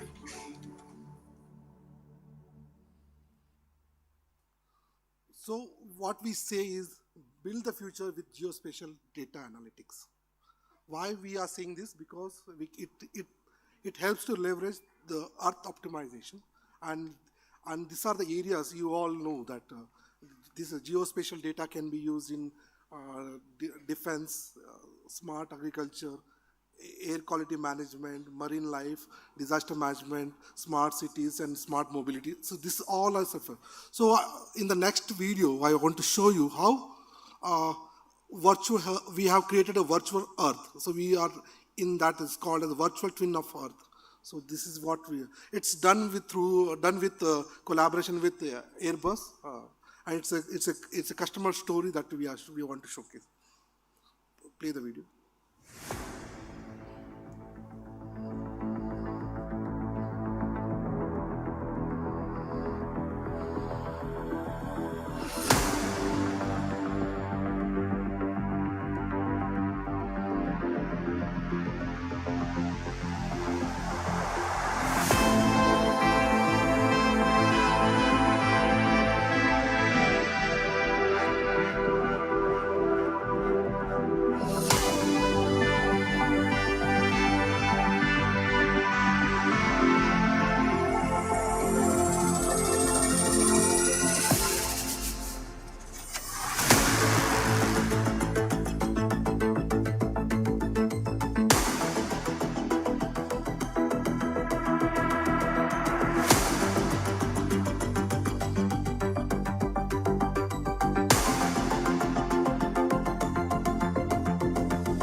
this is the future, virtual twin of Earth.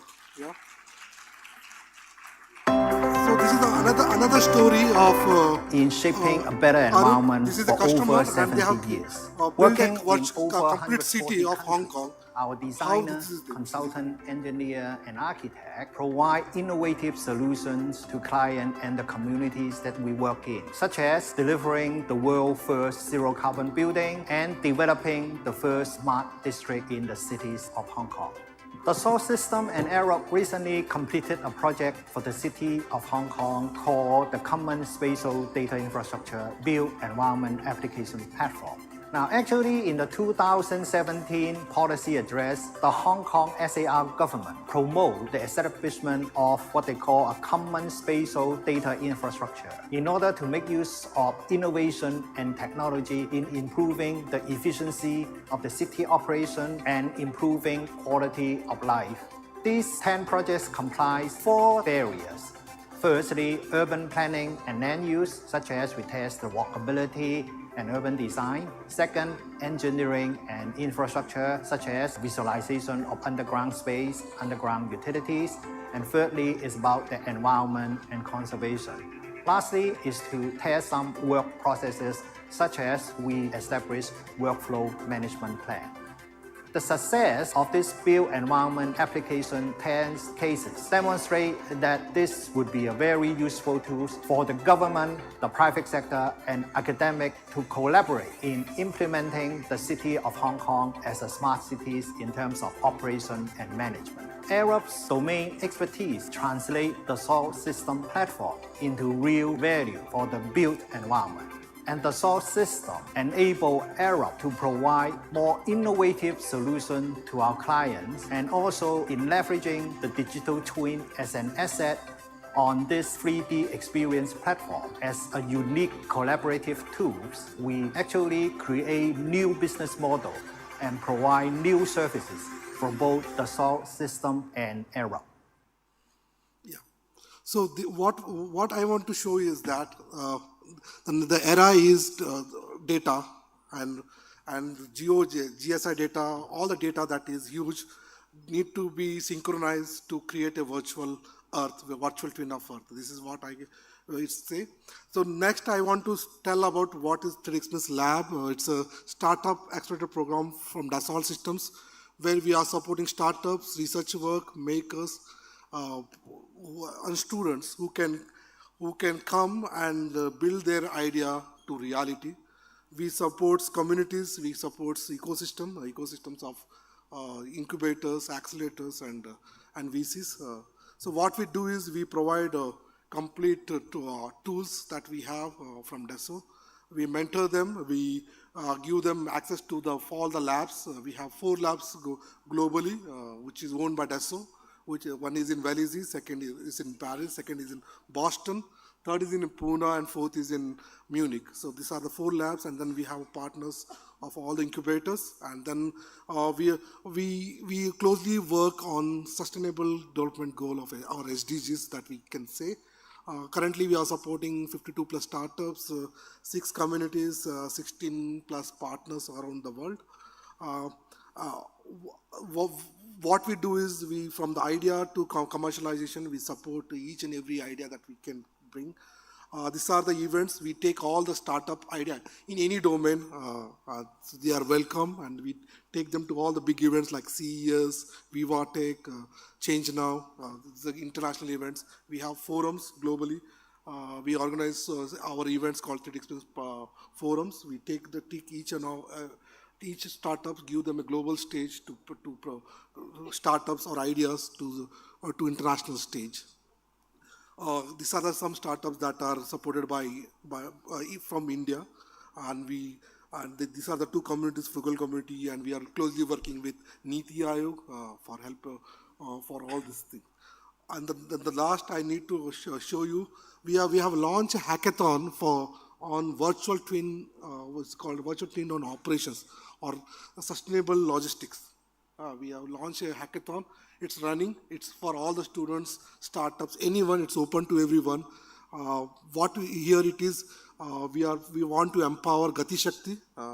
So Gati Shakti is data driven. So you have data, you can build you have an idea, build that, and you have exciting gifts. It's a three months hackathon, and I would like to everyone to join. This is a good opportunity for all the students actually here. So this is a QR code. You can scan this and you can you can register that, and then from there our mentors will support you. Yeah. So thank you.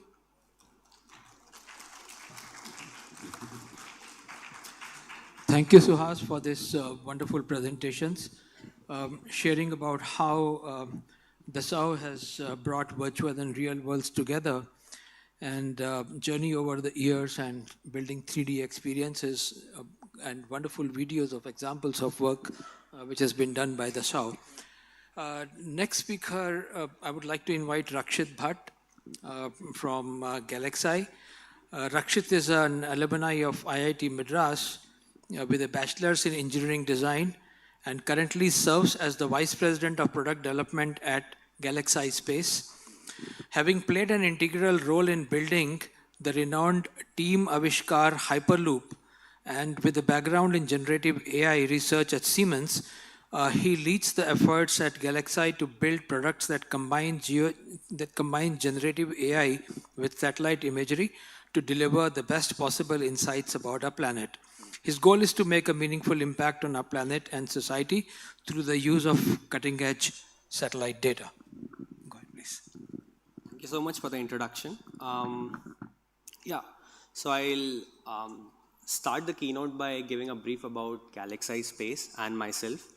So Galaxy Space is a space tech startup.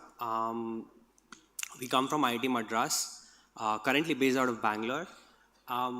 The vision is to enable generative AI-based data fusion using multi-sensor satellites, right?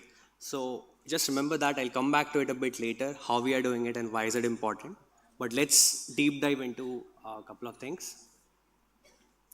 Yeah, I think this has already been done. A bit about myself. I built Avishkar Hyperloop. I think a team we all must be familiar with till now.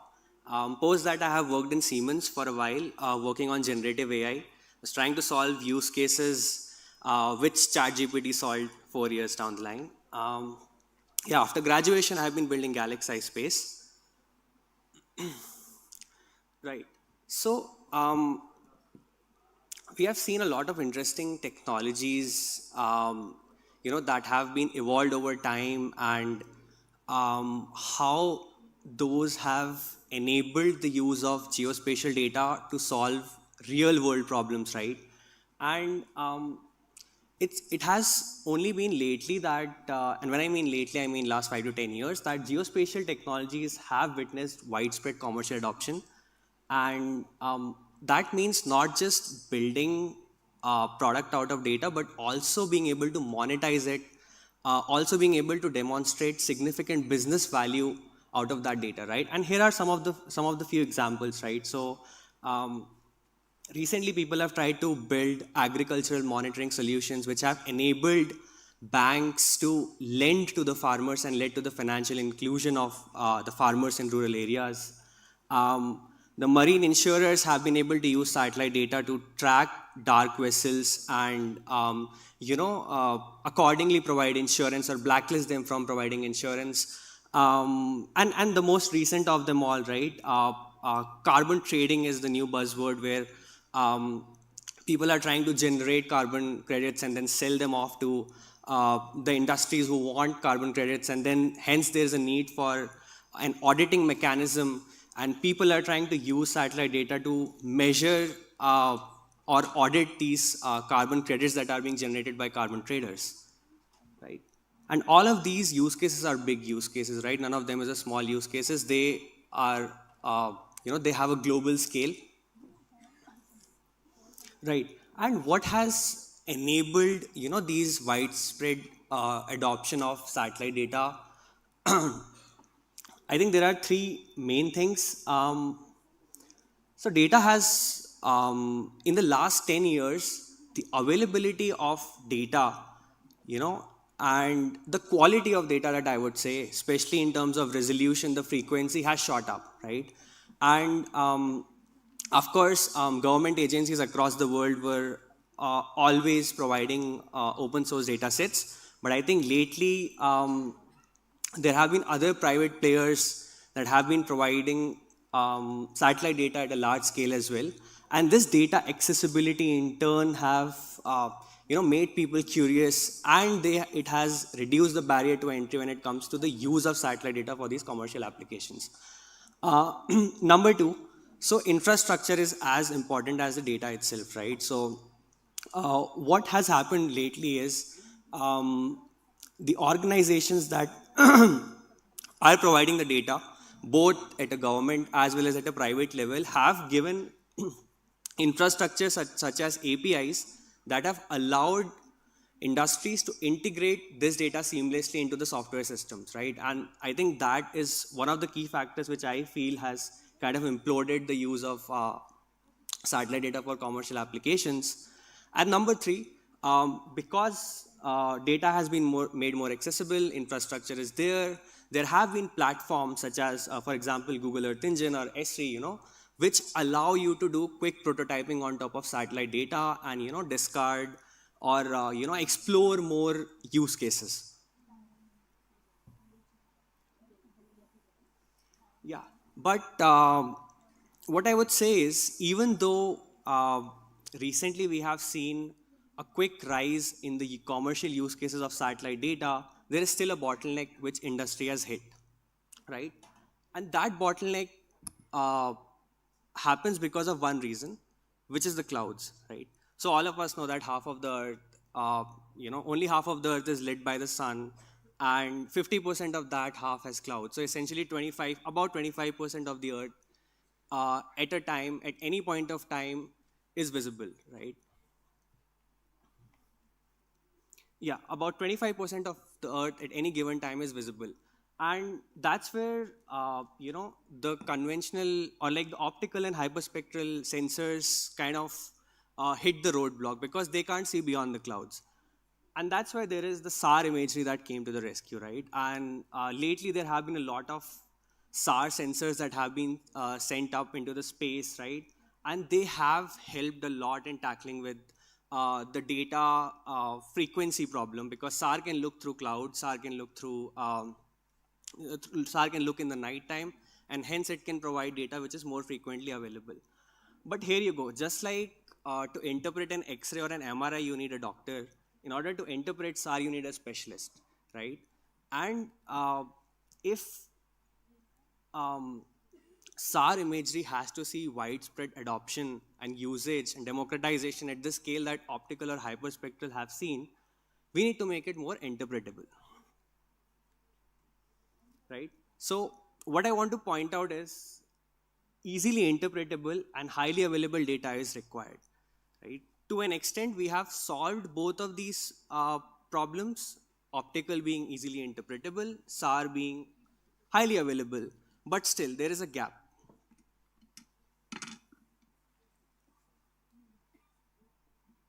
Right.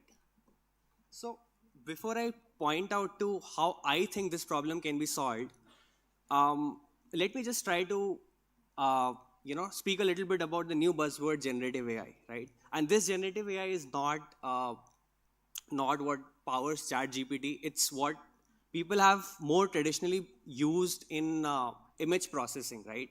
So here is an example where this is a problem called as neural style translation, where people generally take two sets of images.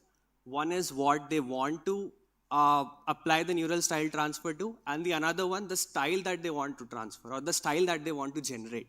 So very similar to, you can think of it like, on one hand you have a SAR image that is not interpretable, and on the other hand you have an optical image which you want to translate it to so that you can interpret it, right?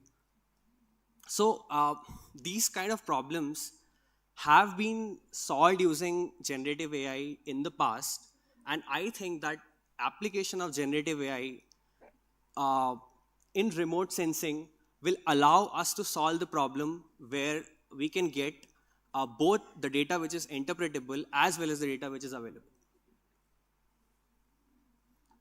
Yeah, but it's not that researchers or scientific community has not used these methods on the current open source or commercially available data sets, right? This is an example where people have tried to use something like a neural style transfer in a SAR image, open source SAR image, and these are static scenes, these are not very dynamic scenes, but still the quality of generated multispectral or colored images are not very good. And the reason for that is, number one, in order to fuse these two data sets using generative AI, you need a data set which is temporally and spatially matched, right? And here is where Galaxy Space also comes in. What we try to do is we try to put these two sensors on the same platform so that the data that we are getting is both spatially and temporally correlated, right? So I'm going to repeat it. We are creating a data set which is both spatially and temporally matched. What happens in that is all the information that you capture in one of the image is also available in the other image, and it is contextually matched, right? So I think temporally and spatially matched data is going to be the key if anyone at all wants to produce the best quality of fused data using generative AI, and that's what we are trying to enable. But I think the second most interesting part is the models, right? So I'm going to give you a little bit of a story, right? Back in 2019, when I was working on deep learning, there used to be models such as recurrent neural networks, LSTMs, or GRUs, and these used to have a lot of bottlenecks. And at that time, we used to joke around by saying that, it's very hard to replace these models because they were the state of the arts at that time. And they were complex, they had the bottlenecks, but it was hard to see how they could be replaced or how could anyone build something which was superior than them. But in 2018, a bunch of researchers from MIT came up with a model which is the attention network, right? And that small snapshot that you see, right? A bunch of functional blocks, that is the unit that actually powers the transformer networks, which is the backbone of ChatGPT, right? So that was data to build something like ChatGPT was already there. But what was the point of inflection was the model that came in 2018, that came in around 2019, and it kind of revolutionized, how data can be used or generative AI can be applied to natural language processing. And I think we are at a similar inflection point in remote sensing where, we are getting there in terms of the data. But when it comes to the model, we are still dealing with the models that, have been developed 6-7 years back, specifically for more classical computer vision tasks. We need models that are better engineered and better suited for remote sensing data sets, for the fusion of remote sensing data sets. And that's why I wanted to bring this into the attention of the scientific community, that I think if we can crack this problem, we could be, we have a huge opportunity to make sure that we can democratize the satellite data for a lot of applications out there. Thank you so much. Thank you, Rakshit, for very wonderful presentation and sharing that how generative AI can help in improving the quality of images to improve the availability of interpretable data, and also importance of creating spatially and temporally matched data. Otherwise, things won't be so useful. So, and also talking about how generative AI and other things like ChatGPT have evolved over the years. So very, very informative talk. The next speaker today is Mr. Surendranath Das, CEO of Azure Cloud Services. He clarified to me earlier that he has nothing to do with Microsoft Azure, and it's a different company that he runs. Surendranath Das is currently working as a CEO for Global Business Development in Azure Cloud Services Private Limited. Surendra is a dynamic, versatile GIS consulting technologist with over 20 plus years of progressive industrial experience in geospatial. He has worked on complete life cycle of several development projects in almost all segments using modern tools and technologies. He's a versatile hydrologist with vast experience in the area of groundwater exploration, development, assessment, movement, and management of alluvium, sedimentary and crystalline terrain. He has successfully executed 3D aquifer mapping projects up to village level for groundwater resource assessment and budgeting through development of web-enabled GIS-based groundwater information system. The project has been awarded with Indian Geospatial Award in 2014. He's a certified Lean Sigma Black Belt achiever, experienced working in improvement of business excellence. Mr. Surendra has done MSc Geology degree from Banaras Hindu University and MPhil from Utkal University in Odisha. He's published 5 research papers in different national and international journals with high impact factor. And he is a life member of International Association of Hydrologists, Indian Geophysical Union, Association of Geospatial Industries, Artha Committee, and Geospatial World and NAASON. Please take the dice now. Thank you.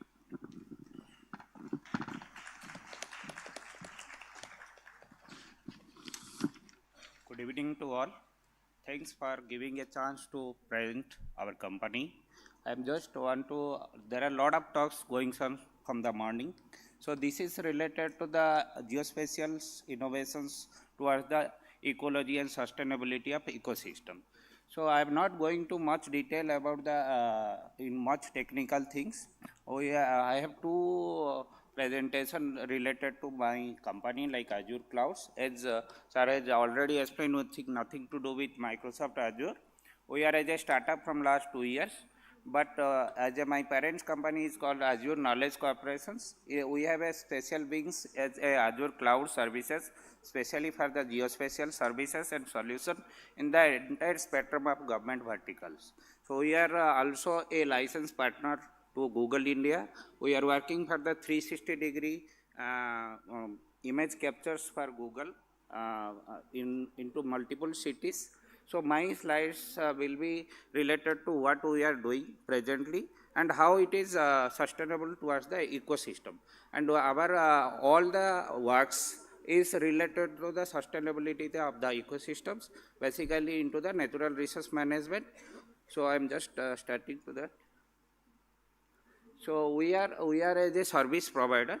We don't have any solutions at this moment to address, means this is the solution and we are giving to the society, but we are reaching to all the sectors of all the verticals of geospatials where there is a problems and there is a requirement to any government organization or any community where they feel that there is a need of requirement. So we are there to support us. We have a versatile peoples, experienced peoples, infrastructures, and we are into different verticals of geospatial with innovative technology, and we are highly working in the AI ML technology.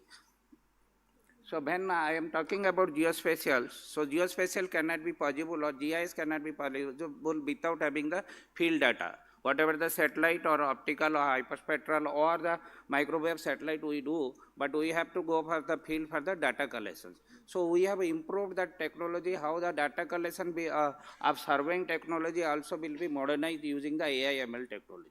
Suppose we are working with here India, all the POI data, point of interest data, we have a 360-degree vehicle mounted camera and we capture all the videos, and that videos is capture all the hoardings or the nameplates of the shops or industry or the government offices, which will come to our system, and we trained our ML engine, so it will directly decode the nameplates. So we are not required to go and do the survey each and every building. So that is what innovation we have done. As morning the North Application Center, Dr. Agarwal has told that they are moving in the Shillong city and all. So we have done all these things already in different parts of the country. In Goa and Madhya Pradesh, we have done these things for Google.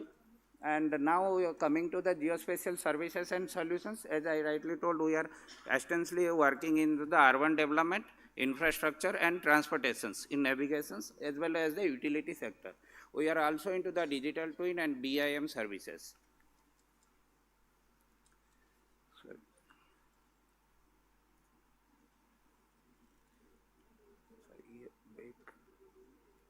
I hope something has happened. How it is going on?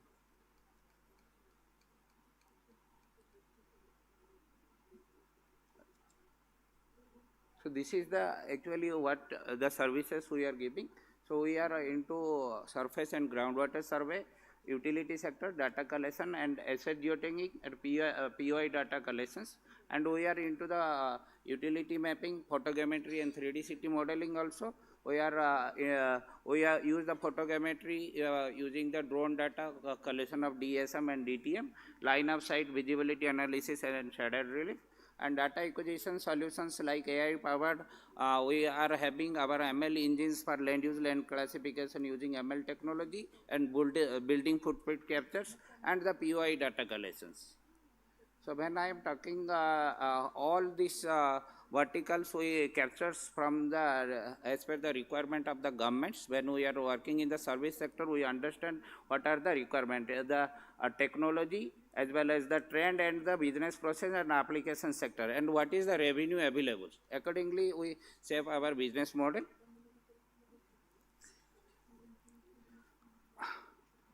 So majorly there are three sectors, the Indian economy for the geospatial, that is defense, transport and infrastructure. So understanding to the so in-depth understanding to the market domains, then cutting edge and relevant technology. So we provide the Azure service. Then as per the service requirement, we develop the web GIS, we develop the solutions and the APIs. Then we have our core products also. So we have extensive on-site support and operations and day-to-day support with our resources. So we invest in deep domain expertise. We have many experienced skilled persons in GIS industry. We develop the proof of concept. We understand the develop solution architecture as per the requirement and identify the product and partnership required and develop reliable architecture technology and customize and localized solutions. And we build and test with the customers and finally deliver and support the entire life cycle of the project. So this is end-to-end implementation, geospatial domain, mapping service, database designing, modeling and application develop and its integrations. So we do the feasibility study and requirement of the client, application definition, system designing and sizing, decision mapping and process analysis modeling, and data inventory analysis, project approach and phasing. Then we do the mapping service using different type of data, is from satellite, aerial as well as spatial and attribute data for existing data analysis, data acquisition and mapping, geospatial data generation, building integrated geospatial data. So then we have a database designing and modeling solutions as per the requirement. Again, I am telling these are the services we provide to the government and the different organizations, public sectors. So I am going little fast because I have got a chief also that it is less of time and I have to run fast. So conceptual modeling and local logical application design, physical appearance applications. So Azure has offered GIS technology to key decision support system, rapid adoption, spatial technology and evaluation intelligent 3D maps to the plus time dimension. When I am talking about 3D, when previously we have X, Y, Z, now it is everything comes with the times. So when we are talking about the ecological sustainability, I have some slides how the landscape can be predicted using geospatial or the groundwater movement. What is our solution? We acquisition the data through aerial, drone, DGPS and manual survey Then we gather the informations through image processing, digital photogrammetry and data modeling. Then the different type of application like e-governance, urban structure, infrastructure and the transportation industry. So mainly the verticals what we are working is water resource, e-governance and utility, land record and infrastructures. We are working in different space applications for digital land record modernization program and in Tata Power for utilities and water resource for Ministry of Jal Shakti. And so when I am coming about geospatial solutions, we are developing the geospatial solution based upon the requirement, decision support system and our own GIS softwares developed as per the requirement of the client. So these are the verticals like navigation, electric, telecom, environmental, public safety, defense, forestry and transportation. All these verticals we are working. So when I am coming to the water resource, when I have taken 4 or 5 domains which is related to ecology, sustainability when we are talking about water. So as a hydrogeologist from the by background, we presume and do a modeling where the India is going to be, water will be costly than the petrol in 2045. That is what the predictions. So how this groundwater movement and contaminations is happening and the quality is decreasing. That so we have water resource information system. When I am talking about I am just giving a little insight into the groundwater, how geospatial and ML technology can help in predicting and assessment of groundwater. Nowadays, you know that GEC, Groundwater Estimation Committee and CGWB is doing every year there is a assessment. But that assessment is every year they have to do manually or with the groundwater recharge and draft. So we have proposed a solution which can be utilized ML and AI, everything can be automatic.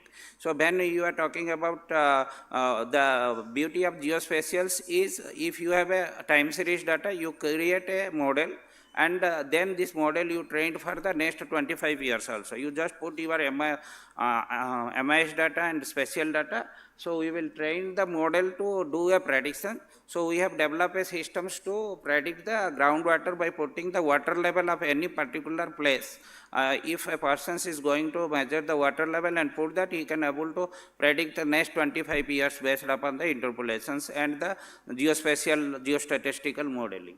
So that is what the 3D aquifer mapping, where the suppose we have a lithologs. So it is not like that we have to create this, because it is we have maybe 50 years database with different state government, central government and other agency. So we do this lithology through GIS interpretation and we do the French diagram and vertical and horizontal expansion of the aquifer. So these are some isopatch maps and the depth to bedrock. Suppose there is a unsaturated thickness of, there is a saturated thickness and there is a unsaturated thickness of that, then we can able to identify the zones where the groundwater recharge can be done. So these are the models and how the quality is deteriorating also we can able to understand. So there is, that's what I told, up to village level assessment we can do, because when we are talking about administrator, when peoples and planning commissions and all this, they are always talks about the administrative level. So we have a different layers of up to from starting from the state to village level boundary is there, and every water resource is in a grid level. So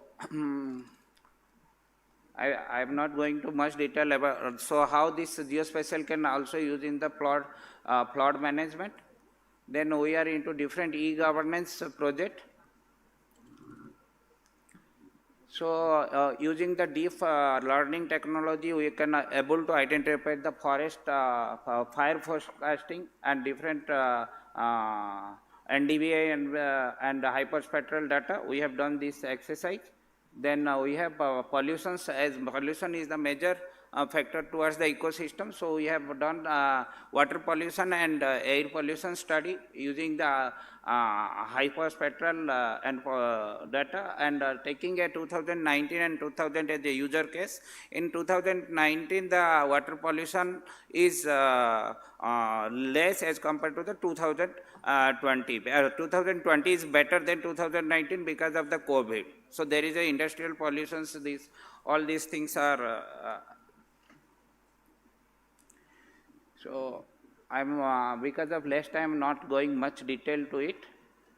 So that's what these are the studies we have done. So again, the oil spills using ML technology and SAR polarimetry, microwave satellite data, we have done the. I'm just closing. And this is the beautiful case of landslide in Uttarkashi. We have done using the microwave satellite data. And R1 Iceland also we have done. These are the some slides I put for the because of sustainability towards the ecosystem. Now I am coming to the just closing, and this is the property tax project. We are working in different parts of the country, almost in 150 ULBs in Pan India. We are working in the digital twin also, taking different like terrain, building and mobility, different layers. And as power comes from power grid to the consumer mappings we do in entire Odisha at this moment. And land record we are supporting to OSAC for digital land record programs. This is our IPs like 360-degree, and we have developed ML engine for land use classifications automatically using the satellite data. So we have a product called DigiWalk for indoor mapping. So these are some products like TU, terrain relief, micro watershed entire country, enhanced TTM and enhanced color image, and the topographical 2.5D maps we have. And we have developed our solutions based upon the requirement like open source GIS and WFS, WMS and GIS application top of that. Thank you.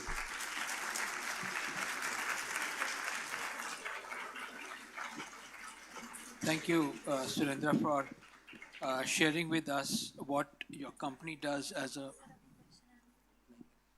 the cloud service provider for geospatial applications, and sharing with us all the different areas where your company has done work.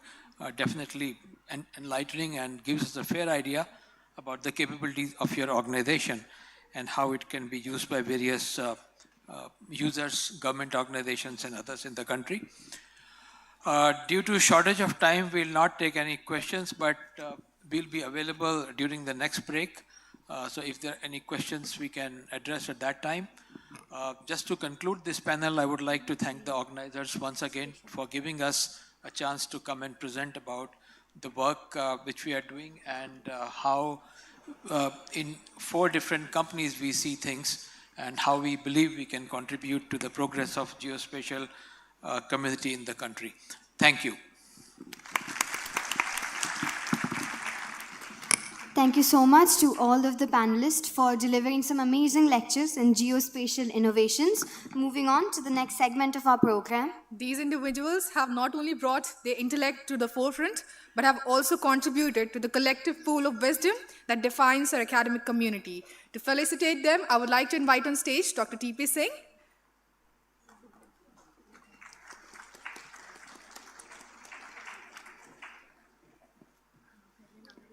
May I now request Dr. T.P. Singh, sir,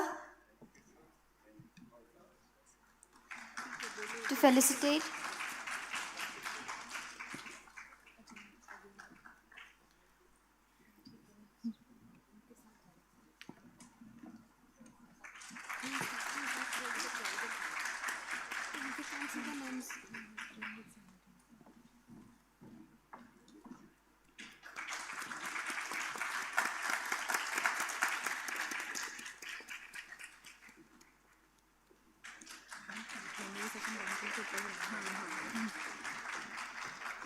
May I please request all the panelists of the plenary session 1 to join us on stage for the felicitation. May I please invite Dr. S.P. Agarwal, sir, Director, NESAC, to come up on stage for the felicitation.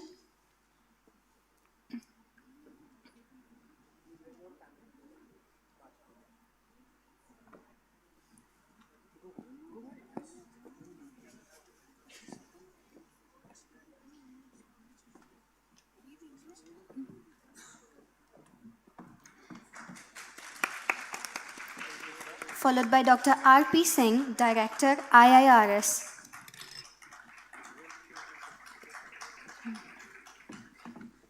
I would also request Dr. R. Krishnan to join us, Director, IITM.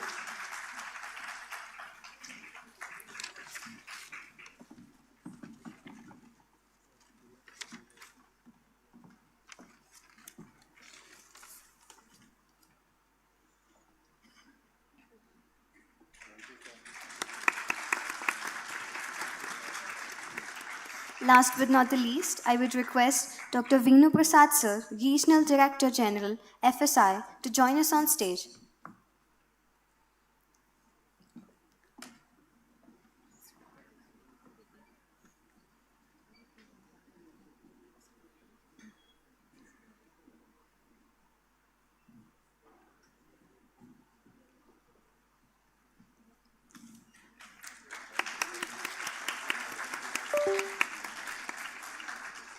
Ladies and gentlemen, can we have a huge round of applause for all of the panelists?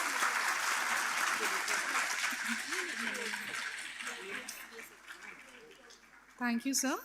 May I now please invite CP Singh sir to introduce our guest Dr. Nilesh Desai for the Millennium Lecture. We look forward to hearing from the both of you. Over to you, sir.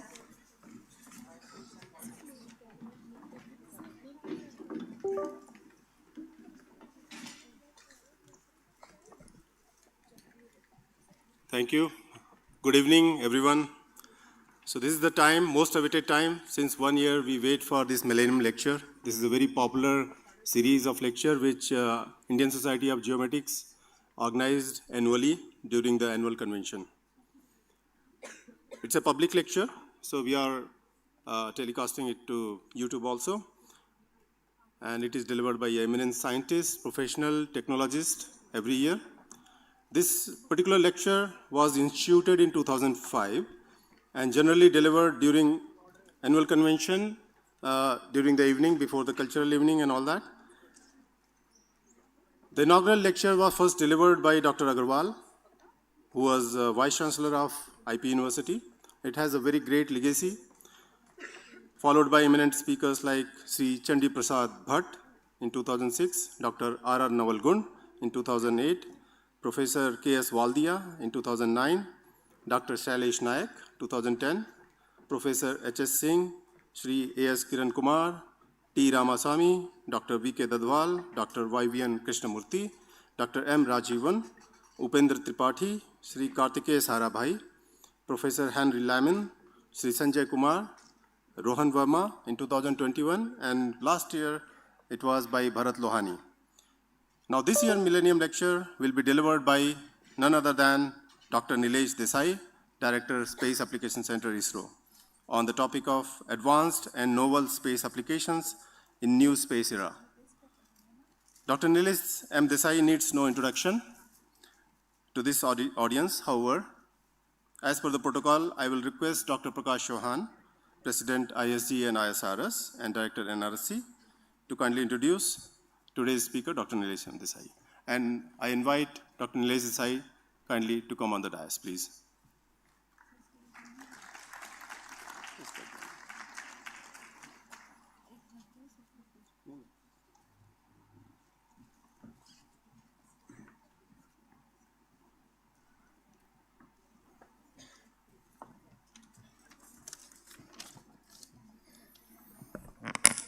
Ladies and gentlemen, good evening to you all. Respected Dr. Nilesh Desai ji, Director of Space Application Centers, all the members of ISG, ISRS, and attendees of this seminar. It's my great privilege to introduce a very eminent scientist and technologist of India's space program, Dr. Nilesh M. Desai, who is a distinguished scientist and director of Space Application Center, which is a prime center of Indian Space Research Organization located at Ahmedabad. Sri Nilesh Desai ji is a top ranker and gold medalist of 1986 batch of BTech Electronics and Communication from LD Engineering College in Gujarat University. In his about 37 years of dedicated and illustrious engineering and research career at Space Application Center, he has been instrumental in design and development of ISRO's microwave radars, including the missions like RISAT-1A, scatterometer for OceanSat series of satellites, and he has significantly contributed towards the upcoming NASA ISRO synthetic aperture radar mission. He is also instrumental in the realization of advanced and synergistic applications involving Earth observation, navigation, and communication technologies for societal benefits, for the purpose of governance, and in particular for strategic uses. He is guiding activities related to remote sensing, data processing, NAVIC receivers and its applications, SATCOM terminals, and ground segment applications for mobile, broadband, and high-throughput communication satellites using advanced technologies like quantum frontiers and artificial intelligence and machine learning. Thus, he has provided leadership in the direction and development of strengthening space infrastructure and its applications. Let me tell you, friends, under his leadership, the entire NAVIC constellation program is being made and delivered, and basically the applications of NAVIC is also being conceptualized. He is also instrumental in putting large amount of efforts in the field of upcoming quantum frontiers, especially in the field of quantum communications, quantum key distribution, as well as for quantum sensing. Dr. Desai is a widely traveled person. He has contributed to many international forums, including contributions towards United Nations Center for Space Science and Technology Education in Asia and Pacific. He is also recipient of various awards, and he has got ISRO Performance Excellence Award 2018, ISRO Individual Merit Award of 2010, and ISRO Team Award for RISAT-1A payload for the year 2012. He is an active and contributing life member of many professional societies like Indian Society of Remote Sensing, Indian Society of Geomatics, Astronautical Society of India, and Indian Society of System Sciences and Engineering. He was the ex-national president, just before me, of Indian Society of Remote Sensing during the 2020 and 22 period, and presently he is serving as Vice President of ISSE Ahmedabad chapter. With these few words, it's my great honor and privilege to invite and present in front of you Sri Nilesh Desai to deliver this ISG Millennium Lecture. Over to you, sir. Thank you very much.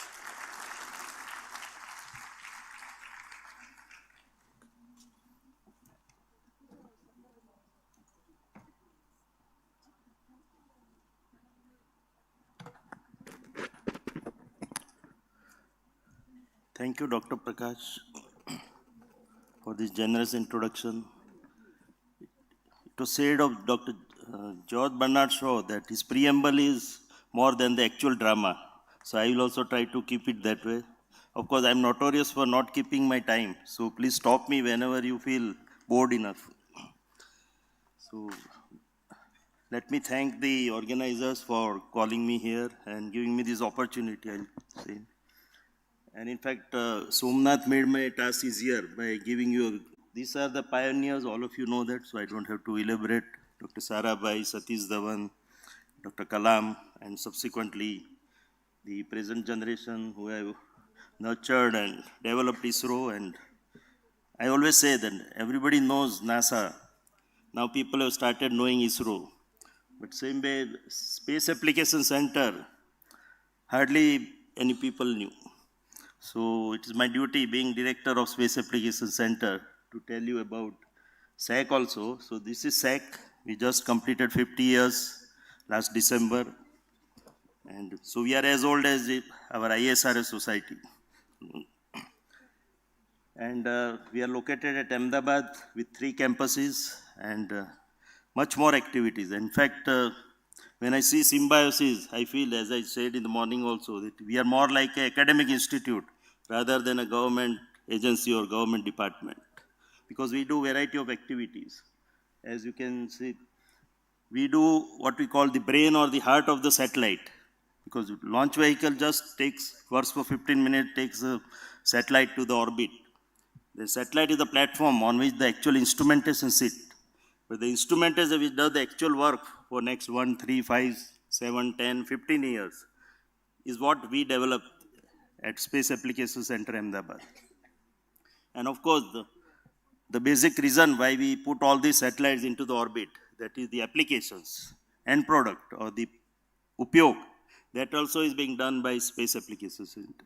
So in that way, we are very unique. As I said, we have all type of people with all domain expertise in various fields, whether it is technology in the various domains or science, again in various domains, even social researchers also. So that way, we are a multidisciplinary center. I think it is one of the rarest ISRO center which is doing multidisciplinary activities. And our human resources reflect. And to go from payload to final applications, it has to pass through many activities, whether it is software development, data processing, image processing, with newer and newer techniques like AI, ML, everything which are coming up today. Of course, technology transfer and then various other domain-specific applications. We do the pilot project, then hand it over to government departments and other actual civilian or commercial users. So we work with Indian industries, SME, MSME, academia, researchers, various research institutes, whether it is in autonomous or government sector or private sector, and of course space agencies. This is ISRO's record, and we are proud to say that we have played a very meaningful role into all these activities. Space Application Center, and of course the whole ISRO. Right now we are on the ride, all of you know, after Chandrayaan 3. But we had been steadily working on all these aspects. What this scorecard doesn't reveal is that we have our share of failures also, which is not reflected here. So failure is part of our game. Space is a risky business, all of you know that. So, but we learn from failures. We don't get deterred by failures. As all of you would have seen, Chandrayaan 2, we could not do soft landing. But we learned from that, and then Chandrayaan 3 followed.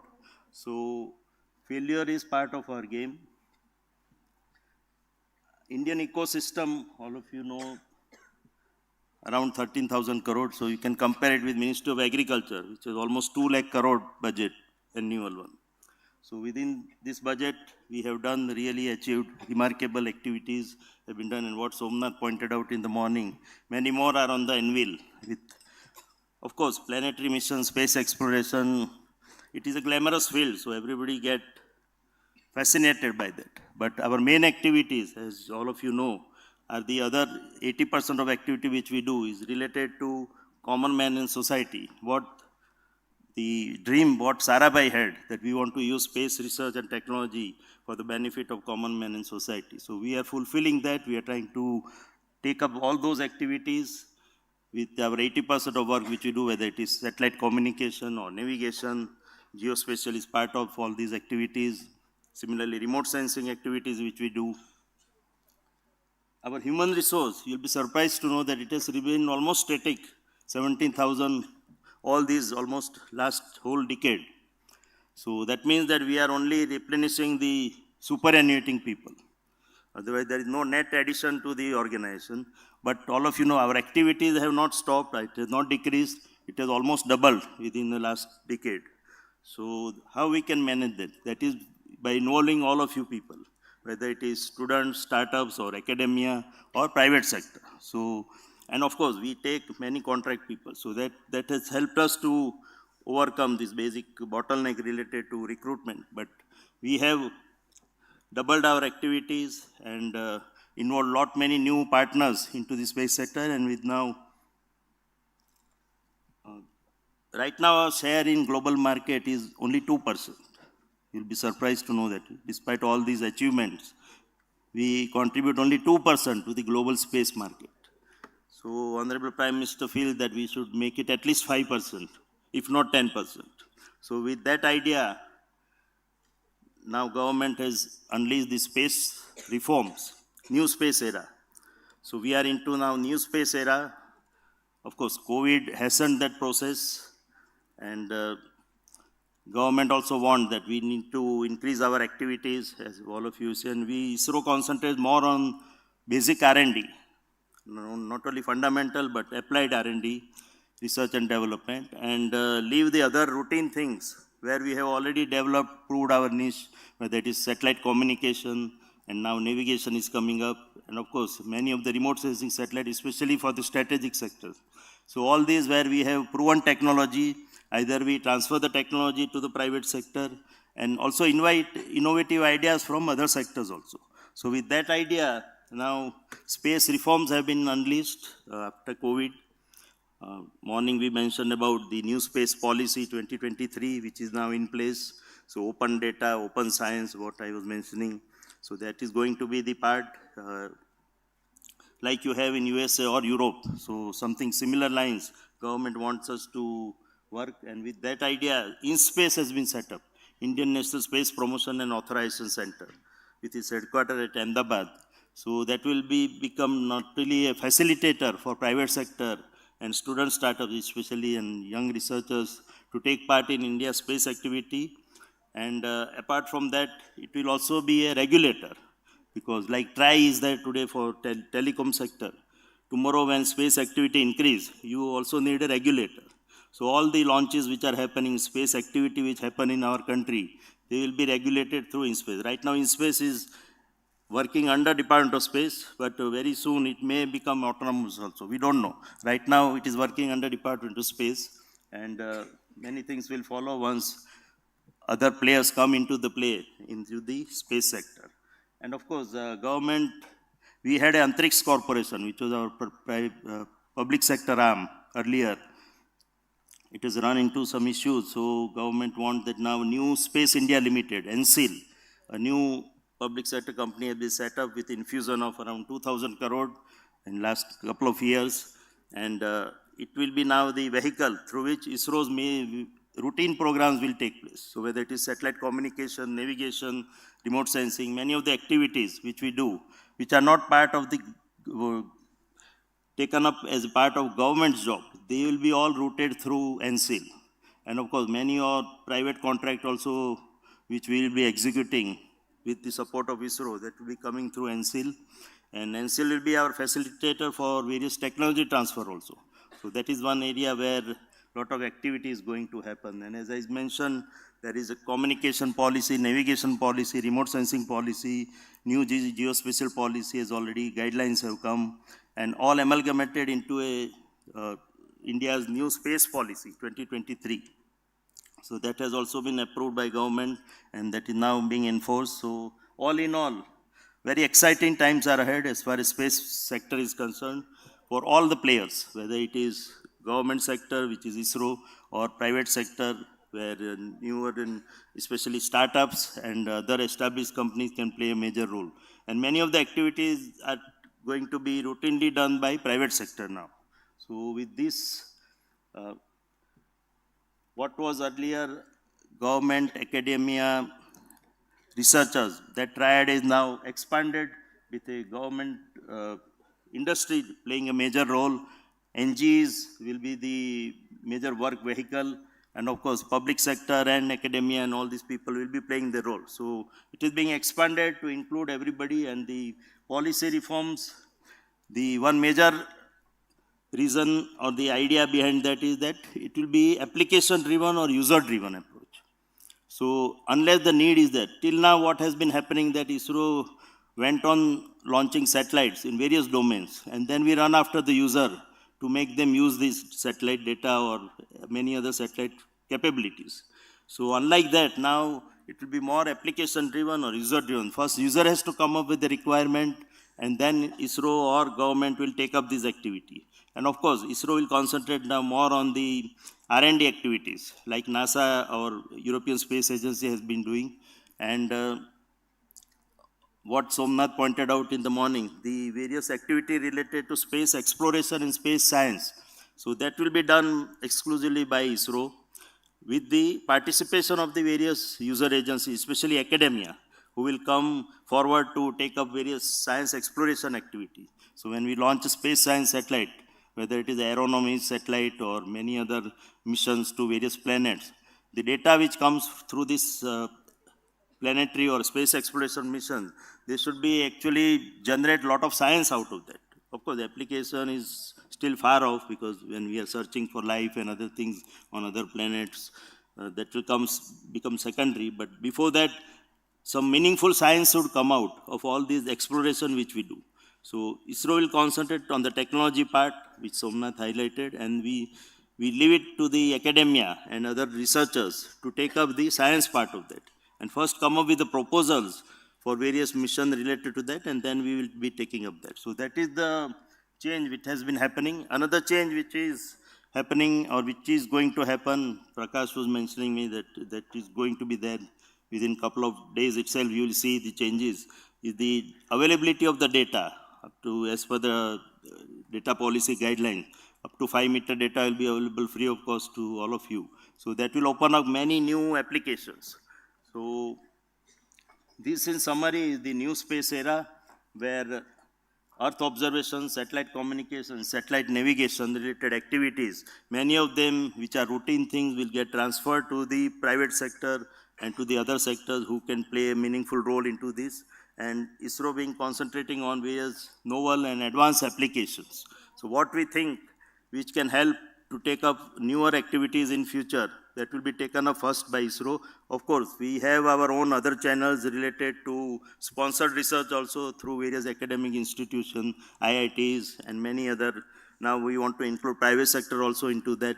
So that will continue, funding related to that. So that is another area where we can jointly or collaboratively work.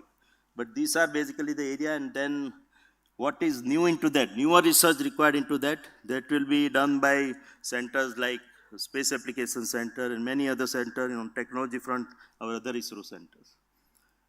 These are our current capabilities, so I will not dwell too much on that. We have moved from kilometer to 1 feet. That is the achievement which ISRO has done last 54 years. It has been working since 1969. So that is a very good achievement. I mentioned about CARTO 3 satellite this week. We are celebrating the anniversary of that. So that is giving us a 1 feet image. So you can read a number plate from a height of 500 kilometers. So that is a good achievement. It has many strategic applications. But as I mentioned, now the coming strategic requirements and of course urban cartography and many other requirements will be taken up through private sector, where you are going to play a major role into that. These are some of the recent development which has happened. So this is past or present. And then I'll be talking about what future holds for us as far as novel applications are concerned. So these are some of the past as well as current products which has happened in last 5 to 10 years. And that is, all these achievements are very good, as you can always see, and that has opened up many applications, as many of our private friends were also pointing out. Similarly, like that optical domain, we have very good achievements in microwave domain, especially microwave radar, SAR, synthetic aperture radar, and newer concept of that, that is the sweep SAR. All these things we have achieved the desired results, what we started with. And you'll be surprised to know that both optical and microwave remote sensing programs started almost at the same time. But we took almost 40 years to develop these technologies. Because radar is a dual-use technology, all of us know about that. So nobody gives you this technology. In optical domain, although we are dependent on other countries for very critical items like some of the high-end optics or detectors, but still we get those elements. But as far as radars are concerned, nobody gives you the radar transmitters or other advanced elements, electronics, which you need for that, for processing. And unlike optical camera images, where directly you get the image from the sensor, here you need to do a lot of data and image processing before you get any meaningful image out of a radar data. So that is another impediment to these developments. We took, as I mentioned, almost 40 years to develop and launch our first active radar satellite, RISAT-1. But after that, there is no looking back. India is today acknowledged as the world leader as far as radar technology is concerned. And why I am saying this? Because NASA is collaborating with ISRO, or JPL is collaborating with Space Application Center Ahmedabad. So that itself shows the recognition of our capability internationally. So we are, in fact, state-of-the-art radars have been developed, as you can see from all this development. Again, here we have moved from few hundreds of meters to 1 feet capability as far as imaging is concerned. And future satellites are going to be real sub-meter capability for many strategic uses. So radar technology is one domain where we have achieved really what many indigenous capability, including the technology required for that. That is all being developed internally or indigenously in the country itself. So that is again a big achievement as far as the capacity building in the country is concerned. These are some of the recent radars, and now we are moving from microwave to millimeter wave and terahertz. So again, these are the technologies which nobody provides us.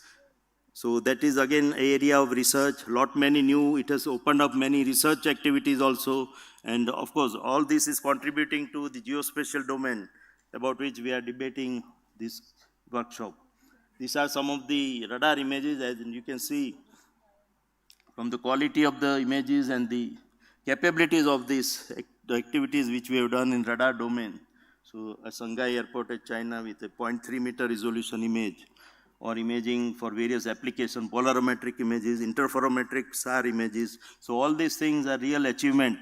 And we have a very thriving airborne program also. So we have in various frequency bands, airborne radar system, whether it is C-band, X-band for disaster management. So that is on the call, means whenever required, we can fly these aircrafts. NRSC has our aircrafts, and now we are engaging from private sector also. We are hiring the aircrafts and mounting our radars and doing the sorties whenever required, whether it is for disaster management or for many precision agriculture and weather activities. And of course, now the trend is, as we are hearing since morning, about the drone-based technologies. So radars are also getting miniaturized. So we have already developed a X-band mini-SAR weighing 6 kg, but that 6 kg also needs to be optimized to 2 to 3 kg, because that will be very useful for various other applications. So that is the trend as far as radar technology is concerned. And the newer activities which we are taking up is the event-based camera system, that is the neuromorphic technology, which is going to be one more area where a lot of new activities are going to happen. We are in discussion with many academic institutions to work on this newer field. Polarization sensor is another area. Some of these we are also proposing for the next G20 satellite, which will come to that also. And one other major area, what Somnath also mentioned in the morning about this high resolution imaging from geo-orbit also. So that is that advanced GI set, what he mentioned, when we go up to 10 to 15 meter, which is the requirement. Of course, it is very challenging because I cannot indefinitely increase the size of my telescope to meet the requirements of strategic sector or even other users, because that will give you a very good surveillance capability looking at the required spots with that much high resolution from a height of 36,000 kilometers. So that itself shows it's opened up many new areas of research as well as applications. Night light imaging sensor, and of course now the trend is AI/ML based sensor. That is, whenever cloud is there, I don't image itself, because that unnecessarily many times especially in optical system, we collect lot of data, many of which is not that useful. So I can, on board itself, I detect the cloud-based region and eliminate that and don't do the imaging and don't transmit it back to the ground. So these are some of the areas where newer and newer research is going to come up, and I urge academia and especially student researchers to take up these activities in full earnest. Similarly, CubeSat platform is one where a lot of new activities are going to happen, especially with the market for small satellite is going to go up with the capability of multi-satellite launching capabilities for not only our launch vehicle, but worldwide also SpaceX is providing a platform through which you can launch multiple satellites at one go, constellation of satellite, formation of satellites. So all these things are new activities which are happening worldwide, and ISRO and India also can take up many new activities related to that. As I mentioned, the phase shift interferometer-based sensor, LIDAR technology, which we are just beginning to do activity on that front. Of course, we have many drone-based or airborne LIDAR system, but putting a satellite-based LIDAR system is still far away. So it opens up many new research areas related to LIDAR-based development, and of course hyperspectral imaging, and going further to ultraspectral imaging. So that is going to be the norm as far as optical sensors are concerned. So lot of technology development, of course, is going to happen, but it opens up many new application areas. So work has started already in Space Application Center and other centers like NRSC to work on all these futuristic data which we are going to generate. Of course, as far as geo satellites are concerned, we already have a very established meteorological and oceanographic series with INSET 3D providing very good data as far as for our meteorological applications are concerned. And many agromet products also are being generated from that. Now the plan for 4th generation INSET satellite is already worked out some time back, and now we have again revised it in association with Ministry of Earth Science. So again, that opens up many new areas of research, especially related to advanced imaging from geostationary platforms. So that is one area where we had been lacking in last decade. So now world has moved forward as far as this particular technology is concerned. So we are also now trying to catch up with our advanced imager, and of course lightning mapper and hyperspectral infrared sounder and millimeter wave sounder in hyperspectral capability. So that is also newer area where we are taking up a lot of research into that. And of course, on LEO platform, we already have millimeter wave and hyperspectral technologies already in place, and now we will further develop into these activities in future, near future, I will say. As I mentioned, as far as the newer technologies or applications for subsurface imaging, so we have this P-band airborne SAR already developed as Space Application Center. As I mentioned, we have hired a private aircraft to fly this over various regions in and around Karnataka and Maharashtra, and collected a lot of good data. So we are trying to analyze the sensor capabilities, and it is a matter of time before we take up a satellite project like biomass of European Space Agency. So that is on the anvil, and this will open up many new areas of research as far as P-band is concerned. These applications are concerned, especially as you go. Till now I was talking about going to higher and higher frequency from microwave to millimeter wave, but this is going in the reverse direction, going towards the P-band, where it opens up many new areas of research. And of course, hardware development is almost achieved with the capabilities for airborne system, and it is a matter of time before India is going to embark on this particular technology. We already have a precursor to the joint mission which we have already been working on with NASA, so that our scientists and researchers get familiarized with the usage of this particular data. And somebody this morning was asking about the earthquake related studies. So this satellite is going to provide us more data onto a simultaneous acquisition of L and S band, which will have many land reformation studies. So as a precursor to that, we have made this L and S band dual frequency airborne radar, which has been extensively flown in USA. So NASA has provided us this Gulfstream aircraft on which we have mounted this and carried out a lot of survey in USA. Data has been now being provided to various researchers so that they are ready before we launch the NISR satellite in due course, early next month. NISR, about which I was mentioning. This is one technology, again, it is a great technology. When we initially, 2012, we demonstrated India's capability with the active radar system. After that, NASA approached ISRO with a proposal. they said that JPL has a patented technology on sweeps-R. Generally, in any radar system, since it is a side-looking system, you have to choose between area coverage and the resolution achieved. So you can either compromise both either coverage or resolution. So either you get very high resolution at the cost of the coverage, or you get the very high coverage at the cost of resolution. But this is one technology, sweeps-R, where without compromising resolution, you can have larger extent of coverage. So that was the patented technology of JPL. When they approached us initially, their proposal was that they will bring this SAR, which was still under development, and ISRO has to provide the satellite as well as launch vehicle, and we have to launch it from Sriharikota. So that was their proposal, and they will provide data which will be freely available to our scientists and researchers. And you will be surprised to know NASA being world's #1 space agency, JPL being world's #1 aerospace laboratory, we said no to them.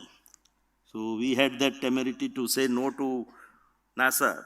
After that, lot of discussion, negotiations happened, and finally we arrived at a compromise solution where we are making a S-band sweeps-R, they are making that L-band sweeps-R, and both will go together onto one platform, which will be put into our satellite and getting launched early next year on the first quarter. So this is going to be, whole world is looking forward to this particular data from this particular satellite, as it has many new applications being brought up related to ecosystem and especially land deformation. Earthquake is very difficult to predict. We cannot predict an earthquake. Whether any precursor we can still pick up and come up with a better solution than what we have today. So that is one area going to be area of great research, and I urge all the people, because this data being a science mission, this data is going to be freely available. And everybody is eagerly looking forward to this particular mission related to joint ISRO mission on sweeps-R. So this is going to be a path-breaking development as far as radar technology is concerned.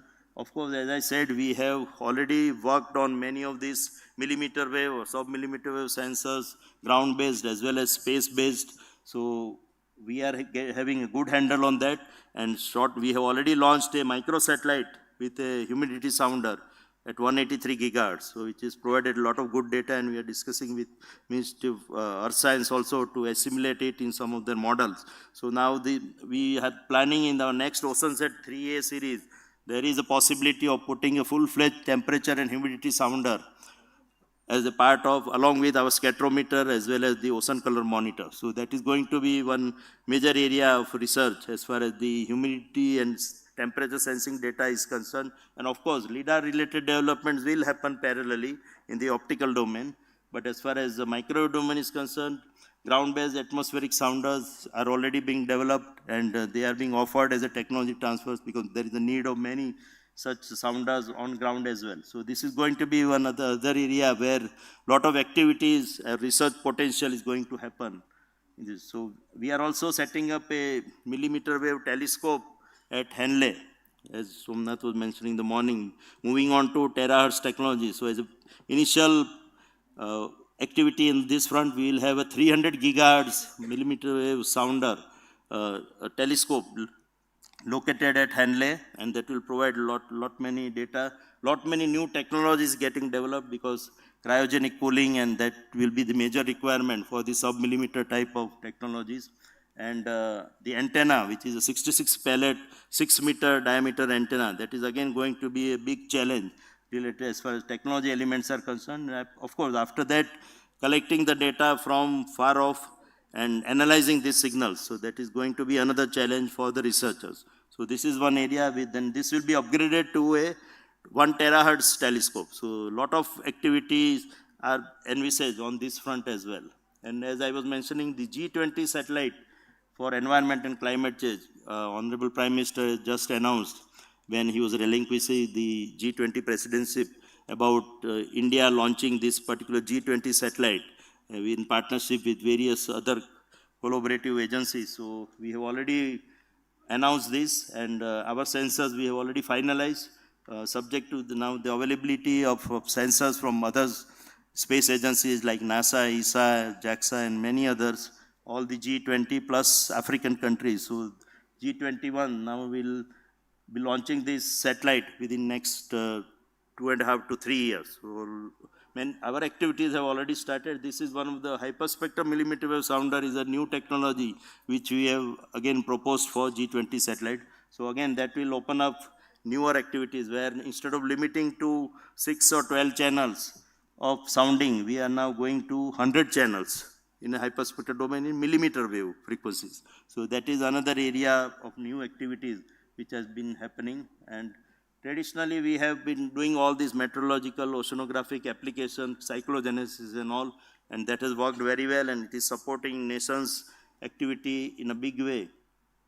But now we have come up with newer applications like this solar calculator, which was initially developed for India and then followed by for Africa. And after that, Honorable Prime Minister announced at COP26 at Glasgow about India offering this globally. So that also work has been carried out.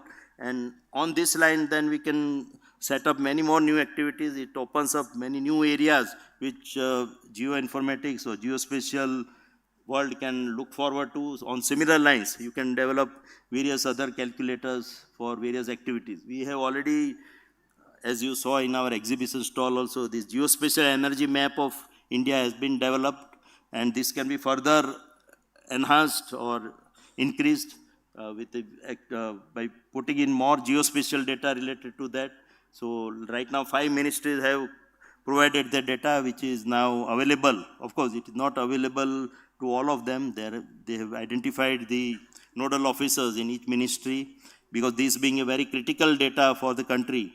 So right now it is a protected data, but likewise on these themes, similarly more and more activities can be taken up in various other domains also. And as I was mentioning, now the role of ISRO in this new space era is going to be different.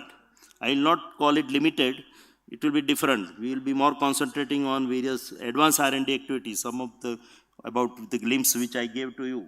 And as far as Earth observation is concerned, in this new space era, we will be concentrating more on the retrieval, calibration and validation as well as data assimilation. So as I mentioned, on the new R&D activities and leave other routine activities related to data or data product generation to the other players, so especially the private players.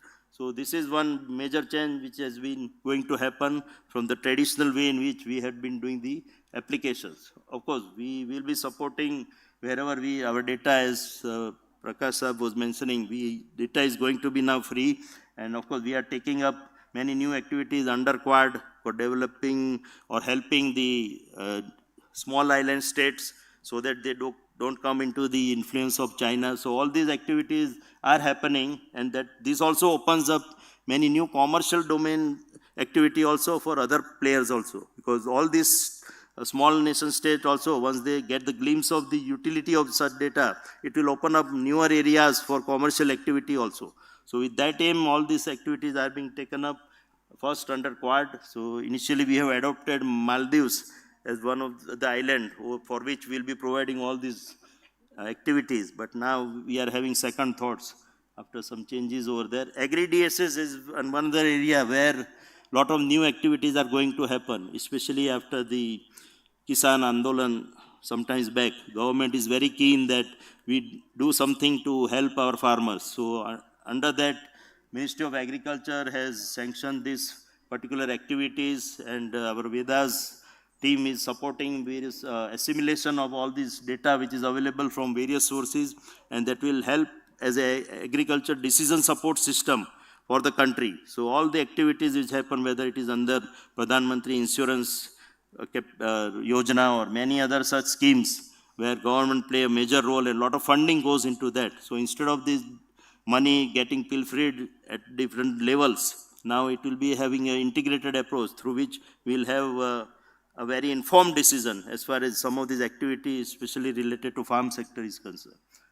And of course, as I mentioned, bringing from sensor to application, it involves a lot of product generation, especially initially data which was available from satellite was only raw data, and then we have to bring it to some level. Nowadays, the trend is towards, as I mentioned about AI ML techniques on board itself, so whether it's data product or information product generation, and from that we are now moving to analysis ready data. So this is bringing in more and more analysis into that. Data analytics is going to play a major role. And now the trend is towards AI-ready data. So we provide you data in such a format that you can directly apply the AI algorithms and go ahead with the analysis. So that is going to be the trend over which Space Application Center and many other regional centers of NRSC also are working on to that, so that lot of new activities are envisaged on this front related to data processing. These are two of our websites, Vedas and Mosdek, and of course Bhunidhi and Bhuvan are very popular.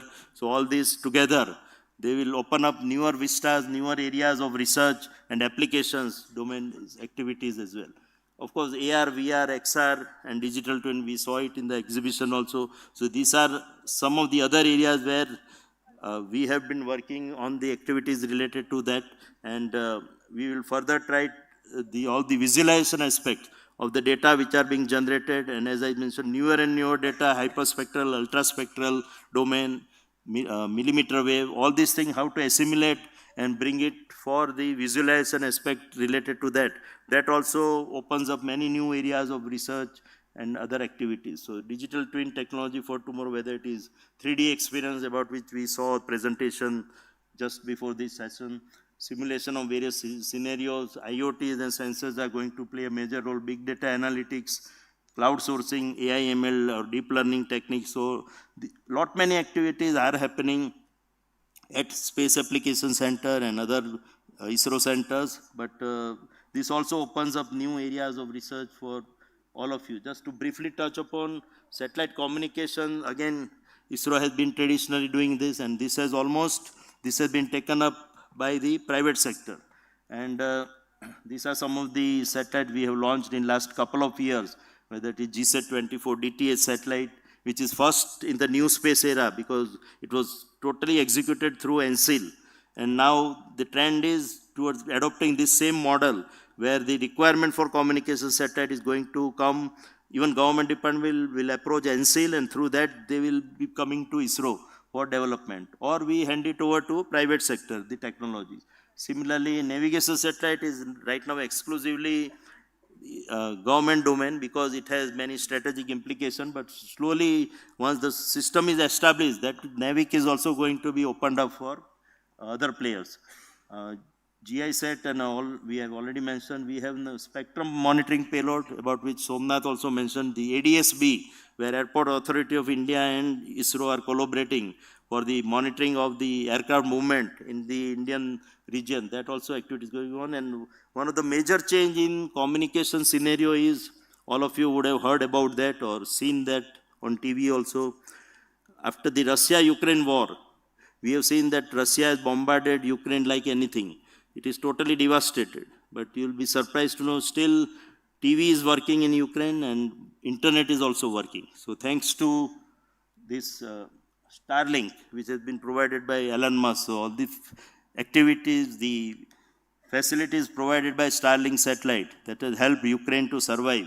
So this is going to be the trend. It is high time that India also gets into the bandwagon of LEO constellation of communication satellite. So that is another area where flexible satellite and SDR capability. So you configure the satellite as per your need, whether it is bandwidth on demand or power on demand for a specific activity, for in a specific region where traffic is more, you can divert your resources to meet the requirement of that particular area. So all these things are coming. ISRO is also now coming up with a satellite for SDR-based satellite, which we are already getting the Space Commission approval. So after that, and the satellite is configurable for DTH as well as for broadband activity. So that is another uniqueness of that.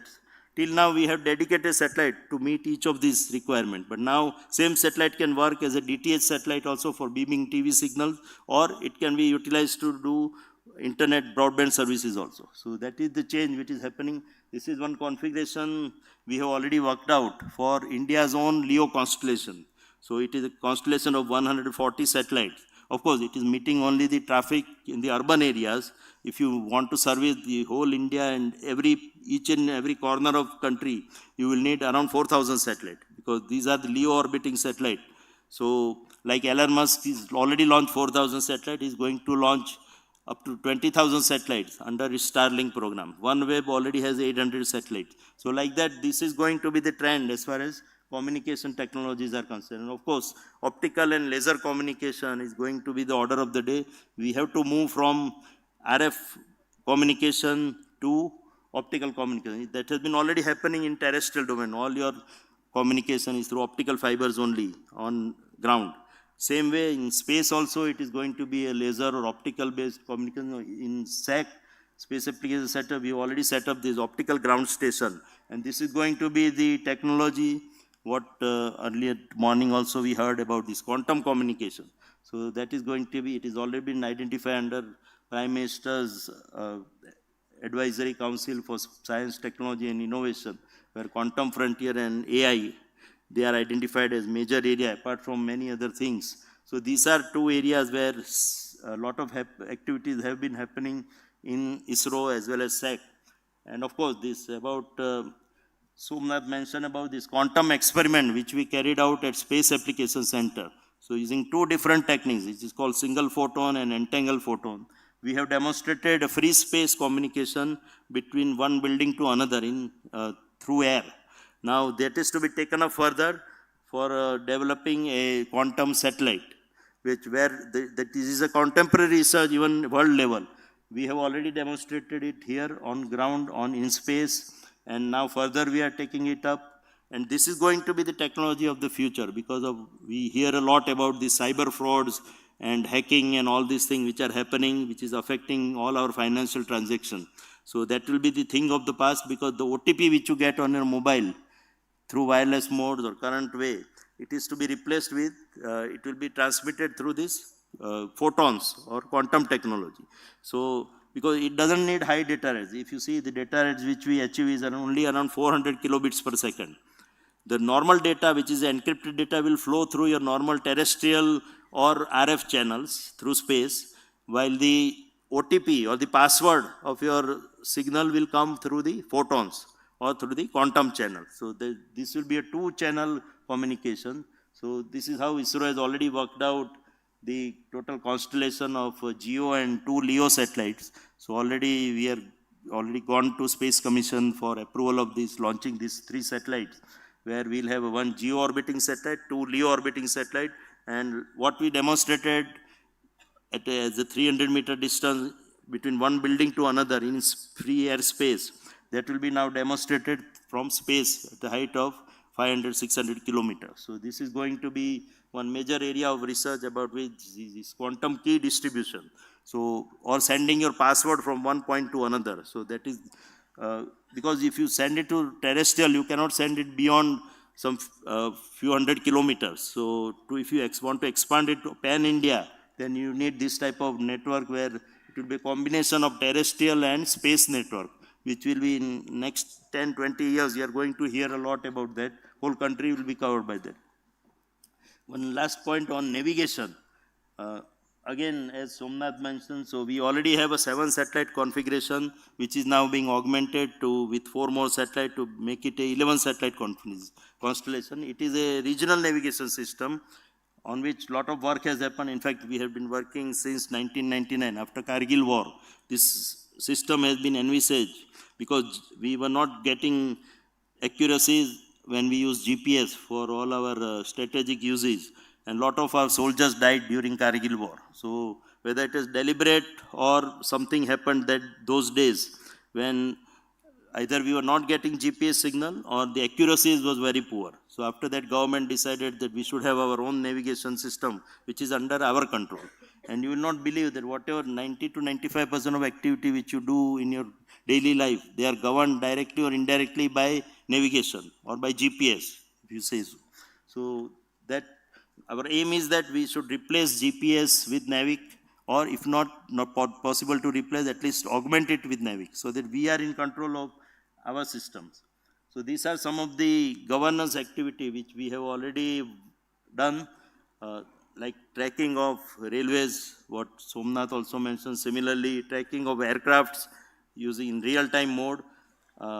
Fishermen, for Department of Fisheries, and now it is being implemented pan-India with installation of 1 lakh boats with this particular terminal, which is there in our exhibition also. You will see a demo of that. So the fishermen, when they go out for fishing in deep sea, they carry this instrument is fitted into their boat, and they have their mobile, which is useless once they go into inside the deep sea. It works only in the coastal region. So after that, they get all this information, weather alerts, information related to crossing of international waters, where they get the potential fishing zone related information, where they get the better fish shields. All this information is transmitted to them in a particular time of the day, and they get this information on their mobile in their native language. So this has been already implemented, and now it is being expanded for 1 lakh boats all across the country. And this, the project is being executed through NCIL. Railway tracking and the unmanned or the manned railway crossing, alerting the vehicles or the users, that is already happening now automatically. Which was earlier manual, the whole thing has been converted into automatic. Of course, on Siachen Glacier, where our soldiers are moving, so somebody wrote to Honorable Prime Minister that we should do something for them. When avalanche happens, snowstorms happen, the soldiers die, and we are not able to even locate their bodies, forget of bringing them back to their house. So to solve that problem, we are working on that. It should be a wearable device, because it has to survive in that minus 55, minus 60 degree temperatures. It has to last for 3 to 6 months. The battery has to work incessantly. So all these things are the challenges over which we are working on. Navic in your mobile, it is going to be the reality very soon, and we are working on that. Already some mobiles have already started implementing that, and inducting it into our strategic sector, which is the basic aim with which we started this whole program of Navic. So that is also underway, and directly it is being, and the last point I will just like to mention about, since a lot of hype and euphoria has been generated after Chandrayaan 3 and all planetary missions. So till now they are being controlled by inertial navigation system. And the accuracies are very poor, as you would have seen, a few hundreds of meters or kilometers. When we land at a particular place, say recently when we had the Chandrayaan 3 landing, finally we land, of course we were on the spot that day, but still where we landed, it was 350 meter horizontally and 150 meter vertically away from the point where we actually designed it to land. So that is within this overall system errors of our Chandrayaan system. But still, to make it a more precise landing, say with 10 by 10 meter accuracy, all this will need something similar to GPS or GNSS onto the moon surface also. So another area where lot of research has been happening in this space service volume receiver. That is the same GPS or the Navic signal which we are receiving on Earth. When our satellite goes towards moon or any other planet, we try to utilize the side lobe of the antenna pattern and capture this signal from all this constellation and try to fix our position of the satellite. So that is another area of research, which is called space service volume, SSV. So it is a buzzword in the international navigation domain, and a lot of activities are happening. ISRO also, at SAC, we are doing a lot of activity, and in our next experimental satellite, in Geo satellite, we are going to put a SSV receiver. Similarly, recently we launched our reusable launch vehicle related, a lot of experiments are going on. So landing of this, because right now whatever launch vehicles are there, they are expendable launch vehicles. Once they are launched, they are useless for us because they come back and fall in the sea. Now we'll have a reusable launch vehicle, which is what Elon Musk is doing. So same technology, we also have to go at the earliest so that our launches become more and more affordable and competitive to the world market. So RLV work has been going on at our various ISRO centers, and for landing of this RLV, we have utilized the pseudolite, that is satellite on ground, navigation satellite on ground instead of satellite in space. So, and a combination of that also can work together to provide the positioning so that you get a better vertical and horizontal accuracy, which will help the launch vehicle or in future space shuttle to land very safely.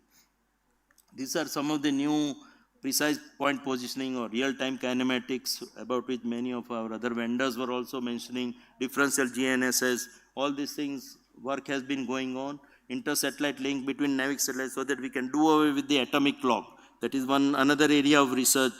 where for timing information can go between one satellite to another. So you need atomic clock only on one satellite, and all satellite need not be equipped with this atomic clock, which is one of the major area of research everywhere. SSV I already mentioned.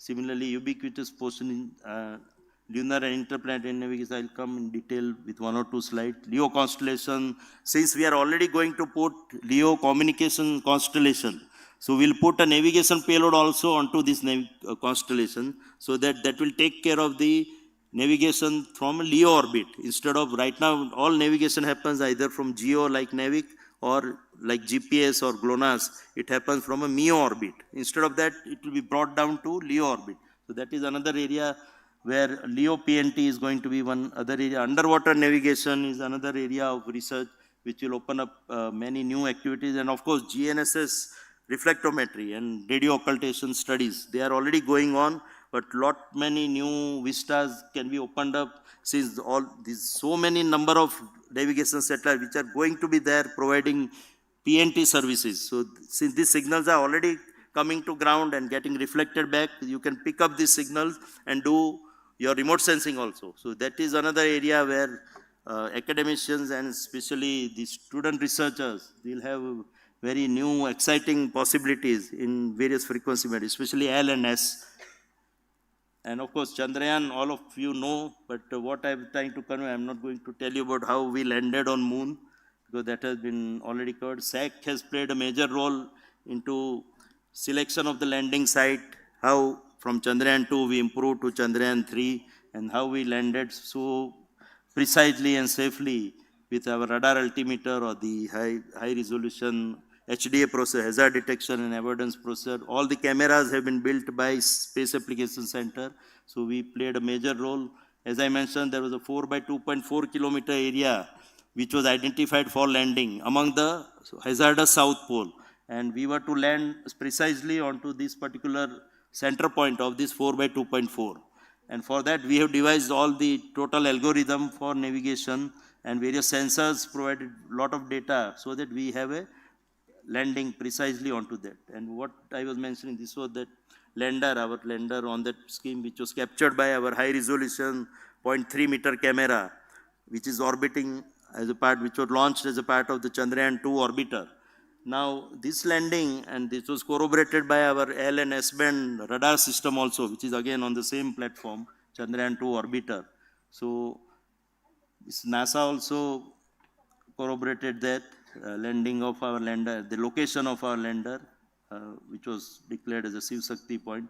But what I was trying to convey is that what I already mentioned, that when we landed at the spot, although we wanted to land at the center of that 4 by 2.4, this was the point where we landed, and it was 350 meter by 150 meter away from the exact spot which we had identified for landing. So now in future, this Japanese mission has been already launched on 7th September 2023, which is going to attempt this precise landing, this smart lander for investigating moon. Why it is important for us? Because as Somnath mentioned in the morning, next mission for moon is going to be a Indo-Japanese joint mission, LUPEX. And there what we are attempting is a big rover and a big lander. Our rover was 30 kg. This rover is going to be 350 kg with lot many sensors. That apart, it will be a 7-day mission, 7 moon day mission, which will be 100 Earth days. So these are all the characteristics. So I'm not very much worried about all those aspects that will happen. What is going to be very interesting is this. We are going to 90-degree latitude, and the landing zone, which was 4 by 2.4, and we landed at the center of that. We want now it to be 100 by 100. During Chandrayaan 2 time, it was 500 by 500 meter, and of course, we could not succeed that day. But here with 100 by 100 meter and the precision landing with the accuracy requirement of 10 by 10 meter, that is going to be the challenge for LUPEX mission. And the Japanese mission, which is already launched, SLIM, is trying to attempt vision-based navigation to achieve those details. But we will also be supporting all these aspects, and these are going to be the challenge. The first column, what you are seeing, the specification 100 by 100 meter with accuracy of 10 meter. We want to land our lander onto that, and there we are going to use this technology. One is the GNSS signal, as I was mentioning, GPS, Navic, and all the navigation signal which are from the ground. We try to pick the side lobe of that and try to fix the location. That will be the one input for our lander, followed by this MMS mission is already doing that. This is it has created a world record that at 187,000 kilometer also, we are able to fix the location of that particular satellite using the GNSS signal. So that is the very unique SSV testing which has been demonstrated. And we tried to use it for our Chandrayaan 3 also. Initially when we were discussing the landing improvement after the failure of Chandrayaan 2, we tried to see whether we can use our GPS and Navic signal for implementing that. And we found that accuracies are going to be almost kilometers. So we abandoned that idea because the weight and volume of the receiver was also coming up very large. So this is the challenge, and that is now being addressed internationally with this what we call lunar PNT. So like you have GPS on Earth or Navic on Earth, similarly you are going to have a lunar PNT system in space on Moon itself. So we are going to launch this satellite. So all the countries, whether the USA, Europe, Japan, and they want now India after our Chandrayaan 3 success. They are very keen that India joins this particular endeavor, and we are also discussing internally to participate in this lunar PNT program, which is going to be a combination of launching, each country will launch various satellites onto the moon, which will be the navigation satellite. And apart from that, we'll use the GPS or the GNSS signals on Earth also, the side lobe of that, and together we'll try to fix the landing position apart from fixing the position of the satellite going towards the moon. And then finally when it goes onto the moon surface, so our pseudolite technology plus this lunar PNT technology all put together, this will help us in that precise landing, which we are trying to now attempt at the South Pole. So this is going to be a real challenging area where a lot of activity are anticipated. Of course, Venus mission, Somnath also mentioned, so I will not go into detail of that. So with this, I end my presentation. We have exciting possibilities in each of these domains, remote sensing, navigation, communication, as well as space science and exploration, to work further onto various, not only technology elements, but various application elements as well. Thank you.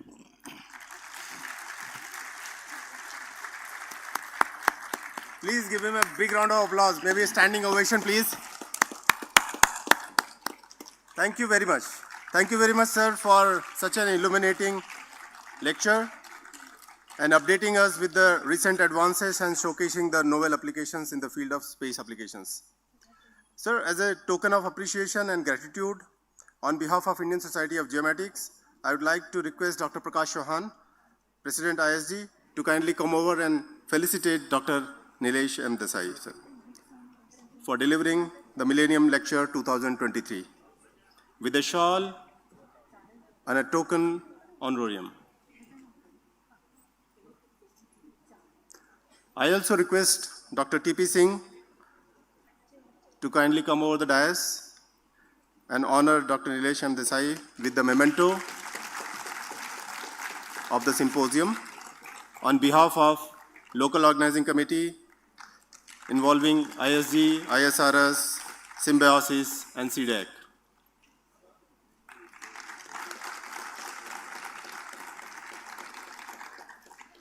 I request the dignitaries to remain present on the stage for the next program. We have a slight change in the program. We are supposed to go break for the AGM.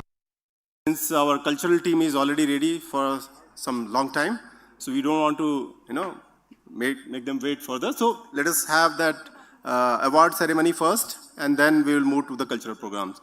So for the award ceremony, the second part of the award ceremony, can I have the slides, please?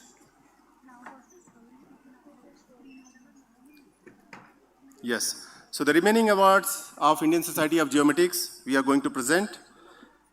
Indian Society of Geomatics confers various awards, as you know. The category which are remaining is Professor Kakani Nageshwar Rao Young Achiever Award. ISG instituted this award from year 2013 to encourage young researchers, scientists, academicians pursuing research in the field of geospatial technology applications. The award carries a cash prize of rupees 10,000 along with the citation.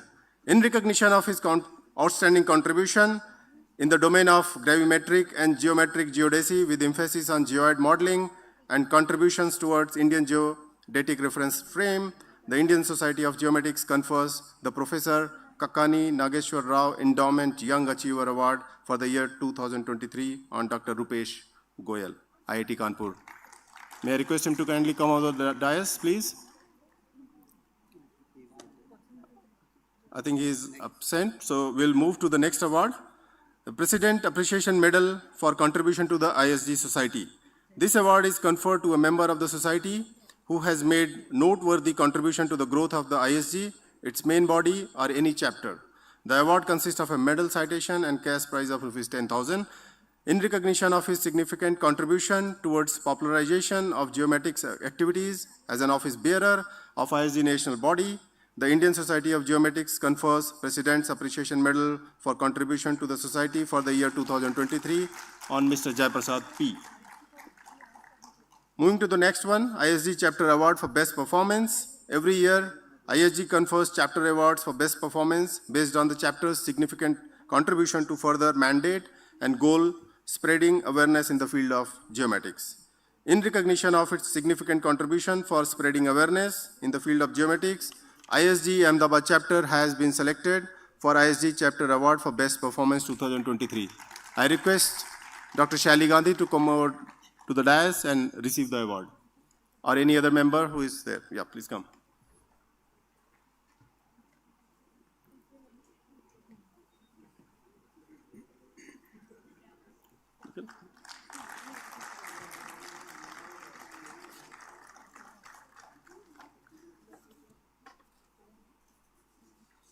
Now I request Dr. Praveen Thakur to come over and further the award ceremony of Indian Society of Remote Sensing. Thank you, Dr. CP. Now, in the junior category awards of Indian Society of Remote Sensing, first we have Professor P.R. Pisharuti Memorial Award for the year 2023, and this year it is being shared with two of the young scientists from ISRO.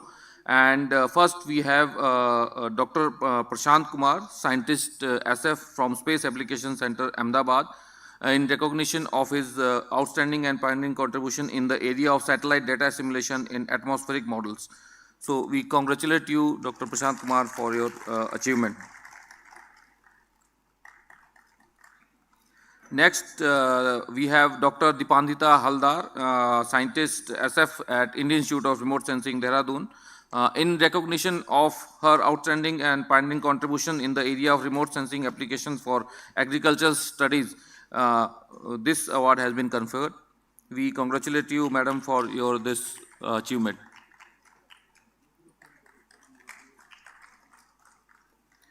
Next, in this category, we have Indian National Geospatial Award for the year 2023, and it is being given to the young professor from Indian Institute of Technology, Roorkee, in recognition of his significant contributions in the applications of geospatial technology for glaciological studies and hazard assessment.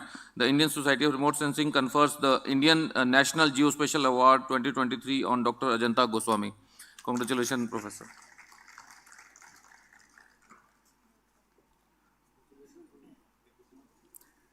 Next, in this category, we have President Appreciation Medal Award for the year 2023, and this year it is being given to the one very senior member of our society, which had done diploma in 1987 from ISRS, and then he started the Trichy chapter. He is the professor at Bharati Darshan University. Dr. K. Kumaraswamy, Emeritus Professor, Department of Geography, in recognition of his significant contributions to the Indian Society of Remote Sensing, having actively involved at state and national levels for its growth and progress, this award is conferred. Our congratulations to you, sir. And second award in this category is given to young scientist from Punjab Remote Sensing Cell, Mr. Shashikant Sahuji, in recognition of his significant contributions to the Indian Society of Remote Sensing in actively involved in state and national level activities for its growth and progress. Yes.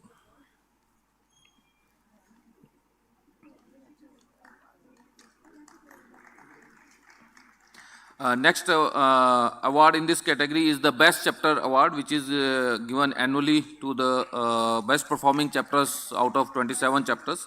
And this year, in recognition of the significant contribution towards the fulfilling the objectives of ISRS, specifically towards the organization of a very successful Symposium 2022, Geospatial Technology Journey from Data to Intelligence and other remote sensing awareness activities. This award is being given to Hyderabad chapter of ISRS. So, I would like to request current secretary and previous EC's members, Dr. Pundari ji, to receive this award.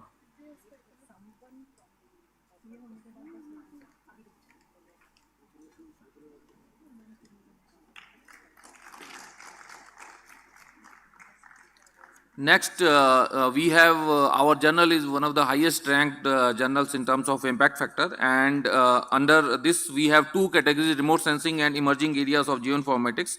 And for the year 2022, we have selected our editorial team has selected 4 best papers. The first best paper under the remote sensing category is given to Smriti Srivastava, Purushottam Garg, and Muhammad Farooq Azam for their work on 7 decades of dimensional and mass balance changes in Dokrani and Chota Shigri glaciers in Indian Himalayas using satellite data and modeling.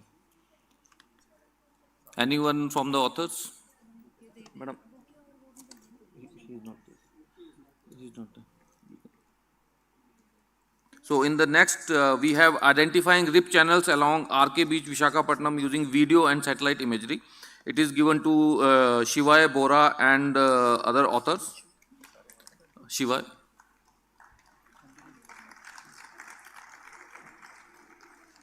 And under the emerging areas of geoinformatics, this award is given to the paper on internet GIS-based air quality monitoring and forecast system for the Indian region using FOSS4G to Kapil Oberoi, Samir Saran, Ashutosh Jha, Charu Singh and others who are present here. Kindly come to the stage.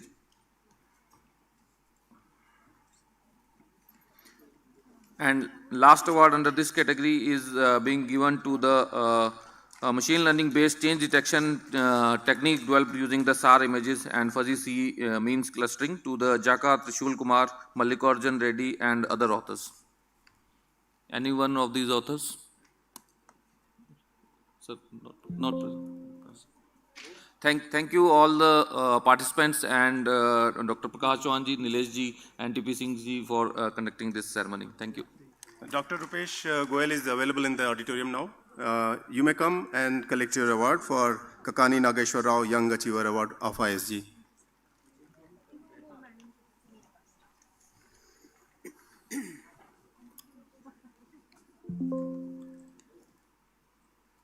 As you all know, that ISG and ISRS organized a pre-conference tutorial on AI. The tutorial was designed and developed by Geoinformatics Department of IIRS under the leadership of Dr. Vandita Srivastava, Head Geoinformatics Department, IIRS. She also delivered a talk. The tutorial received an overwhelming response. In fact, the demand was so high that we could not accommodate all the candidates and we had to return fees of some of them. It is time to recognize the efforts put in by the team. I request Dr. Vandita Srivastava, Head Geoinformatics Department, to kindly come over the dais for the felicitation. I also call upon Shri Ashutosh K. Jha to join. Shri P. K. Gupta, Prashun K. Gupta, please come over. Special thanks are there to OGC team, so I would request. Yeah, tutorial team, please come. I would like to invite Shri Harsh Madiraju on behalf of OGC to kindly come and receive the memento on behalf of OGC team. I would also like to invite CDEC team, Dr. V. Sivakumar, Mr. Shankar N. Rathod, Mr. Kedar N. Gogale.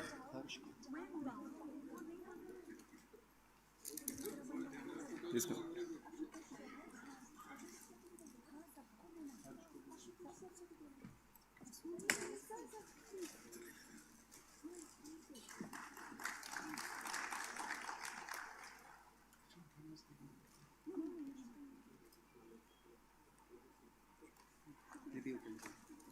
Thank you.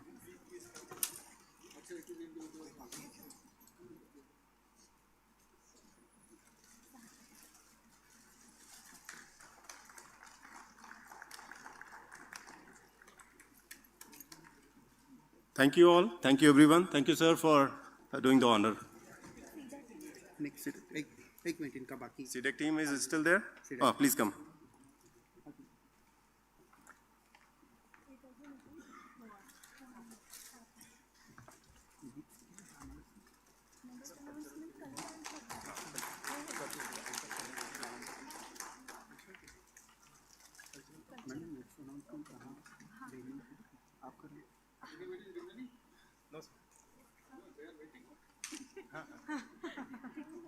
नहीं आए नहीं है sir.